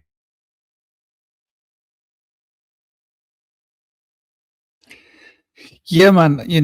That's. I think there's a lot to that, and I think that often might be a big point to look at within the human human condition, shall we say. It's probably something that we do. We like to demonize someone, and you're the bad person. In Vedic ceremonies, they'll have these eunuchs that will come to attract the bad, evil spirits away from everybody else, so we can have a good party with our kid who's turning 1. They have a big birthday bash for the first year of a child's life, and then they don't bother after that. But they have a big one on the first year, which is hilarious because the child doesn't remember their own party. But anyway, that's how they roll. It's not about making memories; it's about, for the family. But I suppose this is a thing that is a practice. I'm looking at the chat here. You guys are I'm looking at this whole thing, and I'm seeing that it's quite interesting that that's how it works. That there's definitely, I had to put that user in timeout. It's the first time I've had to do it. I had to actually put someone in timeout because they're here and they're talking about all sorts of nonsense. I'm like, dude, are you not listening to the conversation? We're not talking about that, dude. Like, come on, go to like only fans for that, not here. But anyway, but yeah, Cosmic, there's a lot to that. I think though that when we look at the tradition, there's more to it, and this is something that is mentioned. There's 2 more points I want to mention here. Yeah. One quote I like. I first want to put this quote out there. One of her quotes, beautiful quotes. Studying the map is different to walking the path. It's just food for thought. It's about like getting occult knowledge and understanding, and like looking at things is not the same as putting it into practice. Something quite powerful about that. But one of the things that she points out is how in the West, our spiritual heritage got so diluted by the church. And we saw us having a conversation about this just last week, weren't we, Cosmic? About about the church and about what they had done, right? And if you remember correctly, there was this idea as well being sort of put out there, which was about the Cathars. We were having a discussion about the Cathars and how Languedec was where the massacres happened, where in order to exterminate 300 or 200 or 300 Cathars, the Pope Innocent III, hilarious, ordered the massacre of 20,000 people, many of which were women and children, to get 300 Cathars. They had to get rid of them because they were a real risk to the church. And the Cathars were teaching a particular knowledge. And the knowledge they were teaching was very similar to what what's his name? Marcionian. What was his name? Marcionism. Marcion. Yeah. Marcion was teaching. And Marcion, by the way, is the oldest Bible, the oldest compilation of the Bible before the Greeks got hold of it and returned it into what we know. Marcionism taught that had a different take on things, completely different take on Christ, a different take on a lot. So the idea that Marcionism taught that Yahweh was the Antichrist, right from the front, right from the word go, that this being Yahweh that was being worshipped had given a false religion to people, and that false religion was the problem. And that Christos had come here in order to call Yahweh out. And when Christos was calling Yahweh out, he was calling him. That's who he was dealing with. And then they changed the text later to be Satan and this and that. But actually, the Marcion idea, which is the same idea that were carried by other people that became part of Cathar knowledge, that became part of Gnostic knowledge, right? Gnosticism. This was carrying very ancient knowledge, which we call Gnosticism, but it actually comes from back then. I think it went from Marcionism to Manichaeism to Cathar to Gnostic. I think that's the order of it, something like that. Anyway, regardless, So just to bring that into perspective, I think they've lied to us, Cosmic. I think the whole text that we're using as a reference is a lie. Because when you go back older texts, you see there's very interesting discrepancies. And the Catholic Church was so extremely scared of Marcion, they had to get rid of him and his followers and his books by pain of not being alive. And the same with the Cathars. These guys were a serious threat to them. You've got to understand that the philosophy that the Cathars were teaching was that Yahweh was the Antichrist. Isn't that a new way of looking at things? Yeah. Makes perfect sense. So when Christos was calling out the Antichrist, he was completely like right. He was like, you're the evil. In other words, this whole world that's being created by the Yahweh was created so that he wanted to be God. He wanted to be like this. Like that's what's all this jealous nonsense. You can worship no one but me. I mean, come on. Yeah. He's like the word Sorry, the word religious, I've been thinking recently, sounds like really jealous. Yeah, I'm really jealous. Religious. I'm really jealous, you know. Yeah, I think the Cathars taught about reincarnation and stuff as well. I think were there some kind of like Buddhist philosophy too they had, which was more aligned with the teachings of Christ, whereas now Christians don't really teach about the teachings of Christ. Like most Christians I know don't do what Christ did. They don't heal people. They're not healers and stuff like that. But I think the Cathars were more aligned with like Christ. Let's sort of be like him because he was an awesome guy. I think, yeah. I think that's what Marcionism was also teaching, as was Manichaeism, as was Gnosticism. All the things. Gnosticism, they found more humane ways of getting rid of. But if you were practicing or worshipping Gnosis or in that way, I bet you were accused of witchcraft or your bloodline, right? And then it wasn't, no, it's not about Gnosis. It's about that guy he's a black magician, right? So that they had their bases covered. Like, let's just get rid of everybody that's got any connection to the real divinity, so that we can. And you know, one of the things that she says in this book is like, look at the fruits of the tree, the organization. Look at the Catholic organization. Look at what they did, right? I think we can get an idea of where they were coming from by what they did. 20,000 women and children sent to the Netherlands of the underworld so that they could get 200 to 300 Cathars. I mean, how desperate were they? Is that story being played out now? Because like the return of Christ, where was he born? You know, just saying. You're talking about the arm prick adventure. No, I'm talking about the Middle East. Oh. Yeah, I mean, like, there's lots of talk of Christ returning, the Antichrist, or both coming at the same time, whatever. It seems that, like, there are certain people in a certain area that have been wiped out. There's people know that there's going to be someone born in that area. I don't know. It seems that a lot of these stories are just being playing out right now. Mythologies I see being played out, old stories like Echo, and then the story of the Cathars as well. You know,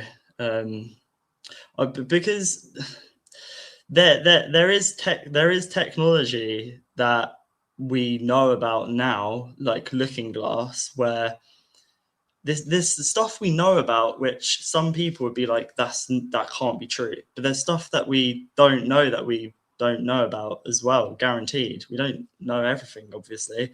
But Looking Glass technology, they're able to see various different paths of where we were going as humanity, and every single time there was a certain point, a sort of a crux point, and I think perhaps we're at there now, and I think that maybe that the Christ returning isn't just one person or one being. It's just, it comes through many people, I think. But not going to talk about that on your channel. But you know the area I'm talking about, with the similar situation to the Cathars, you know, more than 20,000 women and children being killed and stuff, you know. But that's a conversation for a different time and stuff. But I just mean, I think that is exactly what's going on. Yeah. You know, I think another interesting element to point out is the sort of the apocalyptic narrative aspect of Judeo-Christianity, because if you think about, one thing I've been kind of interested in lately is I've been kind of watching this one YouTube channel that kind of goes into like the actual like historical aspects of the Bible, like, you know, people like Bart Ehrman who kind of like, pick it apart and show accuracy. But the thing about the apocalypse is that, we always told like the apocalypse is imminent, but if you look at the actual Bible, the idea was that the apocalypse was supposed to happen within, Paul and the disciples' lifetime. And according to Christ, it was supposed to happen like pretty close to when, after his death, like within like, that century or so. Well, I mean, that apocalypse never happened, but the effect that happened is that with the apocalypse always being around the corner, it puts Western civilization in a consistent state of urgency and panic, because there's always the sense of the clock is running out, time is ticking, you don't have time to think about anything, and you got to go. You don't have time to think, you just got to move. The apocalypse is right around the corner. You don't have time to hesitate. You don't have time to think. You don't have time to contemplate. You've got to act now. And the thing about a lot of cults and other deceptive, like even like with like people selling cars, one of the things they'll do, like if they want to like, sell a vehicle, and they'll tell you that they've got some kind of deal or discount, but that you got to act within this discount today because tomorrow the discount's going to done. And that's a manipulation tactic where you create this sense of urgency because when you have a sense of urgency, you're not taking your time to think things out rationally and logically and try to make sense of them. You're in this state of panic. And so I think one of the other deleterious aspects of this kind of Yahweh cult is this persistent sense of, just that everything the clock is going to run down, that it's this consistence of hurry and worry, and the clock is running out. And that kind of like it's what cults do, is they create that sense of urgency and that sense of that the clock is ticking so that people don't think and that they move forward. So I think in a lot of ways, when we think about like, the end times, it's like the end times never actually come, but they're always right around the corner. They're always like only a couple years away. And I think that's another aspect that needs to be kind of discussed, because if you think about like what I was talking about earlier about nature kind of needing to sort of preserve itself and not necessarily wanting an apocalypse, when it comes to development and growth, it takes time. It takes, a lot of thought. You can't really, it's not something you can necessarily rush or, put out, do overnight. It's a slow cook. It's something that takes a lot of time and discipline and effort. And this whole kind of sense of urgency thing is it's kind of like forcing people to not do that. It's forcing people to just be like, you got to do this quickly. You got to follow this stuff now. The end times are coming. You don't have time to think about this stuff. And that sense of urgency is, in my opinion, incredibly manipulative. I just wanted to say just about the book, the last 2 chapters, just to give like a quick outline book review. Just by the way, others, read the book. It's a good book. Don't believe everything you read, but read the book because it's a really good book. There's a lot of good stuff in it. They speak about the secrecy, right? Yes, secrecy and obedience. Secrecy. Why secrecy? Well, spiritual occult sciences, magic is dangerous. People can get hurt. People doing it can get hurt, and people can use it to hurt other people. Like, I think that's a summary of that chapter, basically. And obedience, always be obedient to the great, to the masters, which are on the spiritual planes that are advising us what to do and how to move forward. But be careful about being too obedient to the initiators. If they ask you to do something, do it. If your intuition and your instinct and your heart says, yes, it's okay to do it. Otherwise, no, don't do it. That's what Dion Fortune suggests. Always go with your sovereignty and keep it real, keep it true. That's that quote I read earlier that I liked so much, right? The higher self is the first initiator, over and above the other initiator. And the other cool quote was, well, I read it in the beginning. I did read it in the beginning, somewhere there. Yeah. So, but that's basically the gist of that. And then the seeking the master, I think like we've covered a lot of that when we were talking about like what to look for in a teacher. Not seeking a master, sorry. Yeah, seeking the master is trying to make a connection with the spiritual. And that's what the purpose of initiation is. Initiation is there to link the higher and the lower parts of our consciousness together so that we're able to have a synergious experience and transcend the physical limitations of the vehicle. It's really shamanism, essentially, and have the potential to be able to go and meet the masters or to draw them towards yourself and to gain direct inspiration and direct intuition from them. They speak about the holy guardian angel. This is really interesting.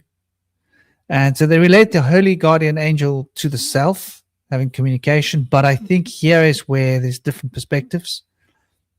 What that means in Masonry, what that means in Rosicrucianism, what that means in Theosophy, I think is slightly different, but all very similar. So yeah, and your initiators, you know, you got to be really careful. I think that's sort of like the summary of that. We're getting towards the end of a long time here, 5.5 hours. It's been cranking. It's like on tap, round table. Cosmic Indie brother, you haven't said anything in a while. Are there any burning ideas, passions, feelings, thoughts? You look like you've been drawing something cool. I'd love to know what you were drawing. I think I pretty much said what I've needed to say today.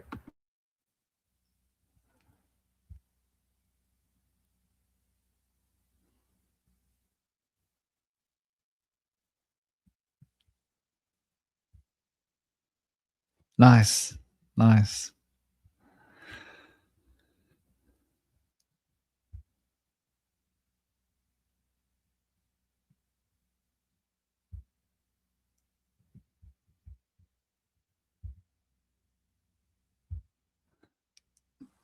I can't unmute you.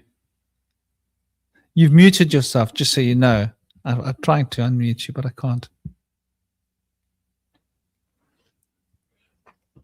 I think it's been an awesome show. We've covered so much great material. Nothing's really coming to mind right now. I'm just gonna listen in again, and if something comes up, I got a few things to say. Just can't think of what it is. Cool, brother. General Shinobi. Oh, we are color coded, by the way, and you're muted.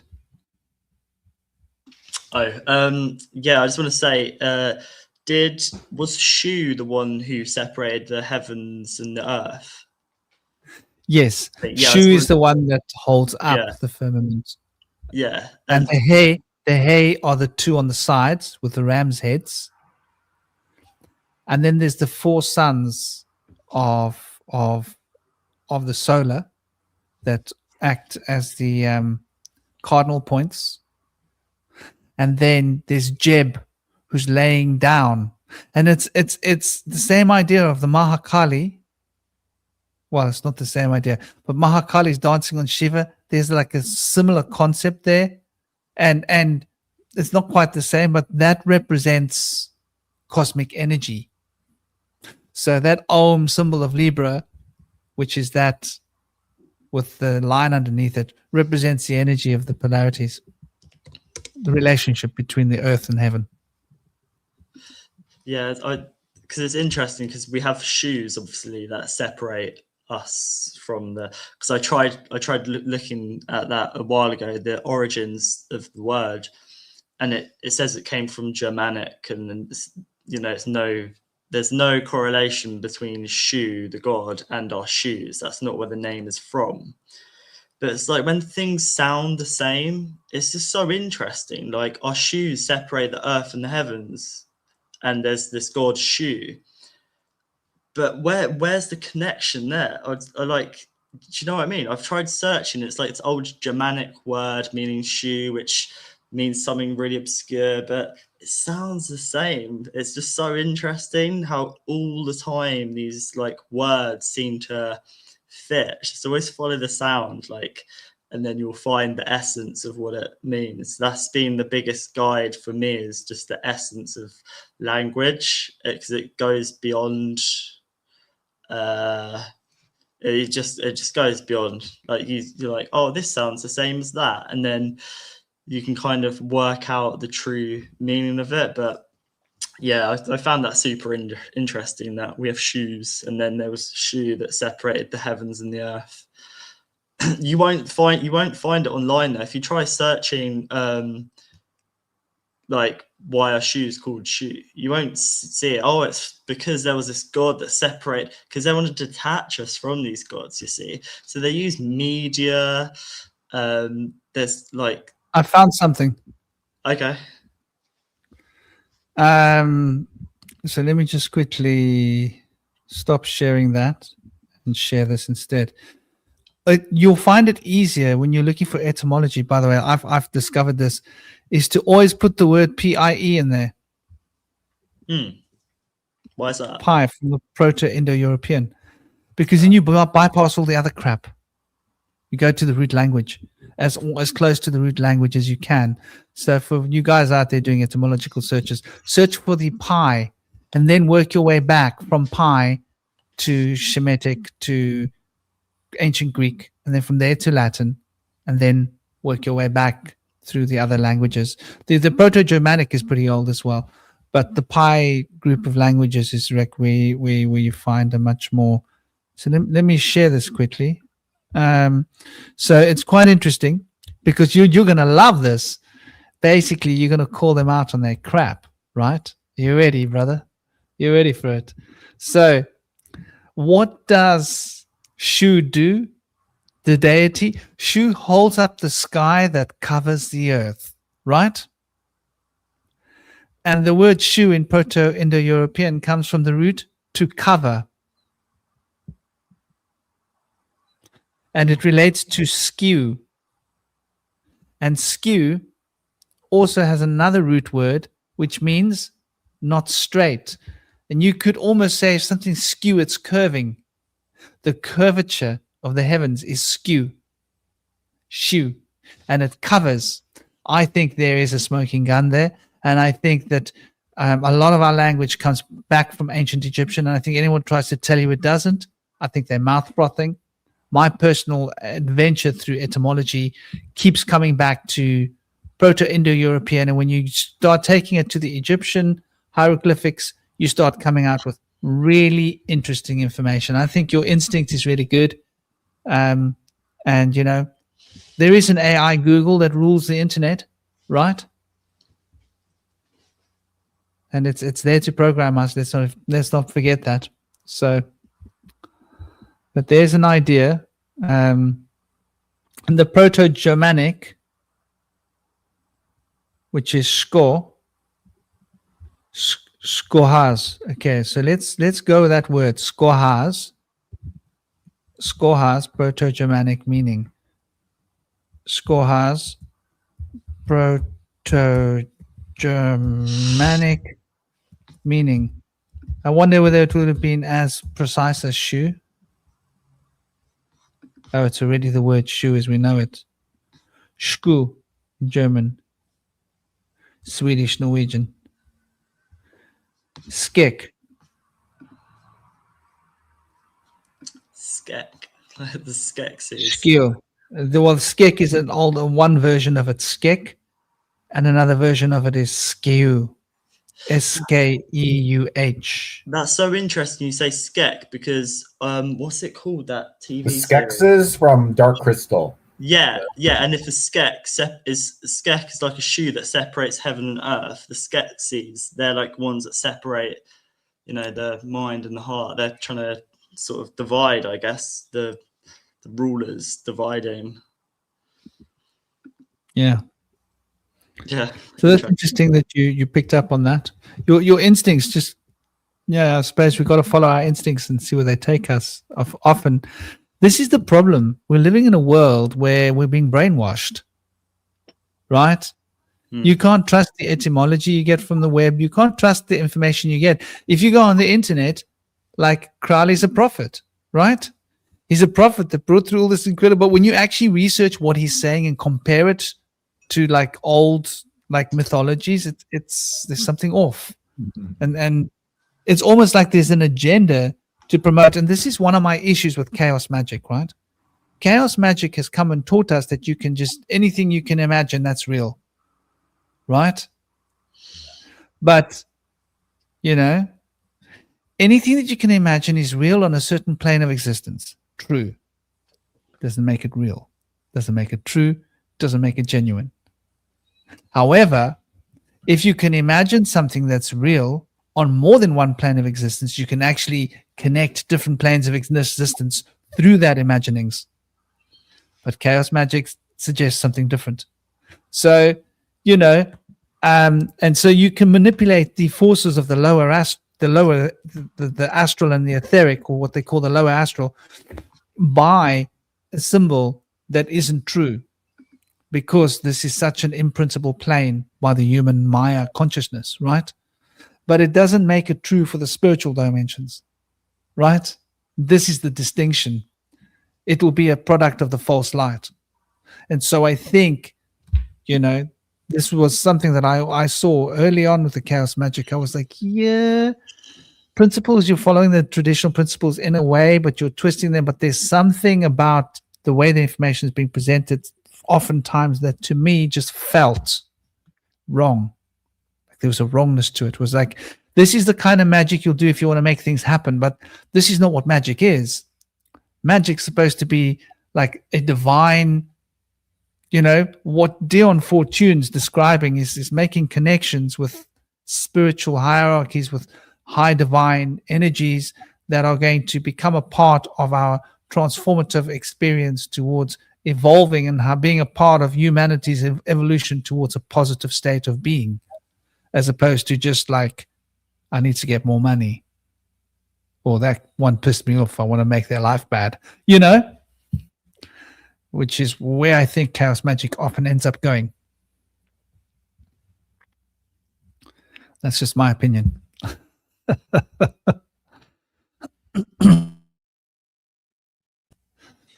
So if there are any last ideas, throw them on the... Yes, brother. Did any of you guys watch the Dark Crystal show? I did. You did? Do you remember the two mystics that were rebels of the Skeksis that ran away, that were like the hippie birds?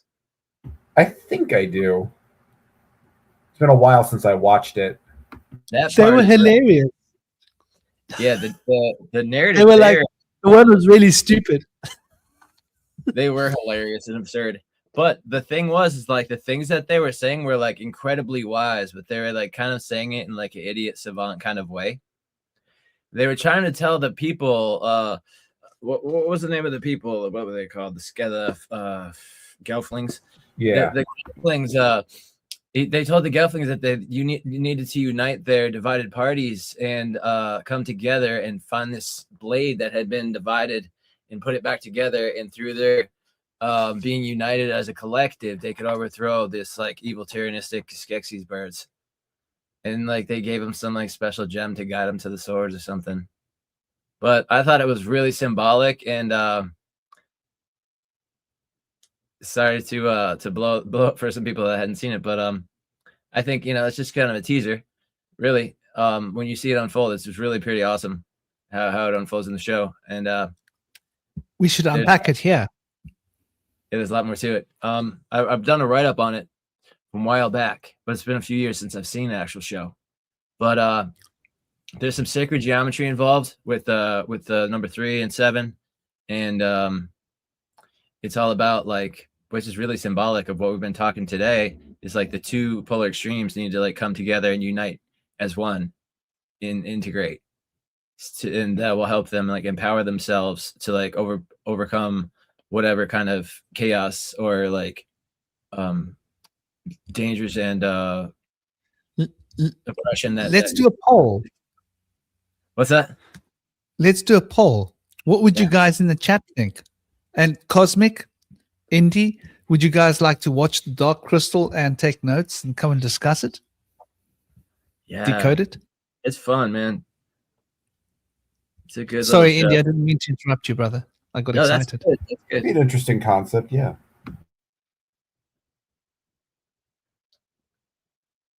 Yeah, Howard saying the never-ending story too. I'd love to unpack that. That, me as well. We should just have like a roundtable movie night. Yeah, It'd be fun. be a good time. Watch a movie and comment over it, you know? Maybe Yeah. once a month we should do that. Yeah, that could be interesting. Like once a month we should do like something like a film or a book or something. Like it's probably a good idea. I think the book reviews are quite an interesting idea as well. But also to like take films, certain ones, but like The Dark Crystal, The Never-Ending Story, Labyrinth, right? These are probably 3. And then there's a couple of the Ghibli films, right? So very interesting. Something going on there. Howl's Moving Castle. What the hell is going on there? Yeah, I get into some anime. I suggested Holy Mountain, but then I realized we'd probably have to do 5 roundtables to uncover that entire movie. There's so much. It's so saturated with symbolism. It's ridiculous. You know what? I haven't watched it. You haven't? Oh, you gotta No. watch it. It's amazing. The Holy Mountain. I'm gonna watch it, dude. I've seen it, like, and I've always looked and I've gone like it's too long. I don't know whether I can sit here and watch It's a whole movie. For like that it's long. surreal, but you can follow along with it. Like it's the stuff that's going on is so like visually stimulating and entertaining. It holds your interest, I think. Is it like 3.5 hours long? No, I think it's like it's law. I actually don't know what the length of the movie is. Let me check that. Maybe I'm wrong. Maybe I think that's the one I'm thinking about. Have you guys seen Ghost in the Shell or Akira or Ninja Scroll? Classic. Yeah, those ones. I remember watching Akira many years ago. The Ghost in the Shell. I saw the second Ghost in the Shell too. Yeah, that was pretty That cool. was pretty good.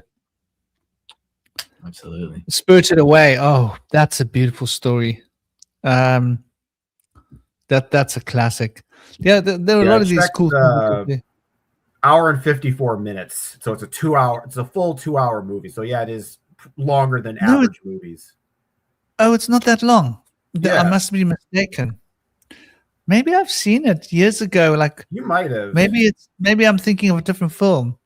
What about Princess I'm Mononoke? definitely gonna go check it. Holy Mountain. Maybe I saw it when I was young with a massive bag of weed.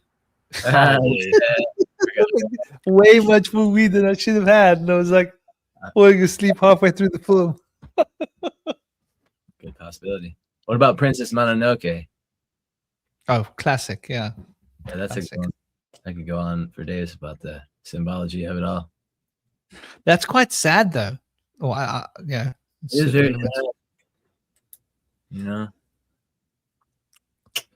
I don't know. I sometimes like to stop at a certain point and like do my own ending and stuff because they brought so much potential to something, and then the spirit of the forest can't die.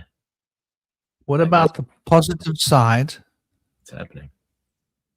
of the opposite? What about the side of the polar opposite heart desire?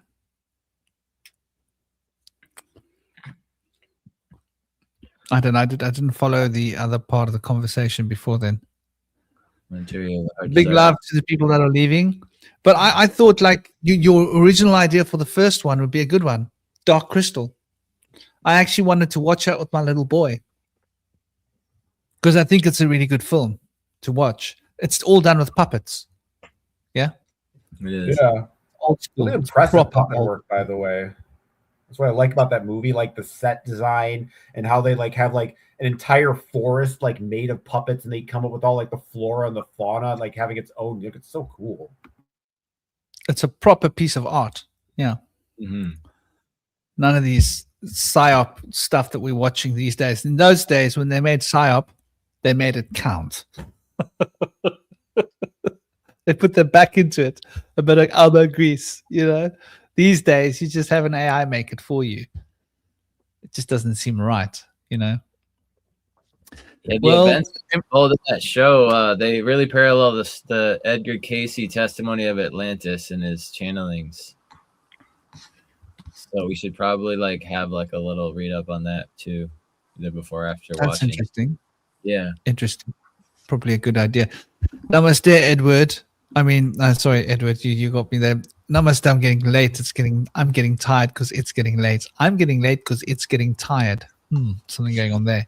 Namaste, Bernadine. How are you doing? I hope you're well. Hope you're thriving. Everybody. Big love to everybody. And I noticed how we were color coded. Toby, you Oh, and I. yeah. Classic, because it is such a nice color shade of green, huh? Yeah, man. One of my favorite shades. It's not quite turquoise. Sort of sage. Is that what it's called? I don't know. Looks like a sage. I Is don't it know. called It's teal? kind of, It's more of a mouse. I don't know what sort of green. Mine's not teal. It's kind of. I wouldn't say it was teal. It's kind of No, like it's a not moss teal. green. Yeah, mine too. It's the same. Yeah. I'm just trying to work out what the color would be called, like moss green. Yeah. Or, yeah. Anyway, it's like such a cool color. I love the color. I love wearing it. I've only got one T-shirt this color. I want to get more things this color. I've decided. Anyway, big love to everybody. Hope you all in the chat. I hope you guys enjoyed. And so we're going to do the Dark Crystal, peeps. Yeah, Cool. The movie or the show or what? the movie. I think the then movie the will show probably about- be easier because the show is like is a bit more of a commitment. Like it's like 10 episodes, each one's like an hour. That might be a little more tricky. Yeah. It's good. After the, but if we do a follow up, we do one or two episodes that are like We can. more symbolic. But I thought the movie is a classic to start with because there's so much in that Yeah. movie. Yeah. I don't think I've seen the movie. I've seen the series. Oh, the movie's way You better. can actually watch it with Okay. your kids. It's like it's classic, you know. The movie's not as It's goofy. puppets. It's real art, Yeah. and it's about like good, like winning over evil. You know, it's a nice concept. It's less brainwashing than all the other crap on the television these days. You know, and at least you're there with them to like, hey, that bit is bad. That bit, no, don't let that program your brain. No, when they watch like stuff like Minecraft or whatever, I always explain to them like what's going on. Like, oh, that's that. Goes over their heads, but hopefully it's in there somewhere, you know. And like with Dogman, it's like there's red, there's pink and green in every scene. Like, and all of these new films coming out, there's blue and purple in every. There's a color palette they have. Interesting. It seems to be blue, purple, and no, is it pink? Pink and grey. Yeah, there's a specific color palette that all kids shows have now. It definitely does something, but I don't know what. But I do know that they have a specific color palette. So I show him, I'm like, look, there's pink and green in every scene in this movie. Like, just watch it. And they're like, oh yeah, look, Daddy, there's the pink, there's the green, there's the. I think it's quite good to show kids because some people be like, don't watch that. At first I kind of was a bit like, let's not watch this and that, but I think it's quite good to train them and to see, like, be like, look, this is going on and that's happening. And so yeah. I'm sure it goes over their heads, but whatever. Well, you're living in a digital age. You're going to be brainwashed by something. You want to learn how to deprogram. Exactly. Yeah. To unpack what are you doing to me with your colors? Yeah. Like when you walk into a restaurant and everything's red, you go like, hold on, you're trying to make me hungry. I'm not falling for it. Yeah. I have eaten, I'm not hungry, I don't need your food. But that's how it works, that's how they get us. So, So- opposite of the heart's desire would be either satiation or gratitude, because gratitude is like the opposite of wanting and chasing, whereas also being satiated is like the opposite of needing to seek out sustenance, but those are That What is color? quite interesting. The wake of the pole of desire. So if the pole of desire is what you're pulling towards you, I would say it's what you don't want. Desire is what I want. But And they so said the though, but aversions are very meaningful and necessary. Having aversions to things that so serve you. if I want one color, then I won't want another color because I want that color. Yeah, Don't they work like that? it does. If I want a sweet flavor, I won't want a bitter flavor because it contradicts the sweet flavor that I want. Yeah. Wanting messes things up. No. It's That like just this makes is it interesting. more, We all Give have and our take. preferences. So that's a really interesting question. It's a really interesting question. It's a really interesting way of breaking down what powers your desires is what you don't want. So the way to work on changing your desires is change what you don't want. Embrace what it is you don't want in order to not be trapped with what you want. Is that interesting? So if you want a sweet flavor, eat something bitter. And by you'll cure yourself of the desire to have something sweet. And that's true. That's a truth. I've been helping my son to programming himself against sweet flavors. He's still a child. He still likes his sugar because it's like a drug to them, dude. Right? It's like a drug. Give them enough sugar and they're off the walls. It's like Charlie, woohoo! I'm on Charlie. I'm on amphetamines, woohoo! It's like you got to hold them down, get them down from the walls. Like to get a hold of sugar. My son's mother has no idea where to draw the line. You should just give him sugar to the point where I'm like, can you not see that this poor child is bouncing off the walls? But I've taught him to drink pure cacao, without any sugar, without any raw honey. I won't give him sugar. I don't buy sugar. I only buy raw honey. But I've taught him to appreciate the bitterness of cacao. A little bit of almond milk, unsweetened, cacao and hot water, strong, bitter. And I'm making it stronger and stronger for him. And now he's like, this is the way to drink cacao, Dad. I don't know why people would want to put sugar in it. I'm like, that's the one. And ever since he's been doing that, he's had less desire to ask for sweet things. Isn't that interesting? I've got like 1 kilogram of raw honey, which is local Fynbos raw honey. He hasn't even been asking me for any of it. He used to be like, Dad, can I have some? And I made a deal with him, like, rather than buy you sweets, I'll buy 1 kilogram of Fynbos raw honey, and instead of giving you a sweet, I'll give you a tablespoon of that every time you want one. And he was like, that raw honey rocks. He figured out that it's better than the sweets he gets from the shops. And it's like a massive jar of raw honey. And he'll pile through that thing in about like a month, like a kilogram. But it's better than giving him sweets, And he gets the same like yumminess from raw honey. And as a child, they can eat raw honey off a spoon, right? They don't need an excuse.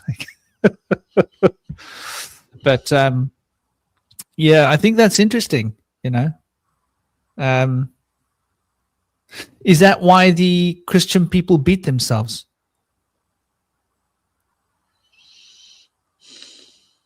Yeah. They spank themselves on the back with their little whips because they want comfort, right? They desire comfort. They desire all of that stuff, and they whip themselves so that they no longer desire comfort. And when they don't desire comfort, then they are more satisfied with the life that they've got because they no longer want that. And, oh, I want that. I want more. I want more. I want that. I want more comfort. I want a nicer, bigger house. I want more of this. I want more of that. They're This is what I've got. This is isn't that an interesting concept where the idea of beating yourself comes from? I think that must be connected to the negative pole of desire. Anyway, if you guys got last things to say, let's do it before we say goodbye. Yeah, all good, my end. I think I've said everything. Yeah, it's been a great conversation, guys. I expected to come on and just be on for like 20 minutes or so. So it's been nice to have a chat with you guys for a while. Yeah. So, yeah, just until next time, I guess. Thanks, General Shinobi. I wanted to reiterate something that General Shinobi mentioned earlier, that it's time to plant seeds in the dark, being the winter time right now in the Northern Hemisphere. And we can start to learn and grow through finding stillness in the darkness, to send out our roots and start to rise up. And I think that it's a powerful time right now where we can have solitude and maybe be locked away from the cold weather, have a place to focus on our studies or our meditations or exercise or whatever you're trying to do to enhance your life and have it go in a good direction through devout practices in the dark times. So I think also if you guys, anybody wants to hear out there in the audience, in the chat, or you guys want to learn more about the giants and some of the different giants that helped humanity build some of the megalithic structures, I got a new article out on my blog, Vibe Tribe Scribe.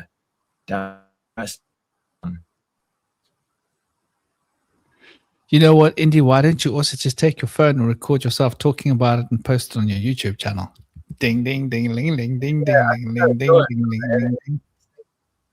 I'll do a little short from this, a couple of them.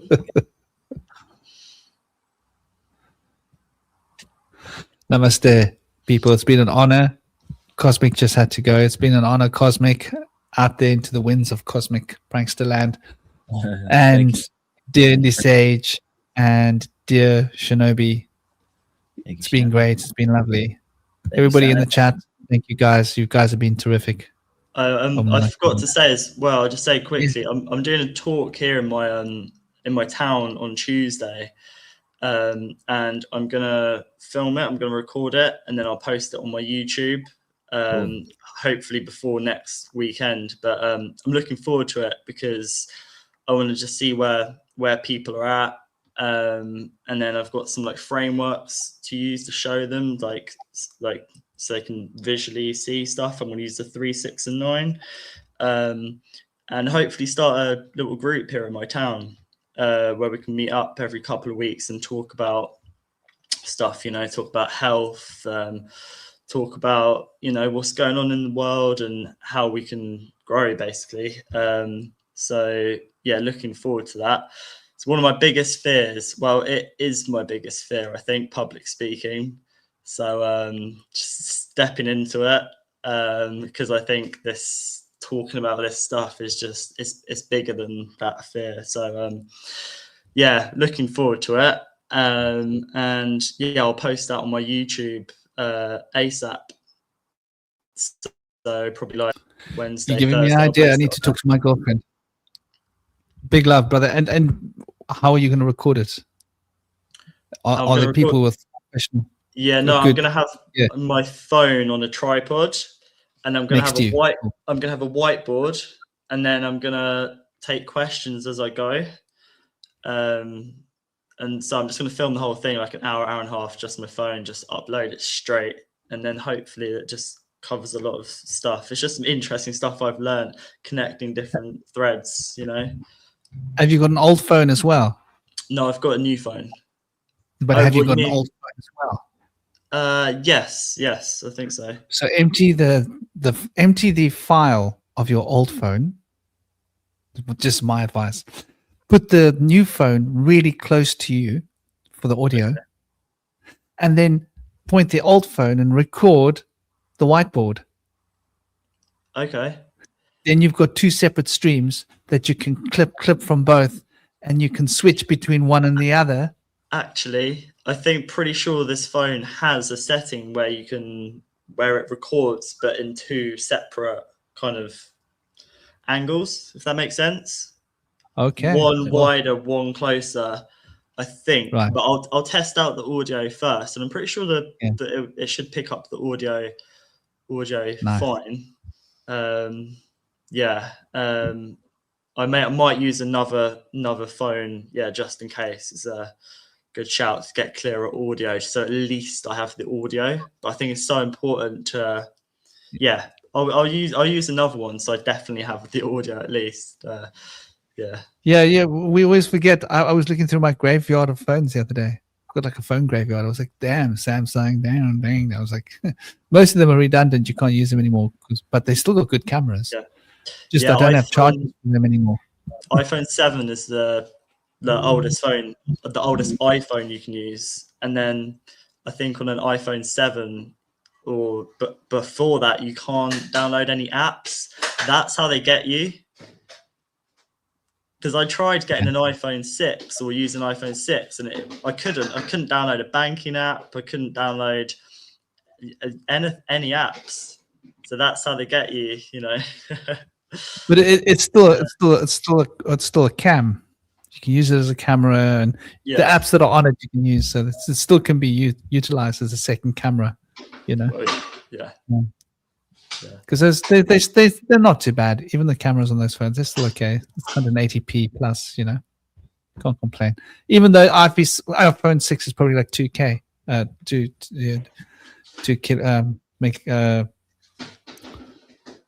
4K, but they're probably 2K. If not 2K, at least 180p, which is more than good enough if you're doing a whiteboard, you know, filming a whiteboard.